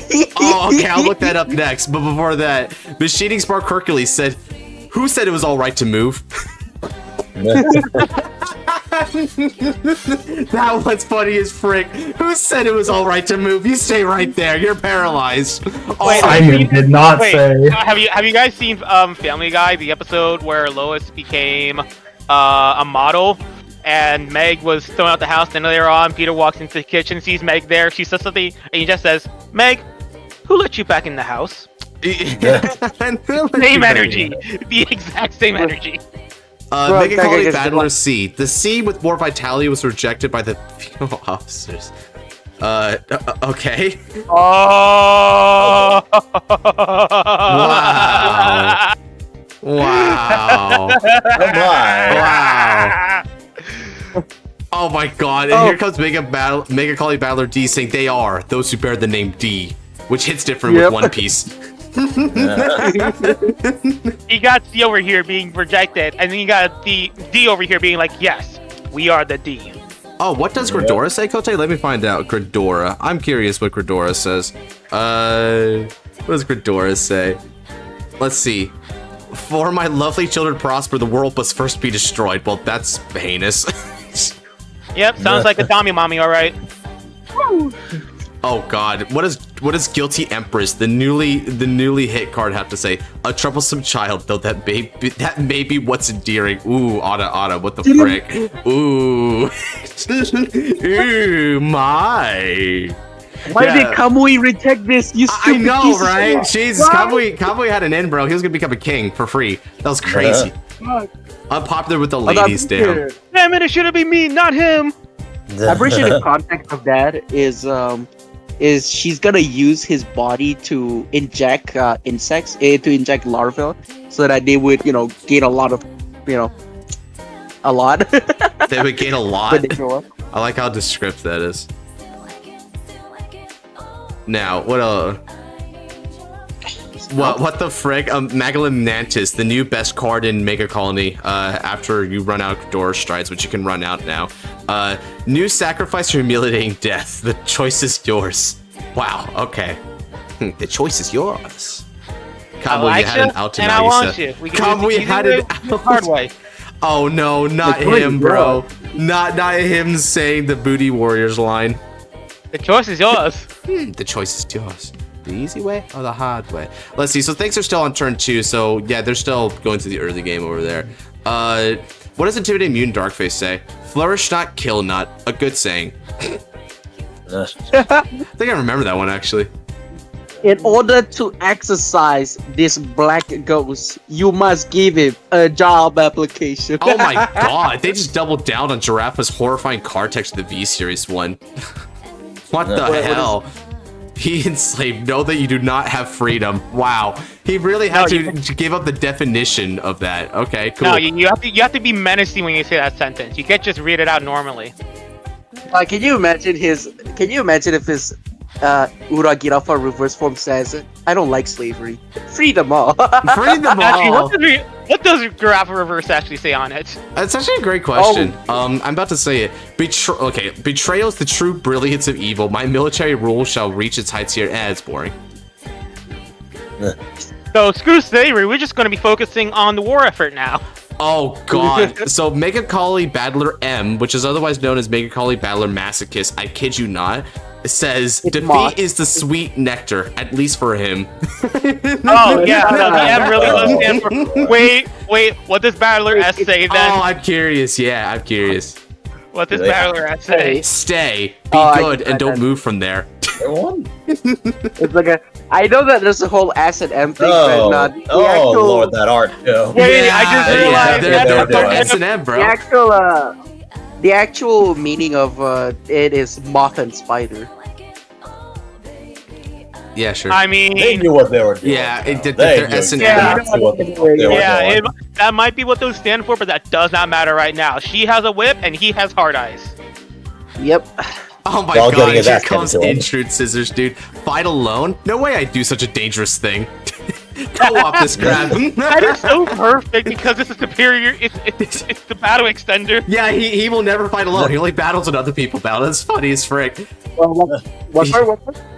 Intrude Scissors said that's crap, Nabs. That's funny.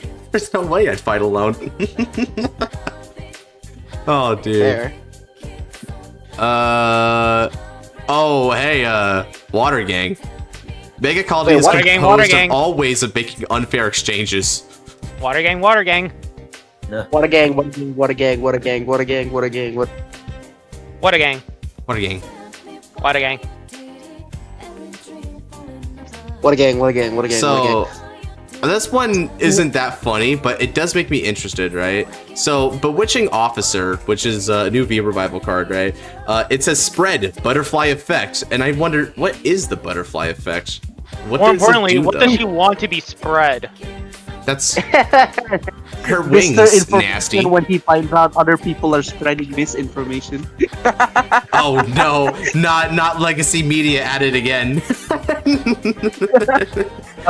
Maz, what is the name of that one card in Gradora that on place restands that's not Intrude Caesars? Hell Demise. Hell Demise. Hell Demise. Let me check you out. Jamie Akago's flavor text is appropriate when you face it. Oh lord. Okay, that's a good transition to move over to Nubatama.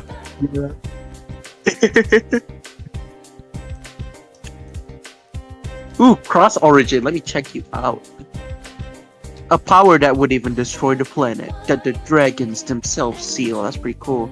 Okay, what about the other one? Now let's the enjoy seal the will be broken. The searing threat will descend. Oh wow. Suo, which is not the Vanguard character. He's the Jamio Congo support. He says he only shows himself when certain of victory, and I think, yeah, that's the same thing as Blamemeyer saying Divine Skill Manifest.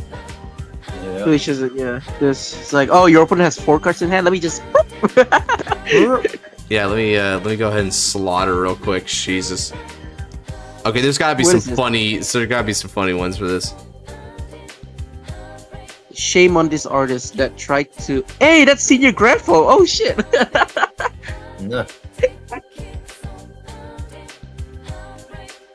Oh my god, Hagakure. Y'all remember Hagakure? Oh, I remember. Is that how you pronounce it? Hagakure? It's Yep. Hagakure. I was gonna say, yeah. Yeah, Hagakure. It's fine. He gets a pass. It's fine. No, he doesn't. He shouldn't get a pass. Ninjas cannot be defeated without sacrifice. Suicide burst. What the heck? Why is it called a sentinel in database? It's so weird. So weird. But yeah. Oh, Noir, that's a funny clip. Okay, I finally got a joke, okay. I thought... What? What? Nah, the tweet you reposted earlier. From a senior grapho. Oh, yeah. How do you follow this guy, man? I didn't know he had a Twitter. I thought he had just a Reddit. Oh, yeah. I was mostly following his Reddit and then I found he had a Twitter. I was like, oh, shit. I gotta follow that.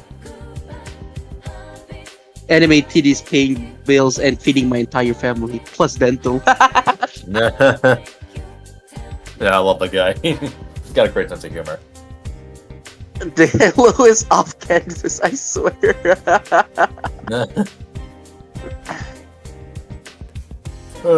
Give me to the old cards again. I need to see the old ones because that's, you know. Oh, here comes Morishige. Muscles are great. You think so too, right? No, you're mispronouncing that name. It's Moshirige.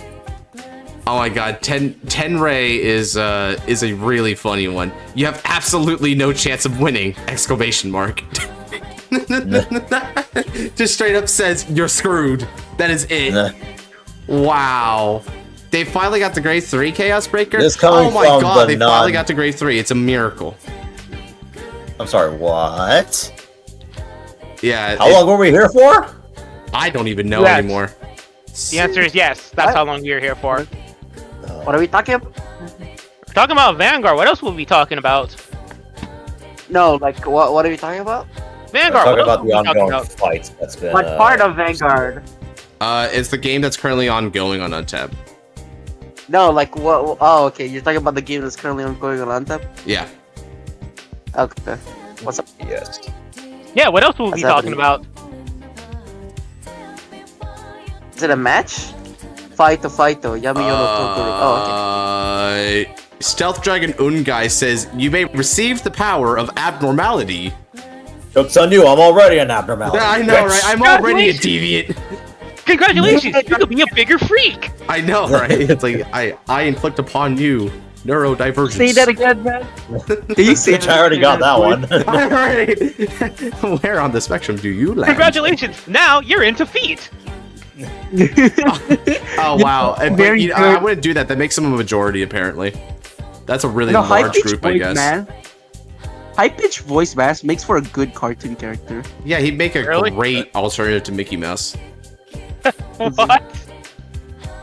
Haha! That's not possible! I'm Mickey Oh, Mouse! Here comes Hojin saying, "You're only limited to crushing your opponent's expectations." Wait, not Whoa. surpassing, crushing them? Okay. So what you're saying is that I should not live up to their expectations. Yeah. Yes, exactly. Thank you. You finally got it. I'm not gonna lie, these guys aren't as funny as I'm scrolling through. The reason I'm being more quiet is because I'm having a hard time finding like funny crap with them. They're not that good. And who knew that a clan like this would take themselves so seriously? I know, right? If only they knew how they would actually work in the game. Yeah, if only. Hey, I'm gonna go. I'll be right back. Okay. In the meantime, let me see. What's another good clan here? Oh good, Nab is gone. Let's talk shit about him. Man, We already honestly, do that, he's though. too yellow for me. Wow, Damn, what okay. does that make me think? It's like, I'm pretty sure I look a lot more yellow than even he does. We don't talk about it. Okay, but no, You no, know what? serious. Fair enough. And all Shadow Paladin's where I got some head Yeah, ass stuff. no. Oh, no, we're memeing. So, Oh yeah, let's see how edgy Shadow Paladin actually is. Yeah, I want to see some Shadows crap. What do some of our units say? Oh, what does your big boy Revenger say? Revenger Raging Form Dragon. Oh, he's got sick dialogues, bro. Like, You want to hear some? Like, okay, let me start with Phantom Blaster Dragon though. Death and agony are my blades. Rise in pain, shadow erosion. It's like God. Yeah, that's some like anime protagonist shit. Jesus, and you'd think he'd have a more powerful skill than Counterblast 2 Retire 3 for 10k in crit. Death and agony are my blades. Dude, and then here comes Phantom Blaster Overlord being the same thing. Abandon all hope, for I am blacker than darkness is a fate worse than death. That sounds racist. That sounds racist. Well, hey, I'm not the one who said that crap. Take it up with PBO, bro. Oh, wait, what does Dark Metal Dragon say? Oh, Dark Metal Dragon, you're curious in him? Okay, let's see what he says. Dark Metal Dragon. Steel, dark steel. Emerge from darkness and pierce the enemy. We get it, you're edgy. Shut up. I know, right? Here comes Phantom Bringer Demon. These cowering and fear are illusions. Let me materialize that terror for you. What the hell are these? You got it. No. That last one, you have to read as if you're like an actual basement dwelling, like incel. I know, right? Like they sound like that. Like no one understands their pain or something. And then here comes Revengeration Form Dragon, which, by the way, Revengers are the first noble element of like the Shadow Paladin clan. These are the first good guys in Shadow Paladin, right? So now here comes Raging Form saying, "We, the ones living in the shadows, shall take you down with all of our might." So it's still kind of Chuny, but it's like Dark Knight Chuny. You know, it's getting there. It's like Daredevil Chuny, was what it is. Yeah, you know, I'd say closer to Batman. I feel like. Nah, I don't think Batman will go around killing people and sacrificing his own. Maybe not the mainline Batman anyway. We're not talking about the Killing Joke. I wasn't talking about that one. White Knight?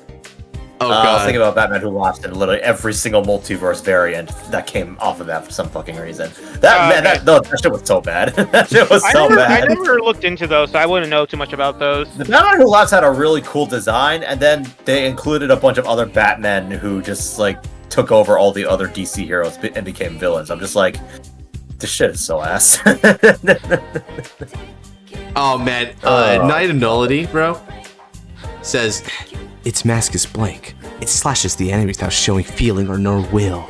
It's Okay, Josh, why are you so good at reading It's like that one OC from the Crickcraft video where he's like, Hajime wields his samurai sword and beheads the owlbear, showing no emotion while doing so because his samurai training kicks in. I just want to point out the fact that you're actually trying to like put in some personalities with the lines for the Shadow Paladins of all things and just read all the other ones completely normally. I just want to point that out because you're actually putting your heart into some of these. You know, these guys, I wanna do it, dude. Like, these guys are funny. Here comes Darkbond Trumpeter the Kudere. Oh, sorry, what you saying, Dor? I'm also never gonna get over the fact that the man who plays the edgiest clan in the game is the only one out of this entire mod team who did not have an edgy phase. I think phase. I think No, edgy is you haven't had wrong. an edgy phase. Just keep reading Revenger ones. I feel that, Kote. Okay, Revenger Darkbond Trumpeter. Whenever David comes back, I need to ask him if he's ever had an edgy phase because I need to know. It's not a phase, Mom. God. No, I never did, but I looked at my sisters with amazement and saying, why do you even bother? Oh, goddammit, he left the call. Goddammit. Yeah. Sag. Alright, I'm just gonna ping him now because I need to know. Let's see. So here comes the Kudere Darkbond Trumpeter saying, yes, I have summoned. Do your best. Like, that is all. Do your best. Sure. Like, no faith in us whatsoever. Damn. You can die or not. I don't care. Oh, okay. Sonbao is one of the first funny ones. You shall regret ever messing up my fur. Called that messed up? Yeah. Now, bear witness as I bring out the most impractical bladed weapon I've ever seen in my life. Look at that. One of those blades is actively like jagged against it. You couldn't even cut with that one. What do you mean, Sonbao? Josuke is a dog. Oh, yeah, you insult the Pompadour, you're going to get thrashed by Shining Diamond or Crazy Diamond. Oh, Lord. I thought they basically picked a carrier for that. Oh, here comes Spinbow saying, there are those who surpass limits, and then there are those who support them. He's a good boy. He is a good boy. He's a good boy. It helps that they picked a dog for that. It's just a good boy. He's a good boy. He's holding that knife backwards, but he's a good boy. Revenger Waking Angel. The Angel of Shadow shall descend upon those struggling on the ground. Okay, we're back to the typical Shadow Paladin crap. I mean, she looks hot at least. Would. That is a girl, right? Would. Fair. I remember having Desperate Dragon. I remember this is what got me interested in trying to play Revenger at some point. Here comes Raging Forms alt text. I shall not be consumed by rage. Sound off Raging Form. Like this is just me every day. I shall not be consumed by rage. That's when the SPs had alternate flavor text. That's cool. Josh holds back his rage. Noir openly expresses it. Oh, absolutely. Oh, we're gonna get to Deathmaster here. Just you watch. We're gonna get to Deathmaster.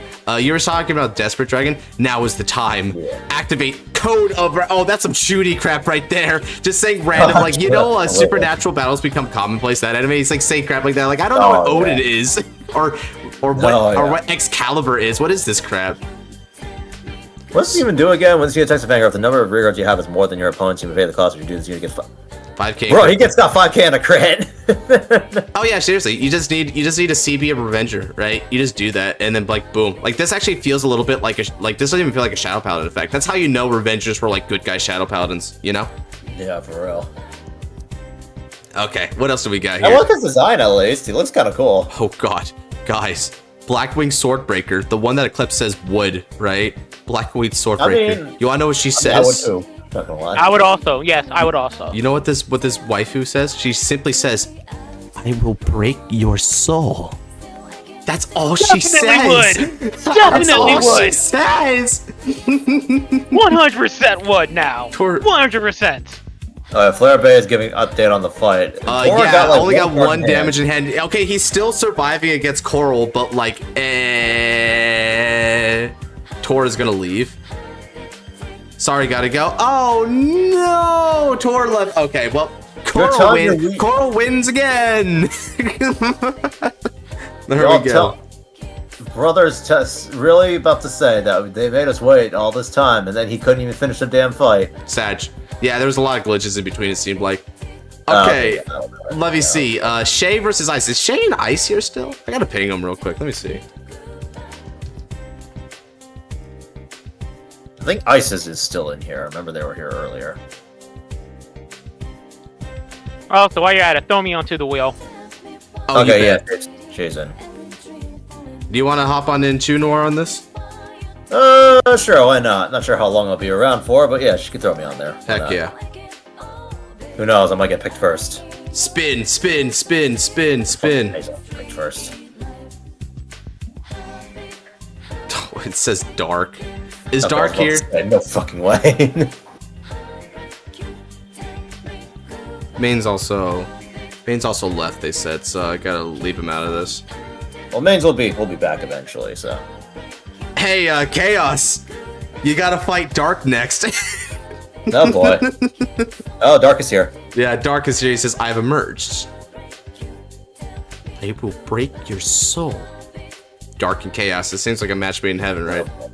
Yeah, truly. Or like a match made in hell, am I right? Speaking of, the freaking Revenger Quintet wall says this formation is the Hell Rage. Are you prepared to step into it? What the heck is the Hell Rage? Why is Hell Rage used for defensive mechanic? I know, right? Like, here comes my defensive maneuver. Apocalypse. What? It's like, that sounds like something that should be saved for, like, whatchamacallit? Like, you know how they call freaking Ethics Buster Reverse his Limit Break Infinite Hell? That would work better for Hell Rage. Yeah, that would be so much cool.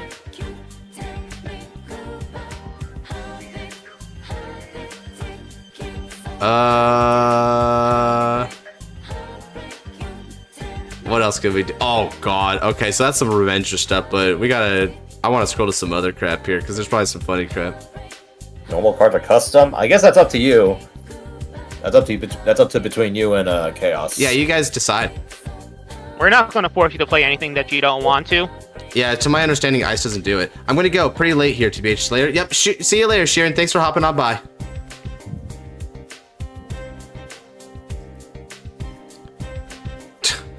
Oh yeah, here comes Attain, right? The card we just banned, right? You thought I was a weak princess? That's a shame. Yeah, no, you proved everyone wrong. You definitely proved everyone wrong. Now get out of our way. Denial, Griffin. Bitch. Denial. That's a shame. Now go ahead and lose your win condition. Jesus. Bro, the fact that she basically took Hetero Round's condition and applied Denial Griffin's effect was some fucking... It's wild. It's the best of both worlds. Like, that's crazy. Yeah, exactly. Dark Customs. Oh, you guys were, like, after these two. It's time for the rocks. Oh, dear. Which a reality, Femme? That is the reality. True anguish concealed from one's eyes. Yeah, we're back to the edgy crap. Oh, yeah. This is par for the course. Oh, Wily Revenge Armada. Obviously, it's bad to trick others, but I'm born to be bad. I'm born to be bad. Yeah, that's just Shadows right there. That is just Shadows. I was about to say, that sounds exactly like a line I would hear from some fucking protagonist in some edgy-ass isekai. Yeah, right? It's like, oh yeah, you don't know my checkered horde past. Let me win for free. God. It's terrible.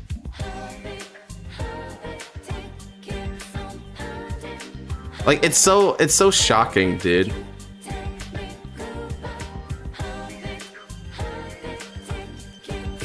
Here comes Renal saying, of course, I'll be taking you with me. No. Like, he's eager to be retired. Yeah, apparently. Which is funny, you'd think with the way he worded that it'd be him taking an opponent's rear guard with him, but nope. Yeah. Well, no, that's what he does. Renal's second skill, Soul Blast, when to retire by your effect to choose an opponent's rear guard and retire. We'll make them choose and retire. Oh, okay, well. So yeah, he actually does drag someone down with him. No, okay. It's cute. Oh, Origin Major Donut has a weird one. It says, nothing can escape from its long arms, and long arms in quotation marks. Oh, what? I need you to take me off the wheel since we're going to hang out with my guys. Yeah, sure thing, Flareblade. Yeah, we ain't got much longer here anyway. So let me go ahead and stop with the reading here and just pay attention to the match. Did you really think for a second that you could escape? That's the flavor text of Deathmatch. That's funny, dude. Well, in Dead by Daylight, the answer is no.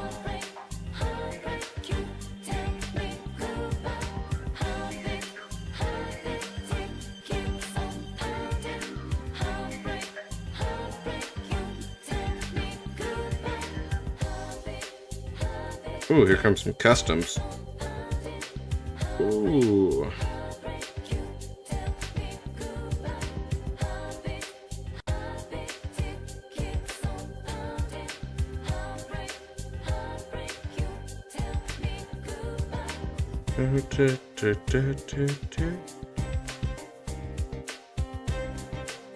Damn, you do have to... I saw the ping in staff chat, Noir. Oh boy. This is of the utmost importance. Why do you say that? Yeah. I'm curious. Buddy. I want to know. I need to know.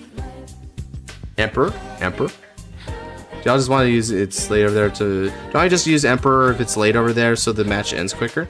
Oh, you guys, you turned in for that.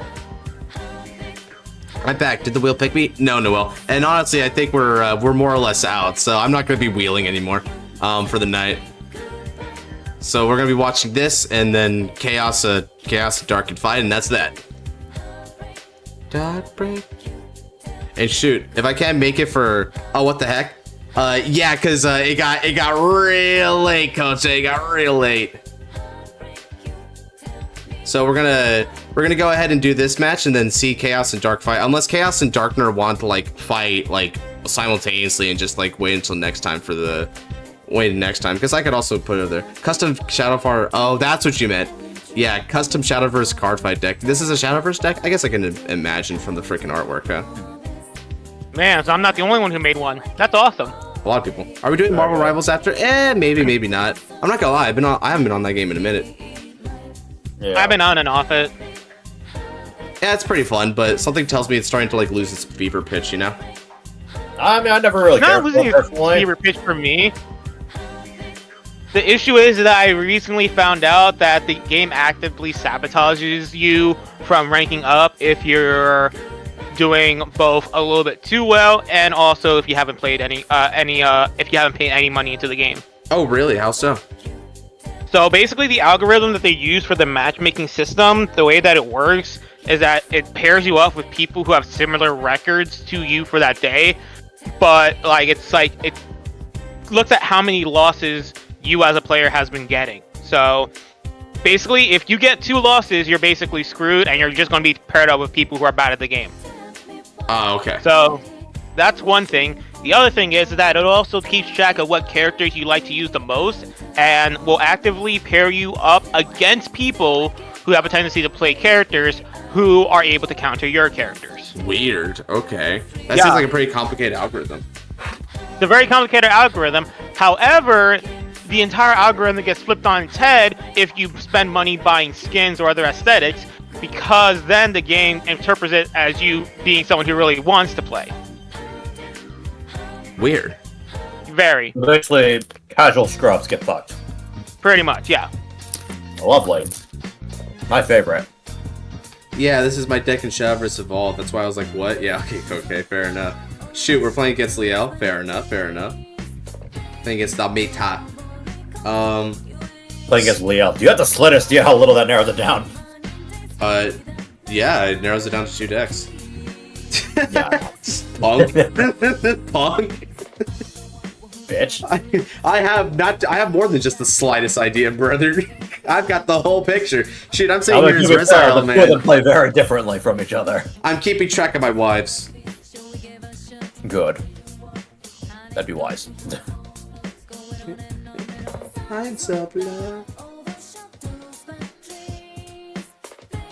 Oh, I know. I'm getting. Oh, don't you start yawning, man. You're gonna make me tired. What's up? I was about to say, speaking of wise, I'm not too sure if I'm actually going to be that into polyphonic altogether. Like, yeah, it's cool that she locks and she can use Shadow Army tokens, but seeing her gameplay, I'm just like, nothing's really catching me, all things considered. Honestly. I mean, it's like you got the gimmick, but I don't know. Deck on all honesty, after the honeymoon phase wore off for me, seeing that she actually locks permanently, I'm just like, you're fine, I guess. Nothing really stands out to me. Yeah, I think it's all like base Rook, where you just have to like the play pattern, you know? Yeah. Like, Vase Rook at least has a lot going on, even if it's a very simplistic play pattern. With her, though, hard to say. I see. Yeah. I mean, I don't know what to think of her yet, like, and personally, I mean, I tend to like control decks in general. I think control decks are just closer to, like, my style and, like, overall, but the, where it gets a little bit murky is how is her control going to interact, right? Like, what cost it's going to do. So, I don't know yet. Yeah. It's more like, for me, I like Demi. I want to play it. Oh, yeah, I gotta try her out. I'm not gonna say I'm not gonna try her, but just like, I don't know. Like, despite a lot of people's natural assumption would be that, like, hey, you're probably gonna really like this deck. I mean, I honestly have no idea if I'm gonna like the deck. Yeah, that's something I've learned with personal experience too. Is that sometimes it's the ones that you don't expect that you like. Yeah. I get it. It's like there's nothing for you to actually be excited about when it comes to the deck. Yeah, that's probably the best way to put it. Now, what I'm wondering about with that deck is how they choose to enhance it from here, right? Because Vase Rook, I think, is very obvious, right? You make more Mythicians and they provide different versatility elements to the deck. That's easy. Yeah. Artisaria is a little bit harder because it feels like it's split on a couple different ways. And I also got to see what resources it used so that we know if it needs like anything to address. But if it's using it pretty evenly across the board, then so be it. Yeah. What I think is going to be the main thing that they end up doing, and this is going to just be something that we have to wait until we get the official reveals, but I think you guys are speculating that, like, it has a bunch of orders with the same name, but the orders have different effects on them. So I'm thinking that, yeah, I'm thinking they might just, if that is the case, then they'll probably just go down the route of, like, having different orders that can then be put into the order zone, and maybe just not focus on lock completely, or expand on lock more. Who knows? Like, it depends. and Actually, just gotta wait and see. Yeah, I was actually considering it could take a buff Sagara route in that like the multiple auras do different things. It's kind of like a sword and shield sort of dynamic going on. So basically the Megaromania locks, whereas maybe you have the other order, she never used it because she wanted to prioritize the lock because Nebula Invoke is a very, very good lock target. Maybe the other one could be like Eclipse Moonlight for Orpheus, where like it just calls another Shadow Army token, so it buffs her attack patterns in that case. Yeah, it's like, okay, you're playing around me, it's time for Unga and Bunga. Yeah, basically. And honestly, I'd be fine with that. I feel that'd be an interesting dynamic. I think a lot of people have been catching on that too. Reading the comments on the recent episode reaction, people have been thinking about that. Yeah. Because like she would definitely want to prioritize Megalomania to lock Nebula Invoke, because Nebula Invoke is a massive ass shield. God, right? Like it's it's such like easy too, because it's like it's Impaldio, so you just neutered the deck at that point. Oh yeah.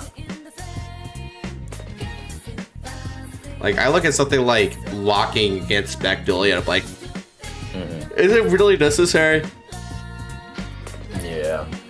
Yeah, I don't see it. I honestly don't see it locking more often, because the most you would be able to do is, well, because again, like the lock is currently as far as we know, Megalomania is what the lock is tied to so far from what we've seen. So even if there was the only way that for her to lock more is either the deck gets a card that lets you play more than one order a turn, or you have an order that just straight up locks 2, which is just the power creep of Megalomania, which would be horrible card design. So it's like, I really don't see how you would buff it to like increase the lock count without just outright power creeping the deck like from the get-go. And it's just like, that seems so counterintuitive to try to advertise a new deck. Yeah. You know what I mean? Yeah, that does seem counterintuitive. So I wouldn't be scared of them giving Megalomania. God, I'm mixing the set word with the actual Shout in shadow. Damn it. Yeah, I wouldn't be scared of giving Artisaria extra locks, because I don't know, with the way they did it, they've honestly balanced it in a very good way by tying it to at the very least one set order. Whether it gives it to the other set order as well is another story, because we don't know what the card does. But just by nature of the fact that like it's still locked to one order per turn, and it's a grade 3, so you cannot do like a turn 2 thing. So you don't have a grade 2 set order to play. So yeah, I'd say the only way they would be able to get away with a double lock would be if they could just outright power creeped it with giving one set order that locks 2. And just like, why would you do that? Why would you ever do that? Shadow skill. The one card you already got. I know Shadow is gonna be just watch this, right? Like watch in amazement as I fix this format smile. At the end of the battle that your Artisaria attacks, retire all of your Shadow Army token and restand your Vanguard. Oh. And watch in amazement as her superior call effect is not once per turn. That would be kind of interesting, although I don't know how I'd feel about a crit pressure restander. Yeah, you see, I'm memeing. I think that would be a terrible idea. But that's why I say watch in amazement. Oh no, I thought you were reading someone's comment about a custom idea of what Shot and Shadow would do. I was like, oh god. Oh yeah, I'm reading the comment that's currently plastered in my mind, which is mine. Oh, okay. Oh god. What a garbage comment too, right? Like, can you just imagine that? They're like, restand the Vanguard. Oh Jesus.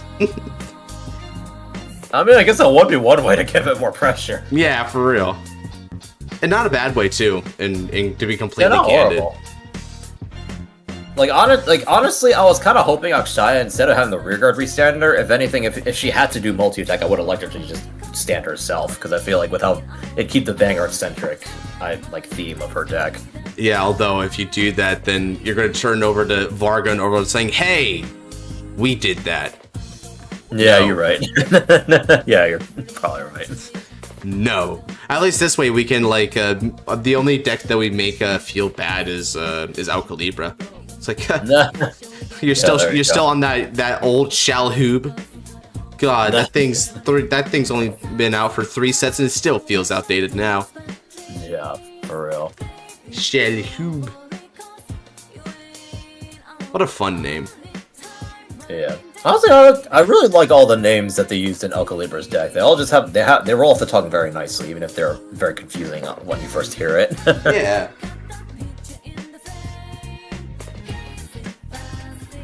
Oh god, why am I so tired today? Because you haven't had your cup of coffee yet. But I had a cup of tea with caffeine powder in it. I'm about to There's say, your you problem. drink coffee, Josh? Not traditionally, no. I did it when I was still employed, but you know, now on this little interlay here, I like, nah. Nah, that's fair. Coffee's not that great, honestly. Like, no offense, Maz, but you know, I'm not really cut from that cloth. I'm from the energy drink cloth. Oh no, none taken. I don't blame you at all. I'm pretty sure at this point I actually think I'm starting to get immune to caffeine, so I'm more so just drinking for the flavor. Yeah, I've been immune. I think I've been immune to caffeine from day one because I think I mentioned it to Nabs. Actually, I might have mentioned it to you guys too. But like, when I drink coffee, I don't feel less tired. I just feel extremely restless, unable to actually sleep. Yep. That's it's a poor reaction to caffeine. It's just a waking nightmare of just being unable to sleep while just wanting to sleep. Yeah, it's weird. Some people just have that bad reaction. No, so here's the thing with me, and this is literally what I did today. After I got off work, I got myself a breakfast sandwich and a cup of coffee. Uh-huh. I drank the coffee, and then I lay down in my bed, I put on a YouTube video, and I doze off. I always do that, like, every single Saturday. So, like, I don't stay awake after drinking coffee. Huh. It, like, does not kick in at all, really. I think it only ever kicks in maybe, like, hours later, if at all. Huh. Oh, God, I just figured out what this deck does. Oh, boy. Oh, This wait, deck what is a we have here? Regardless piece deck.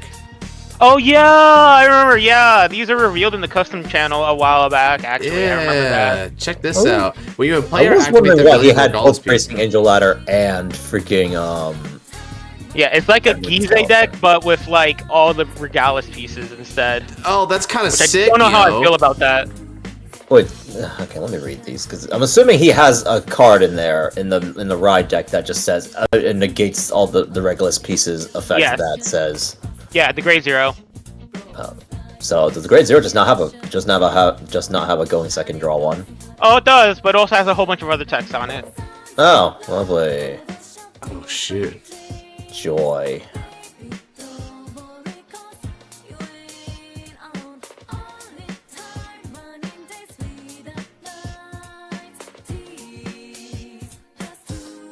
Interesting. Okay, yeah.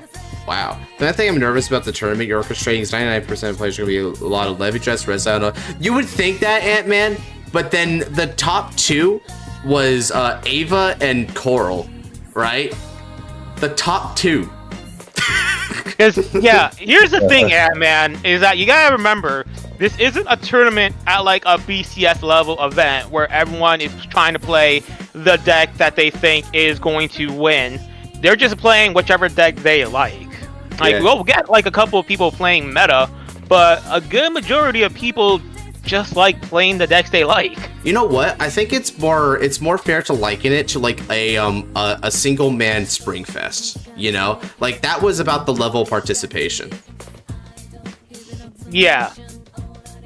It had a top 8. It had a lot of fun decks, and fun decks can make top cut in Springfest. You know. Yeah, this is very much our tournaments are very much just bring whatever you want. Yeah. And it's not as focused on winning. Like everyone wants to win, but it's not. Not everyone's going to be like super hyper focused on winning. Hey, out of curiosity, by the way, when we do get around to, what was I thinking? When we do get around to the tournament, assuming we don't do the really funny mod idea, what would you guys bring? I'm bringing Dragules. Just for that. What was the very funny mod idea? Everyone brings a dragon tree. Everyone brings a Oh, different yeah. Sephiroth. So, the funny thing about that is that I was already planning on bringing a Sephiroth deck anyway. Oh, shoot. Stoic K, I assume? Yep. Fair. I've been having a lot of fun with that, so That's fair. Hell yeah, man. more than likely, yeah. Let's pick the quad drive turbo. Yeah, I mean, I don't think it's any surprise what I want to bring to this tournament. Rezal. No, I know it's Buff Saga. Yeah, although Red Tile was a really good guess. Like, it's a good guess. Might bring Varga. No, I know how you think. You'd be like, I've already won this with this deck so many times. I don't want to keep. Yeah, I know, right? Like the pedigree speaks for itself, and now Revengers and Liberators are about to like hit the pedigree. I just need to beat Kaido again. I was considering bringing Messiah again, but I'm just like, you know what? I'm probably gonna lose anyway, and I clearly have too much pride. I put too much pride into it when I bring Messiah. Let's go bring Dragio, because I know it's not gonna do that great, so I may as well just have some fun with it. Just wreck as many people with Ignis as I can before I go down. That's basically the mindset I'm approaching this tournament with.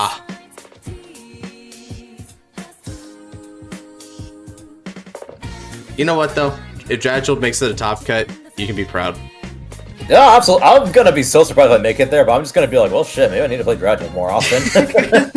And this is before Michiru starts making big plays. Yeah, and everyone's gonna be like, and like you were saying, he needed a new grade 3, and I still fucking stand by it. For real. We were all like, so what's next for it? And they're like, nothing. Yep. And then I'm gonna be going, why? And then everyone else, and if I do something, I win the tournament. I was like, bitch, what are you complaining about? You won. I was like, god damn it, you're not wrong. For real. Oh, Lord. For Sizzle. Oh, this is a glitter deck, too. Yep. Oh, of course it is. I mean, to be fair, it uses because it uses all the Regalis pieces, and one of the Regalis pieces searches for glitters. I mean, it kind of is like... Yeah, okay, I get it, yeah, that makes sense. You're talking about the Fire Regalis, right? Yeah. Wow. Like, that's the whole glitter storyline, that's that they're looking for the Fire Regalis, so I mean, if you're going to make a deck that's focusing on the Regalis pieces, you might as well make it a glitter while you're at it. Oh, he made his own custom Regalis piece. Oh, where's that at?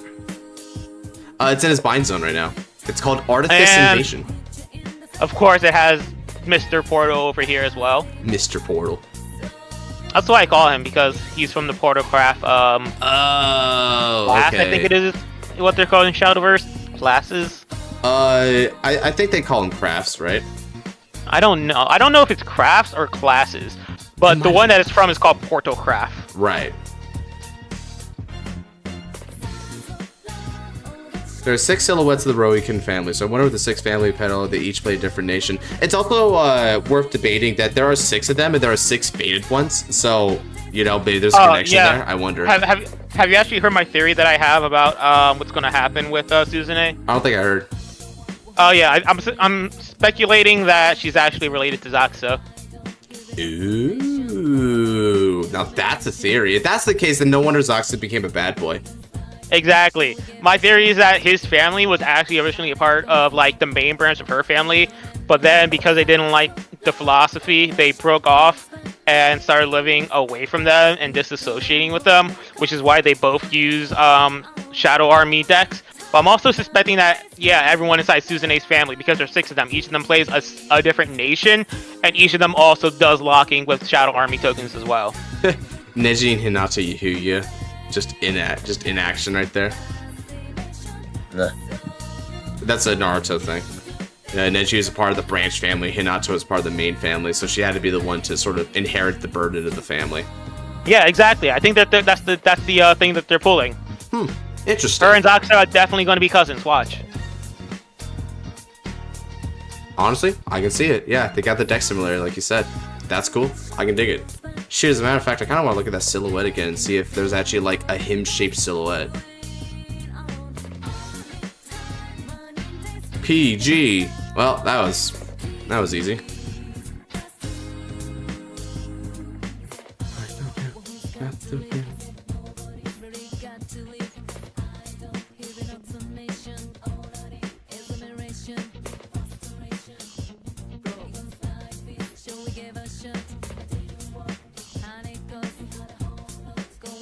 So I just looked over at the screen and saw what you're listening to, and all I have to say, Rise was a great character. Rise is probably the best choice, even though I'm a little bit more of a Yukiko fan myself. My favorite was Marnie, or Mari. Oh, okay. I mean, that's a fair one. I mean, especially because of a Golden, where Golden just makes her a bit more important, right? Yeah. Let's see, what's a good one to give you here? Oh, Marie. Yeah, I never bothered to learn how to say her name correctly. Yeah, I found Mari is if without the E. Marie is when it does have an E. I'm definitely gonna forget that. Okay.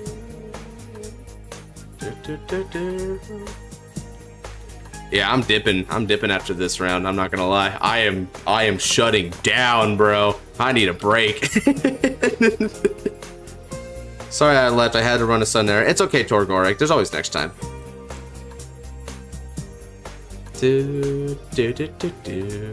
Guess KS and I find not tonight, but because y'all got spun, I could just like reserve that for next time I do a stream, right? So you guys still have that fight. It's just does that fight count or not? Well, I mean, it more or less count. I mean, shoot, even when you left, like you're at higher damage anyway, so that's another indicator. So yeah, no worries. It's not like you guys like lost your spot. It just means I won't be able to do it tonight because shoot. I need a small nappy or something. I don't know, or either just that or just a break before we go on to Noir's Twitch there for some base streaming. It's Saturday, so we're watching Super and yeah, okay. Oh, it's empty. Well, oh, sad. Time to end the stream then. Yeah, I know, right? My cup. We stream until my cup runs out. What a fast stream that would be. I did suggest using Empress so the match ends quicker. Yeah, but I'm fading too quickly for that dark. You have to win on turn 1.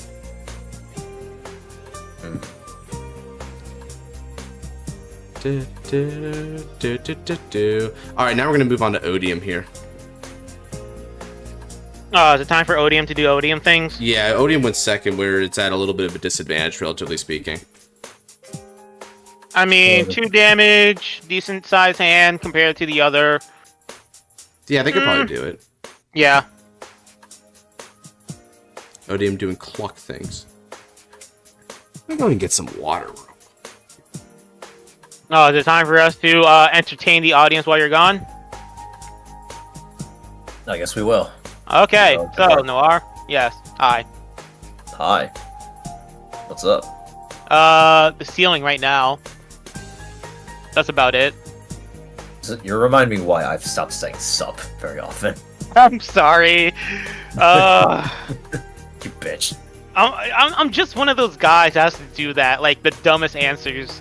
Like okay. I deal with funny enough, you're that absolutely not the first one. In fact, I think this might be the first time you've actually done that to me, so it's just like I'm remembering now why I just don't say that, because the amount of fucking times I've said sup and someone says the ceiling, I'm just like, I'm gonna fucking clock you. And hey, at least you didn't ask me, is there any questions? Because I have a response for that that's just as dumb. Oh god. I'm not counting right here because I wouldn't normally say that, so do you have any questions? What's the meaning of life?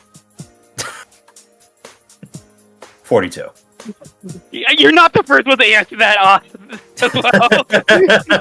So many people say 42 to that whenever I ask.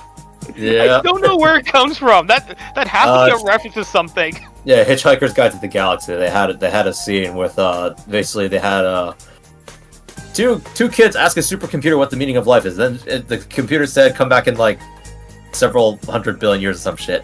Then we fast forward to the future. That's what's the meaning of life. Then the computer says 42. Wow, I did not know that. Man, I thought it was just a coincidence this entire time. Nah, it's a reference to Hitchhiker's Guide to the Galaxy. I never finished that movie, by the way, but I've heard mixed things about it. I've never seen it, but it's probably something that I gotta see now. If that's actually it. I feel like you might like it. Why not just run Greatest Gradle and Forbidden Circuit, Greetings Counterburn, and Fiber Galaxy Bracing Angel, and add? What? You might have maybe autocorrect fucked him up on that last bit.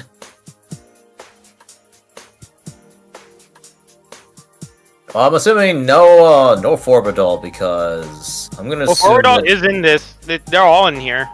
Oh, they are all in here. But that's the point of the deck. Now I understand Pancake's question even less now.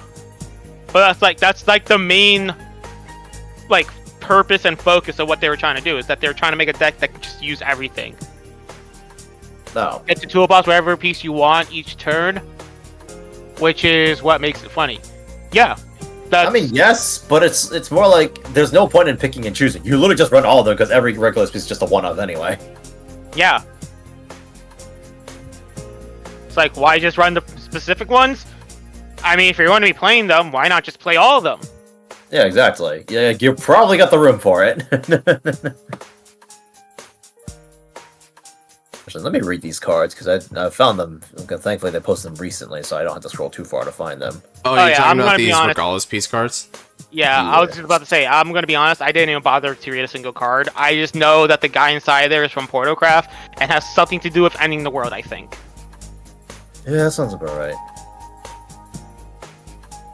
Look at top 5 cards. Grade 1 is choose up 2 cards with Regulus piece or Artifice in their names, so among them revealed and put them into your hand. You put 2 cards in your hand with this effect. Put the rest on the bottom deck in any order. Okay, I was about to say, I'm like putting 2 in from hand off just writing. Okay. I was about to say. Okay, discards after that. When this unit is placed on Vanguard Circle, look at the top 5 cards of your deck. Choose up 2. 2 of them.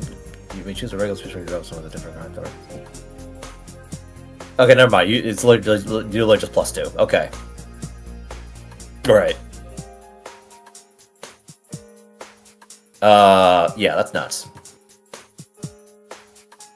Alright, grade 3. When you would play or activate the ability of a regular piece, Energy Blast 3, if that card be removed or put into any zone, you may put it into your drop zone instead. Draw a card. Interesting. So basically, if you play Radiance Caliber, you just draw 3. Yeah, that seems to be the case. Or you draw a card, put into Soul, and countercharge one. Alternatively. Yeah. Yeah, which might is be the better one. Freaking that. Yeah, honestly, it's still massive. Alright, at skill, bind 3 Regulus pieces with different card names from your hand or drop. Search your hand or deck for up to 1 grade 4 with Adam Cadman in its card name. Write it as stand if you search your deck, shuffle it at the end of the turn. Ride this card from your soul as rest. If there are 6 or more cards in your bind zone, this unit's cost can be paid with Counter Blast 1 and Soul Blast 2 instead. And the grade 4, what does this do? Let me read this. I bet it can make you cringe at a corny, punny joke I made up. Well, oh, wow, that first sentence of that grade 4, that's kind of, wow, okay. All glitters gain +5, and then if any of them hits, countercharge or energy charge. Yeah, he's gonna love Makani. Yeah, no kidding, dude. When this unit attacks a Vanguard, Counter Blast 1, put 1 of your cards into Soul. Search your deck for up to 1 card with Regulus piece and up to 1 card with Glitter.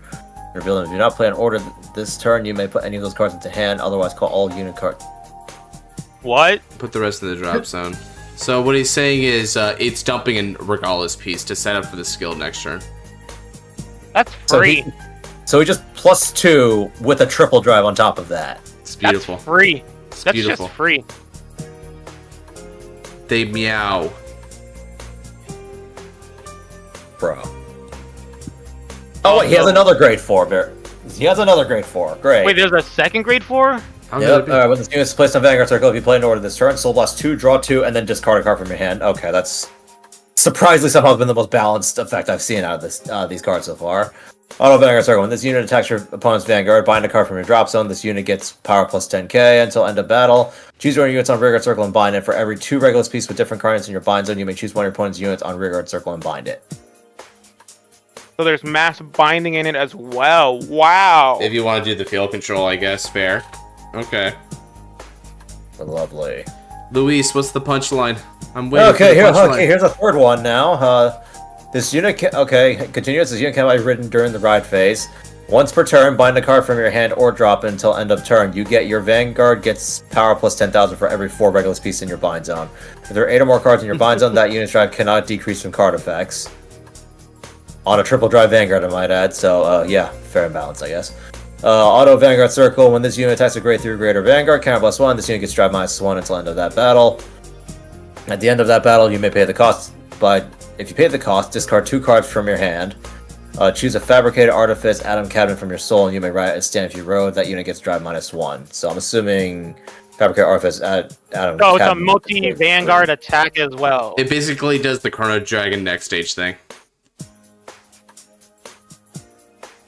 While getting access to all the Regalis pieces at the same time. Oh, wow. So, it's powerful. This could also be done while your opponent's on grade 2. Oh shoot! Dude. Oh what? No. I ride to grade 4, then back down to 3 against you, grade 2 opponent. What shall you do? Cry?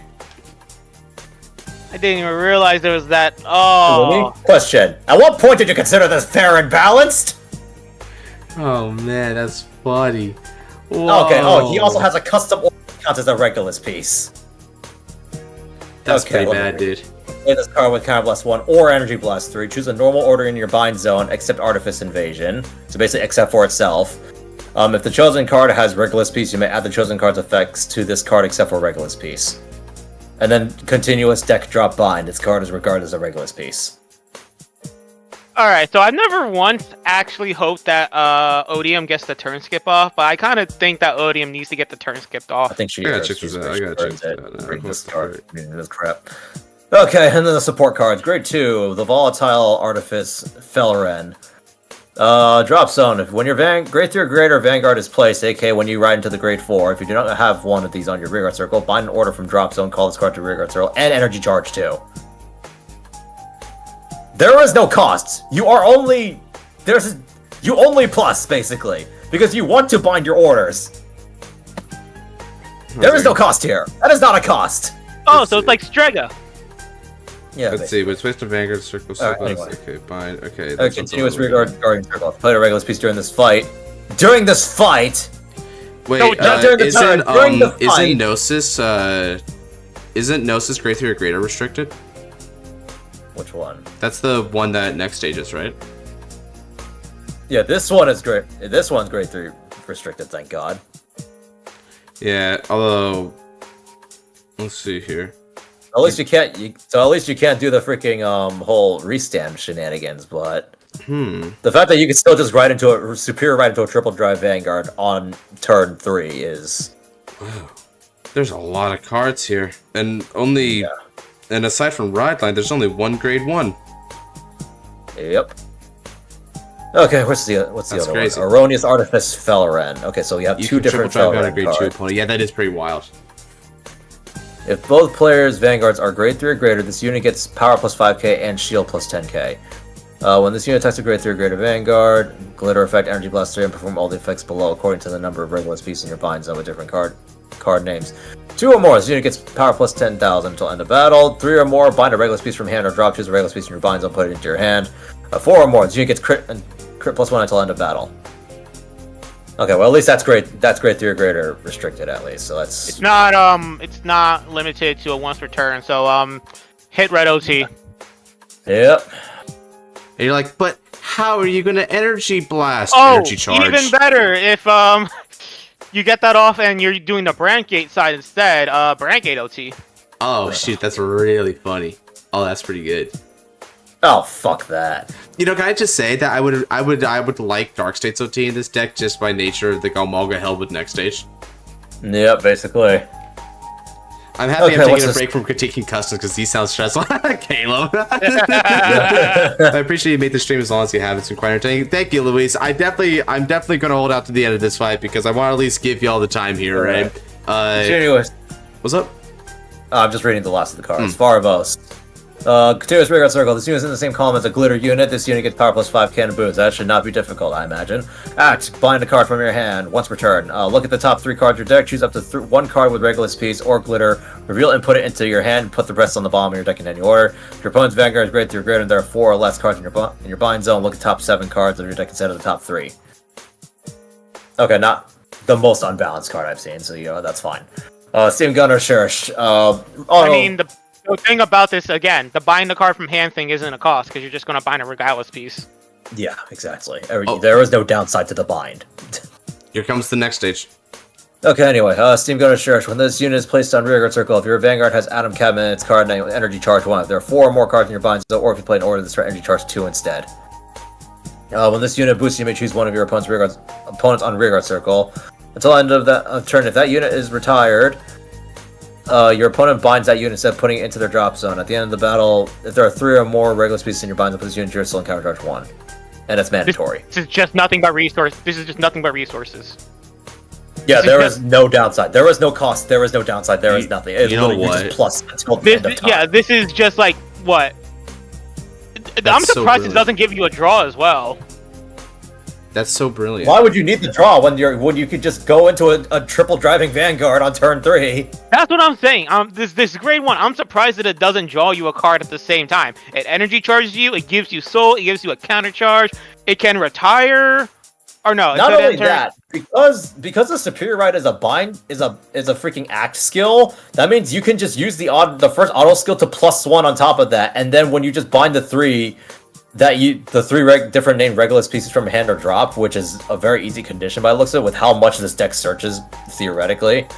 You just, you +1 off of that, and then you get another +3 because you're not really minusing yourself with the cost to Superior Ride to a triple driving grade 4. There is no downside. There is no cost. There is nothing to just... Oh, I can't believe my fucking mind.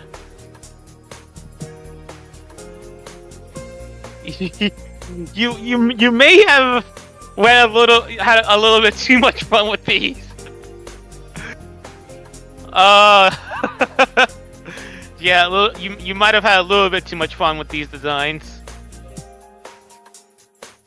Brother. You see, this is why when I design literally anything, I just follow KISS. Keep it simple, stupid. Just keep it simple.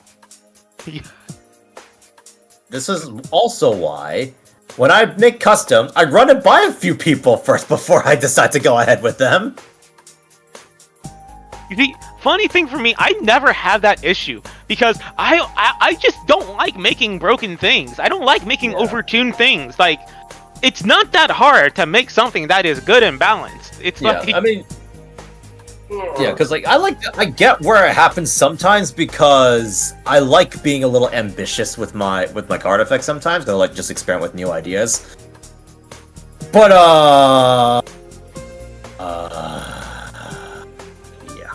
yeah, there's a lot with these. Did y'all just see me lumberjack carry an entire bed frame? That's what that was. Yeah. Yeah, I saw you walk in with something over your shoulder. I was like, wait, did this guy just get a sword? Nah, bro. I already have that sword. I've been having a sword for a long time, but I'm just like, boom, bro. Hit that nice shoulder action. I don't have a sword. I just have a wooden one. I also have a bucking, and I also have my brother's old SAO sword. Wait, which sword? Elucidator. Oh. Hey, Noir, you mind giving me your address so I can rob you? What? If I recall correctly, Elucidator is the blue one, yeah, at right? some point we should try. We should try to get a visit together at some point, considering we're actually relatively close. Yeah, dude. I mean, you guys are about as advantaged as me and David is, if not more. Yeah, one day. One day when I'm back inside the south part of the state. Which honestly probably will be soon, all things considered. That could be fun. That's really funny what Pancake is saying. It's like, oh no, your hand is all orders in grade 4s. Draws 5 cards. That's basically what this deck is coming up as. I mean, that is the Shadowverse game plan right there, right? Like, Portalcraft has made resources all the time, out of nowhere, dude. It was such a hyper combo deck. It was crazy. Meanwhile, I'm over here trying to make test subjects into a Vanguard deck. I mean, it was beautiful, bro. Darks, I love how Nora's trying to be nice about it. I mean, because I get, I get the feeling when people, start going a little too hard with the criticism. I get that. It's not about being nice. It's about being constructive. That's the thing. Yeah, that's the other thing. I'm trying... Because just saying, oh, this is trash, does not help anything. Yeah, you know? Like, what's Nora going to... It's like, change it, idiot, or something like that. It's like, no. No. Because something I have learned is that sometimes the more abrasive you approach trying to help someone to change something, the less likely they're going to do it, more often than not. Yeah. I mean, aesthetically, it's cool. Of course, sometimes you just can't help yourself and just unload a bit of rage when you hear something absolutely fucking retarded, but you know, that's a general principle to live by. If you want someone to improve, and they show a willingness to improve, it's recommended to be nice no matter how egregiously offensive it might be. That's really funny what Caleb is saying. Usually for customs, I try to aim for 1 crime against humanity. Not as many as these. You get 1. That's probably the best way to sum this up. What is with people wanting to make crimes against humanity when they're designing cards? You don't need to do that! But that they do. They're like, you can make cards that are good and nuke not the banks. Like, bro, when I made my grade 4 Messiah for standard, the only reason why I wanted to make that was because, you know what? I just want to be able to use Marstoka's shield for once. I want to be able to have that not be a dead card in my hand. That's the only reason why I made that grade 4. Jesus. Oh, yeah. Crimes against humanity are fun. I mean, I have a deck made entirely for the suffering of others. As do we all. Yeah. That reminds me, I should get to work on that Parasite deck I had for it. The idea I had for that. Yeah, it's the one where it's like you have a card that like it cannot leave. It basically you can put one card into your opponent's damage zone. It'll have the effect where it cannot leave the damage zone. But I wanted to have like a backfiring method too, where just like if it's in your damage zone, that also means you can't heal it out of your damage zone either. Will you then make it so that you're allowed to run 16 copies of it? Yeah, now that you mention that would be freaking hilarious, wouldn't it? You should make that the whole gimmick of the deck, where it's like you're both being infected with parasites, and whoever gets like the 6th parasite is the one that ends up losing. Oh, that actually would be pretty sick. Just have an alternate win con for that. Oh, that actually would be kind of sick. That would be stressful though. Like, imagine both Vanguards are just like being eaten away, and they're barely functional, right? Like Varga and Paldio, they can barely move, and it just so happens that like it's. Oh, we'd have our new reverse arc. Just zombie Vanguards. Yeah, right. Like but like it's done way better in the reverse arc because yes. Yeah. Exactly. Actually, this would also make the Parasite deck the first deck to not run heals because basically, if you have that many cards, you basically just don't bother healing down. Yeah, at that point. You could actually make it so that the triggers are the parasites instead. Dude, la Satan. Imagine if you do that, where it's like if you see it in a drive check, instead of it getting added to your hand, it gets put into the opponent's damage, and the opponent doesn't take any damage from that. But then on your end, the same thing happens, but it just always goes into your damage zone. Yeah. Remember, guys, if you're playing Gize in Premium and you draw into the OT, you keep it. You keep it in your hand. Absolutely. I've not forgotten the trauma of Blankmire Ultimate. Damn Chaos Breaker. Wait, Blankmire Ultimate? How would that work? So what he did is he made a Blankmire that uses every divine skill and main skill of different. Oh, that's what we're talking. I thought you were talking about like. And did you know that like you just my custom Useberg almost beat it? I forced him to get lucky with the 6 damage shield. That's awesome. Funny. No, that's funny. It's funny. It's funny because Leo, if that Blankmire has Leo Morta's divine skill. I mean, it's also worth noting that he actually got to use the main skill of Odium because the dude actually designed it to where like he's counted as having gauges, as regress gauges, just cause, and he's also counted as having automods, I think, right? Brother. Yeah, like. I'm like, what the hell, dude? It literally uses all of them. So I was like, whoa, dude. And people wonder why standard deck designs are so xenophobic. I'm fucking thinking of that one, was it a TikTok or something? Where it's like, Daddy, chill. I'm just thinking about Daddy, that chill. right now. What the hell is even that? Yeah, that would be me. I'm like, what the hell is even that? Oh, I think it's also worth noting ultimately that when it comes to that one, I mean, he could only use 2 skills at a time. But I'm like, dude, I saw some stuff where that was just like incredible, dude. I'm like, how am I supposed to deal with a Varga Blankmire turn?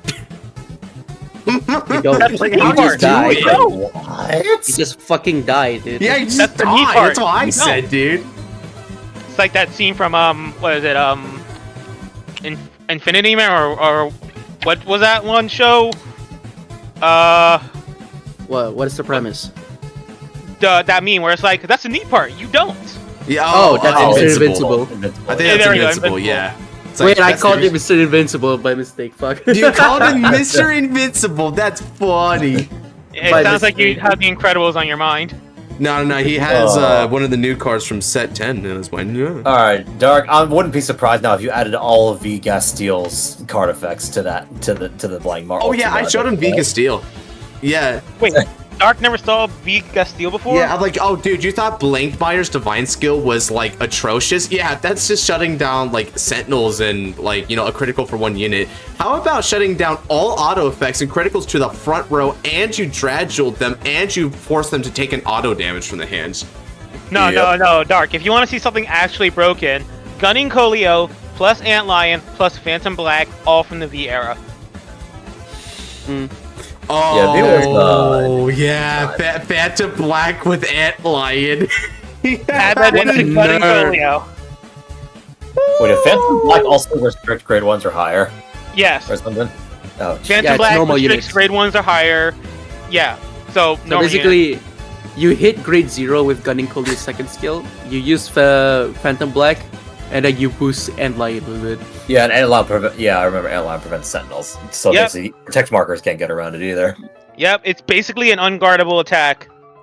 Oh, but there's one way you can guard this attack. Magatsu Storm! No, actually, there is one way. No, there's another way. There's another way. But remove PG from drop, call PG, response. Yeah, you're right.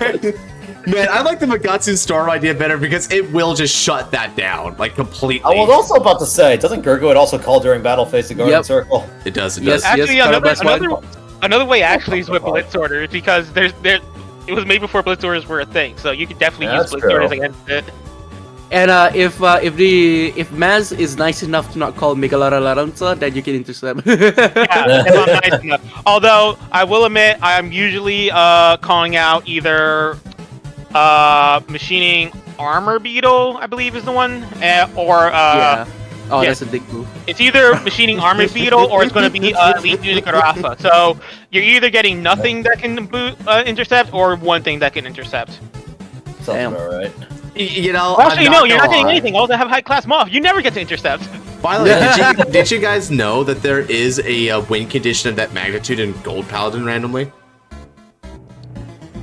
Yeah. I did not know that, but it doesn't surprise me. Yeah, Aggravate. Let me show you guys what Aggravate does. Oh no, not Aggravate. Yes, Aggravate. Oh yeah. This one's good. This one, guys. If you ever want to like go to the Revival tournament next time and you want to play Aggravate, I encourage it. So here, let me show you what Aggravate does. Wow, that's low quality art. So it says act on the Vanguard Circle cost Soul Blast 12, and until end of this fight, your opponent can only call normal units. Includes superior calls. Appreciate it includes guarding.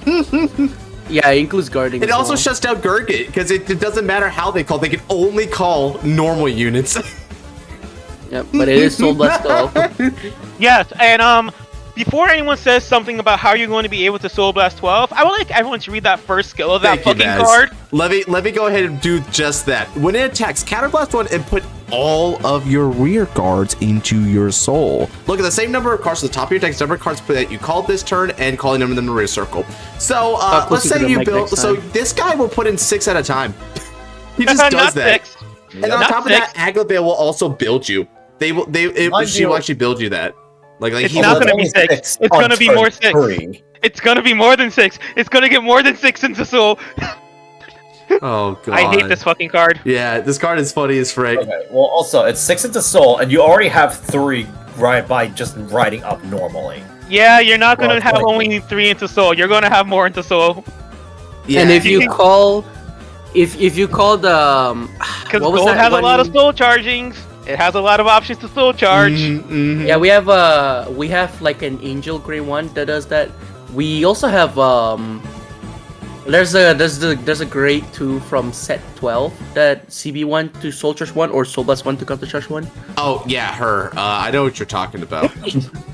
She's another one that could do it. So yeah, bear in mind that's one of the strongest. Like when I say that V Series has randomly powerful win conditions, that right there. That's one of them, and that's Gold Paladin. Like that's one of the classes you never expect to see that from. At least I have to work for mine in Mega Colony. That one just happens. I hate Gold Paladin. Pull yourself up by your bootstraps, you fuck! I'll make that clan. It's like, why does it do this? Why? To kill a Mockingbird. Before I forget, a random thought I had. Dark, hearing about Blankmar Ultima and how I use divine skills, I don't know if you've ever seen that Marvel What If series, but it reminds me of Ultron after he gets all the Infinity Stones. Oh yeah, he just like slices. Was it him that slices Thanos in half, or was that a Vision? Yes, I think that was him. Yeah. Oh okay. Oh, that was Vision. That was Vision. Okay. Well, Vision, but that was basically Ultron using Vision's body because that was originally supposed to be his body in the first place. Ah, right. Fair. Plants Basically, Revenge what lost Ultron- against Josh to convert to Gold Paladin. Yeah, well, you know what? Honestly, very fair. That was nasty, but what Gun and Kolia did to you, brother. You deserve vengeance. There needs to be a blood debt. V design is substitute deeply or love it to bits, really in between. Oh, here's another really funny one. Chrono Tiger Rebellion. If you have one or less cards in hand when it attacks, you turn all of your cards to your damage zone face down, and this unit gets continues to the Vanguard circle. All of your opponent's guardians get minus 5,000 shields. All of them. And then this gets really funny because Steam Tamer Nani says when it's placed in rear circle, CB1, bind all the cards in your hand and then you put them all back. But then if you bound 3 or more, all of your opponent's guardians get shield minus 5,000. So this plus Nani means that all of your opponent's guardians get shield minus 10,000. And this is in a deck that can use Force 2. I'm gonna Yugioh eat your heart out. Yeah, I know, right? All of them. You remember? Yeah, like I'm gonna Yugioh eat your heart out. It's like minus 5k to trigger units. Yeah, we can do better than that. We can do so much better. We can go higher. Shoot, I should make Aggravated Rebellion as like the next ones, bro. That's as a reminder of Mystery Flare Dragon inside of the V era. Oh yeah, Mystery Flare Dragon for the extra turn. Yeah, that's right. Yeah, that was a thing. Oh, speaking of extra turn, Odium activated Divine Skill, I think, right? Or not yet? Man, it's not even what do you call it? Who cares about Mystery Flare getting an extra turn in V Premium? In Premium, however, oh baby! Oh yeah. Oh yeah, it was so bad in Premium and it had to get banned. Uh-huh. Yeah. For real. It's because they do it twice. It was so nice, they had to do it twice. Hold on a second. I got another funny ass one. Hey guys. So let's move over to Spike What's Brothers real cracking? quick. Wait, you already know. Yeah, you already know. Flare Blast Coyote. So, auto the rear circle. When it attacks, Soul Blast 9, and until end of that battle, this unit gets plus 30,000 power, and your opponent cannot call Sentinels from his or her hand. And then you have to bot deck all of your rear guards at the end of that battle. But it's just really 9. It's really funny. It's just like this random 38k minimum beater that says no Sentinels, just like out of absolutely nowhere. He plays in Rising Nova, then also gets another 10k and a crit on top of that. Yes, exactly. You just pass the football to it. And it's also in Spike Brothers, what can just generate soul like it's nothing. Because it's a Dark Zone clan. And they also been swinging face the entire time, which means you're probably at 5 by the time this guy's swinging. God, it's so funny, dude. Flare Blast Coyote. When I say that the V era ruined everything, I think you all know what I mean now when I say the V era ruined everything. But you know what? I'm not gonna lie. With proper balancing like we've been doing, you could get some really funny interactions. There's just some funny things that happen, man. Okay, describe. Give us your definition of funny. So, a funny interaction would be. So let's look at Flare Blast Coyote, right? Which like stops Sentinels. Yeah. But then now with the Sentinels from the drop zone, it's like, well, where are those Sentinels supposed to be played from? And then it's like, oh, here comes one from the drop zone. This is a really funny way to circumvent that crap. Because a lot of the Sentinel restricts only say from the hand. Does Flare Blast stay from the hand? I believe so. Let me go back to him. Yep, from his or her hand. Yep. So that means that non-binary people are unaffected. Awesome. Oh no, we have to find a way to attack the Apache attack helicopters. You fool! They changed it today. They changed it today in standard. You fool! They changed it already. Everyone are identifying as it. They can't get us that way. That's the strongest buff I've ever seen in V-Series card design. You fool, Maz. Women are objects, so she applies to okay, it. come on now. Come on now. Stop that. I mean, you can say it for cards because they're technically cardboard, but not here. You just got that reminds me of this conversation I had with my friend where I said I said all women are objects or something like that, right, as a joke, and then somebody said, but I love Michu. Michu's my girl. And I said, you do realize that she's a robot, right? That means she's an actual object. So tell me why when I went up into Regulation V Premium, right? I clicked V Premium as the tab, and I typed in, your opponent cannot, and I got 194 results. Nice. Okay, wait, hold on. Do it with G era cards. I want to see. Oh yeah. Or Okay. G era. Oh, Or G era as a whole. Let's see. Let's see. So I'm gonna reduce 194 from it just so you get. Oh. Oh no. Oh. Moving away. That's sound good. Yeah, that was hundreds. OG era. How much? How much does OG era has? OG and G combined, just like has hundreds. Almost 100, 1,000 combined between. How much is hundreds? Let's see. So 991. yeah, and reduce that by 194, and then Yeah, you'll okay, get that's what I like thought. about 800. Yeah, okay. So Now, can't really fault V for this. It's just Vanguard. It's just different flavors of beatdown. There's just no avoiding that. Oh, that's really funny. Gradle accounts. All your opponent's rear guards cannot move to other rear circle. Yep. Okay. I don't know how often that actually came up because every time I played deleters, it just never came up. I mean, you'll piss off Aquaforce. I mean, I guess, yeah, but I've never fought anyone who actually played Aquaforce. So, hey, Naz, you want a game against deleters? Mads, maybe you want to fight him with Blue Storm Supreme Dragon Glory Maelstrom, which prevents your opponent from guarding with more than one singular card from the hand per battle. I gotta say, Great All was a fucking disappointment, man.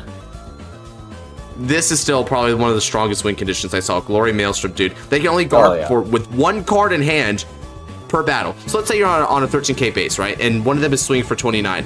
But you don't have anything above 50k shield? Congratulations. You cannot physically guard it.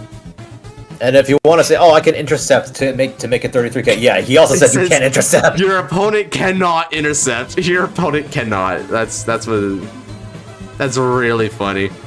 What are other really funny ones? Fuck you in particular. Yep, basically.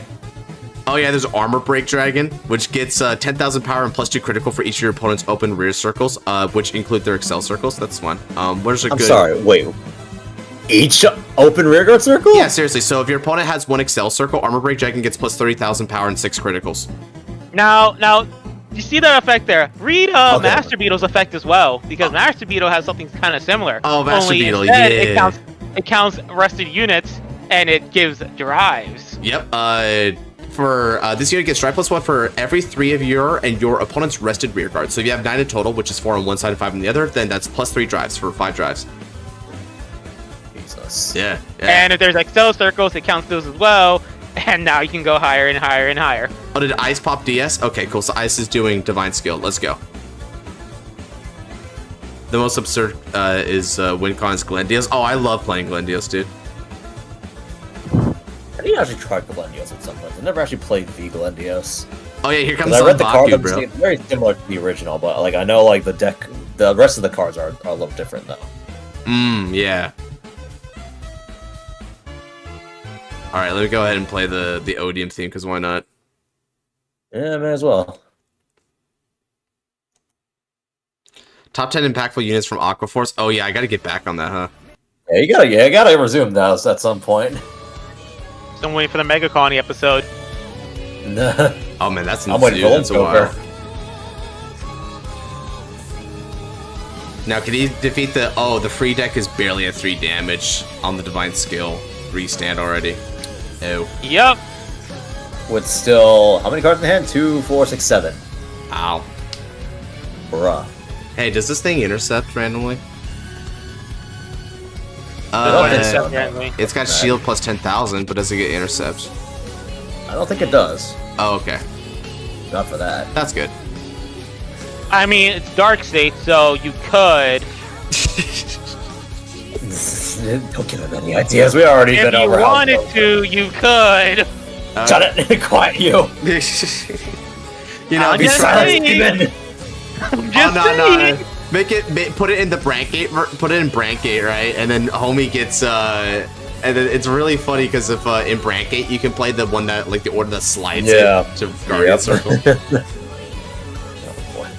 Our bluffs. Bluffu. I mean, he's been filtering out so much. I'd imagine not many of them are bluffs, personally, Pancake. CB2 to call 2. Wow. Now that there is a real card. Yeah, perfectly balanced and fair in every way, shape, and form, right? Now, Fightle. Come on, Pancake. Defeat him. Here and now. And I say pancake like that isn't just the person off looking at this, right? Dark, I don't qualify for that, right?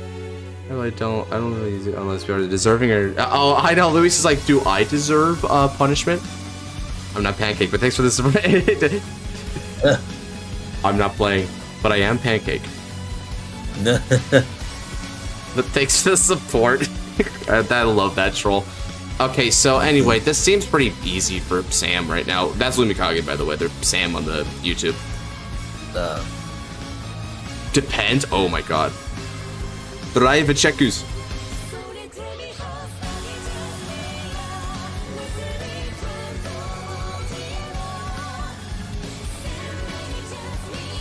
How many distorted pains does he have in Regress Gauge? All 4. All 4? Okay. Okay, oh I guess it's Twin White. Anacross has 20k. Yeah, it's 2025, that's huge. Okay, so Lumikage is no guarding. Come on, double crit, baby, double crit. End it here, end it here. Twin Drive.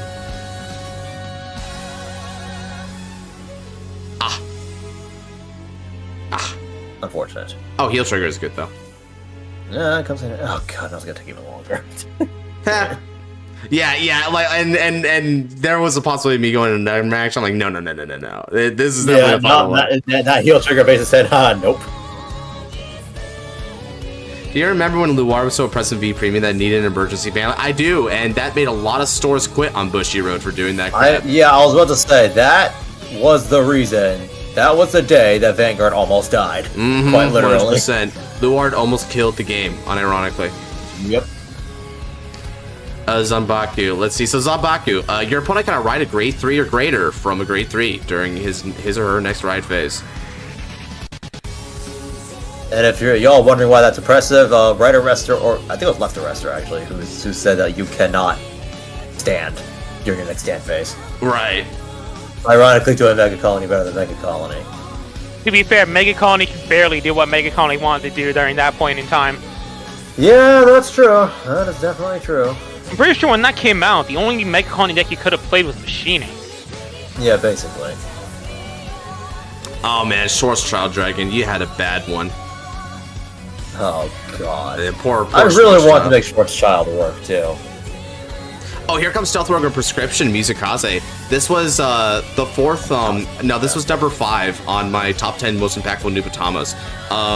So now this guy says Soul Blast 1 grade 3, and your opponent cannot call grades that he or she had called that turn from hand to Guardian Circle. So for instance, let's say they guard with a grade 0 for 1 attack. They cannot guard with a grade 0 for the rest of that turn. Same thing with 1, 2, 3, so on and so forth.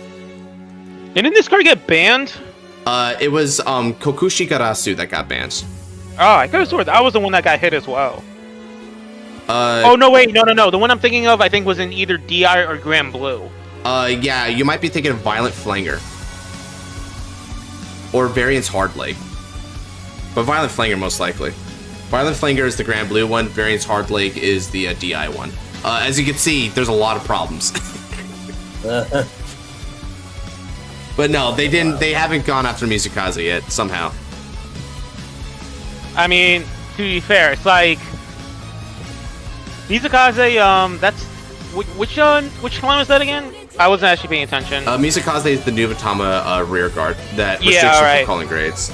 Yeah, so basically the thing is, Nubatama has already a bunch of other broken things in it. It's like a pick and choose of which one's the most problematic at the time. Exactly. Jamio Kongo, Kokushi Garasu, so on and so forth.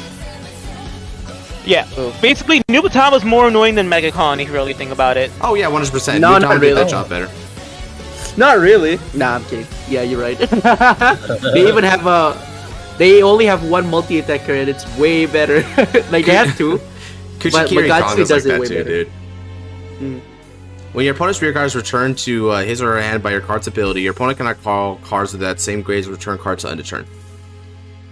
This effect is basically impossible to get off. Because your opponent just won't call grade zeros. They will never do it. They'll never do it. Here's now this one's not that great. It's not even a win condition, but it's just really funny. Wait creates Silver Wolf Garmor, right? If your hand was less cards, all your rear guards cannot be attacked and cannot be retired by your opponent's card effects. I just really like that it says all your rear guards cannot be attacked. So sad vermilion noises. Yeah. So, yeah, Truly. but you're gonna fucking die anyway, right? Unless you pull the over trigger somehow. We're talking V, so. I know. I think that was the joke. Is that it's literally impossible for you to live in that scenario. Oh, this is a really Fighto is the greatest quote ever. Oh man, here comes Fuzen Congo, right? If your damage zone has 5 cards, you Soul Blast a grade 3. You bind any number of cards from your drop zone, and this gets 5,000 power for each card in your bind zone, and your opponent cannot call Sentinels from his or her hand. Needing 5 damage specifically is such a thing. Yeah, but once you get it off, I ended up getting this guy to 116,000 with Sentinel I Restrict. should have said 5 or more. Wasn't that card played in V Shiranui for a while? Yeah. Probably. Yeah, but V Shiranui was. Yeah, I fucking hated that deck with a passion. There is actually a much better card than Fuzen Congo. It has a lower ceiling, but it's faster. Hyoe. Yeah, Hyoe, which is right over here. So you have to CB1 and discard 2, but then it gets 15k in a crit, and they can't call Sentinels. But it's significantly less power, comparatively speaking. But it does have the critical, which is really worth noting there for the seal the deal. It is much faster. And also, it doesn't die to a random heal. Oh, guys. Violence Flanger. Act on the Vandal rear circle. Soul Blast 1, grade 3. Discard any number of cards to your hand. It gets 5,000 until end of turn, and your opponent cannot call Sentinels nor cards with the same grade as the cards you discard for this effect from his or her hand. So just discard grade 0, 1, 2, and 3, and you win. Yeah, that's the card that I was thinking of. That's the one that Freaker has gotten banned. Yeah, so you're thinking of Grand Blue then in that case. It's funny because when it got bad, people bitch. They were like, oh, Bushiroad's doing this because they like money, because Flangers are common, and I'm like, no, it's because Flanger's a dumb card, you stupid piece of shit. Yeah. Also, the fact they made it a common, I feel like means they wouldn't be making much money off of it, because you can just get a playset if you get 2 boxes. Oh yeah, this is a good one, Ant-Man. Hamiel. So Hamiel is a card that's currently banned in V-Series. So you would counterblast 3 in a deck that basically adds any any counterblasted cards back to hand or drops or whatever. Anyway, so basically counterblast doesn't matter in V-Series Angels. You counterblast 3, and until end of battle, this unit gets 15,000 power and a critical, and they cannot call Sentinels, and then it puts itself in the soul afterwards, right? The thing that makes Hamiel so crazy is they played it in Gavriel, and Gavriel would rescue checks a bunch of cards, so it was not uncommon to see a Hamiel with like 4+ criticals and 30 and like 60k plus power attacking with those Sentinels on a grade 2. Oh, combined with the fact that like you can literally just do it again because you just fuel the soul for Gavriel next turn. Yeah. Oh, it's also worth noting that you can't even damage deny this because Gavriel had a combo to go from 0 to 3 damage by itself without the opponent even damaging it. Oh, and also the best part about this deck, because this is the V era and doesn't have the same rules as Standard, is that everyone who was playing this deck was just running 16 crits in their deck. So no matter what, every single one of their drive checks that was a trigger was just a crit, and you would just stack it. Here's the combo, by the way. You need 2 grade 3 no-seals, the Holy Seraph no-seal. Call, search your deck for a no-seal, put in damage zone, use Gavriel's skill, and give yourself 2 damage. And this works because Gavriel doesn't damage herself for each card that was removed from the damage, so it just says deal this unit 2 damage. And then you call no-seal again, and then you can have 3 damage for Hamiel. Oh, and also if you had 0 damage as well, call Heal Guardian, put top card into deck, from deck into damage, and then go off. Yep, and so here's the thing, right? Like, what Naz was saying wasn't even the combo I was thinking about. I was thinking about what Maz was thinking, right? So there's multiple ways of doing this, because what Maz can do, so what Maz was saying is, Heal Guardian gets you top, Gavriel makes you go to 2, and then from there, you're also able to go back to 3, because there's Spine Celestial. Spine Celestial Jophia will actually get you a damage, and it lingers until end of turn before you heal down. And then from there, you can just call something like the grade 2, the Soul Blast, and you'll have 3 CB necessary just to go off. Yeah, I want everyone to think about this for a second real quick. This deck was so good, the only thing that was actually able to go up against it on a consistent rate was Overlord DX. Another yeah, deck that was playing 16 crits. It was. It's whoever went to grade 3 first won. That's how those decks work. Well, Ice is about to get cooked. I agree. This is the end, dude. This is so the end. It's sad. Point is, even before click. I'll go out, and then I'll be back to start the stream later. All right, man. Check in a bit then. See ya. Point is, even before client collection, it was a stupid deck with outs to it. Oh yeah, Hope on Damp. Oh yeah, let's talk about Hope on Damp. I gotta find Hope on Damp. He's gonna be here somewhere. I know he is. I just gotta get down to where Hope on Damp is. But to kind of like expand on like we were talking about as well with Hamiel, it's also worth noting that Hamiel was basically a guaranteed card because all you had to do was search for it from the deck to the damage zone, and you had something like Candle Celestial Sario which can do that. So you just do that and then you add it back to hand with freaking Gavriel, or Jafkiel can do it too actually. So yeah, basically the only time you ever really lost to that deck is if you got seriously unlucky. Yeah, 100%. I guess Hope on Damp's I'll be not back on when there. Okay, Noir is back.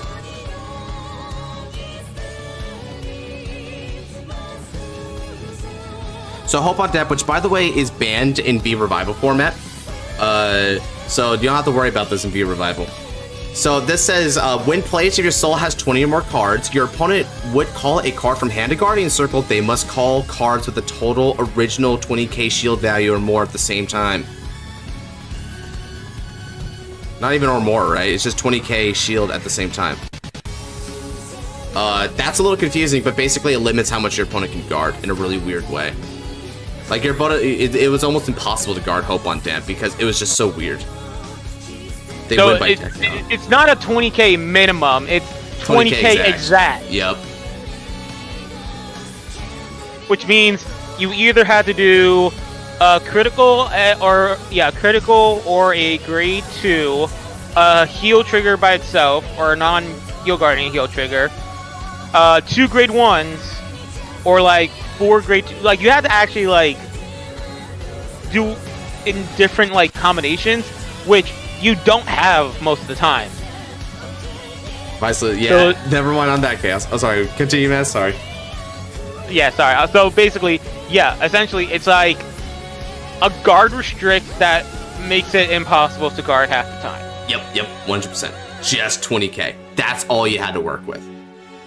Not 25. You couldn't do 25. You couldn't do 30. You couldn't even PG. You had to do exact 25. Okay. Unless that PG came with the other 20k shield. Which in that case, you're either using 2 cards to guard, or now you're using 3 cards or 4 cards to guard that deck. That was so atrocious, dude. I hated that. Like, if you thought Nubatama was annoying with hand ripping, oh boy. Yeah, oh yeah. It got to another level with Hope on Damp. Holy crap. Ooh. And, well, that's the end of this match over here, as a 2 to pass is broken through and Odium takes the big L. Unfortunate. Unfortunate, but it's to no one's surprise, because holy hell, these cards. 100%. Just go! It was just crazy, dude. And I mean, this is the next stage as well, so that was wild. I'm the first person to put forward Distorted Bane. I don't think so, Buster. I did Definitely that. not. I did that Definitely months ago. Not. I Definitely don't think so. not. No, Yeah. you are not. Definitely not. Man, and it's worth noting that even with that, like, it's a little bit high really, but still, like, it's worth noting that even that couldn't, like, possibly get through this, right? Like, man, that was wild how different those were. But, I mean... this game was legitimately just one-sided, let's be honest. Yeah, I mean, especially because Odio had to go second, too. It's like, what the heck would that, like, what the heck would he be able to do at that point, you know? That was so wild. Jeez. Hand looks pretty sparse. So even if this guard, like, was to work or whatever, I don't think it would have been enough to survive because of the next stage there. No, it would not. Yikes. Oh man, that was pretty one-sided like you said, man. But still, a good fight nevertheless there. that's gonna do it for this guy's stream, because guess what? I'm pretty tired, but it was a really fun stream while it lasted. So I'm gonna go ahead and rest up a little bit, and then we're gonna be hopping on over to Noir's Twitch channel so that we can watch some Die Ranger and also maybe do something on the side after the fact. So if you want to continue hanging with us, then go ahead and check out his Twitch. I've got a link down in the description down below, so do hop on over if you feel like it. But even if not, then I'll go ahead and see you in the next stream. And if you're looking for Vanguard content all the while, we got plenty here on this channel. Top 10s, discussions, anime reactions, that's a big one. So yeah, go ahead and check them out if you haven't already. And also, if you're wanting to get some tournament action, then you gotta be able to do so in my link down in the description where we go to the Discord, because in the Discord we have the standard February tournament that's going to start launching up on the 7th, which is the same as the release date for set 7. So if you got a set 7 deck, or maybe even something else prior to that you're really excited to try out on the competitive circuit, then hop on down to my Discord and sign on up to Battlefy in order to be a part of that. I'll be in it, a lot of the mods will be in it, so yeah, you can go ahead and battle us on stage there if you felt like it and you were get matched up. So a lot of cool stuff going on, a lot of great fights, I bet. So anyway, that's enough with the outro. Y'all have a good night. God bless. Bye.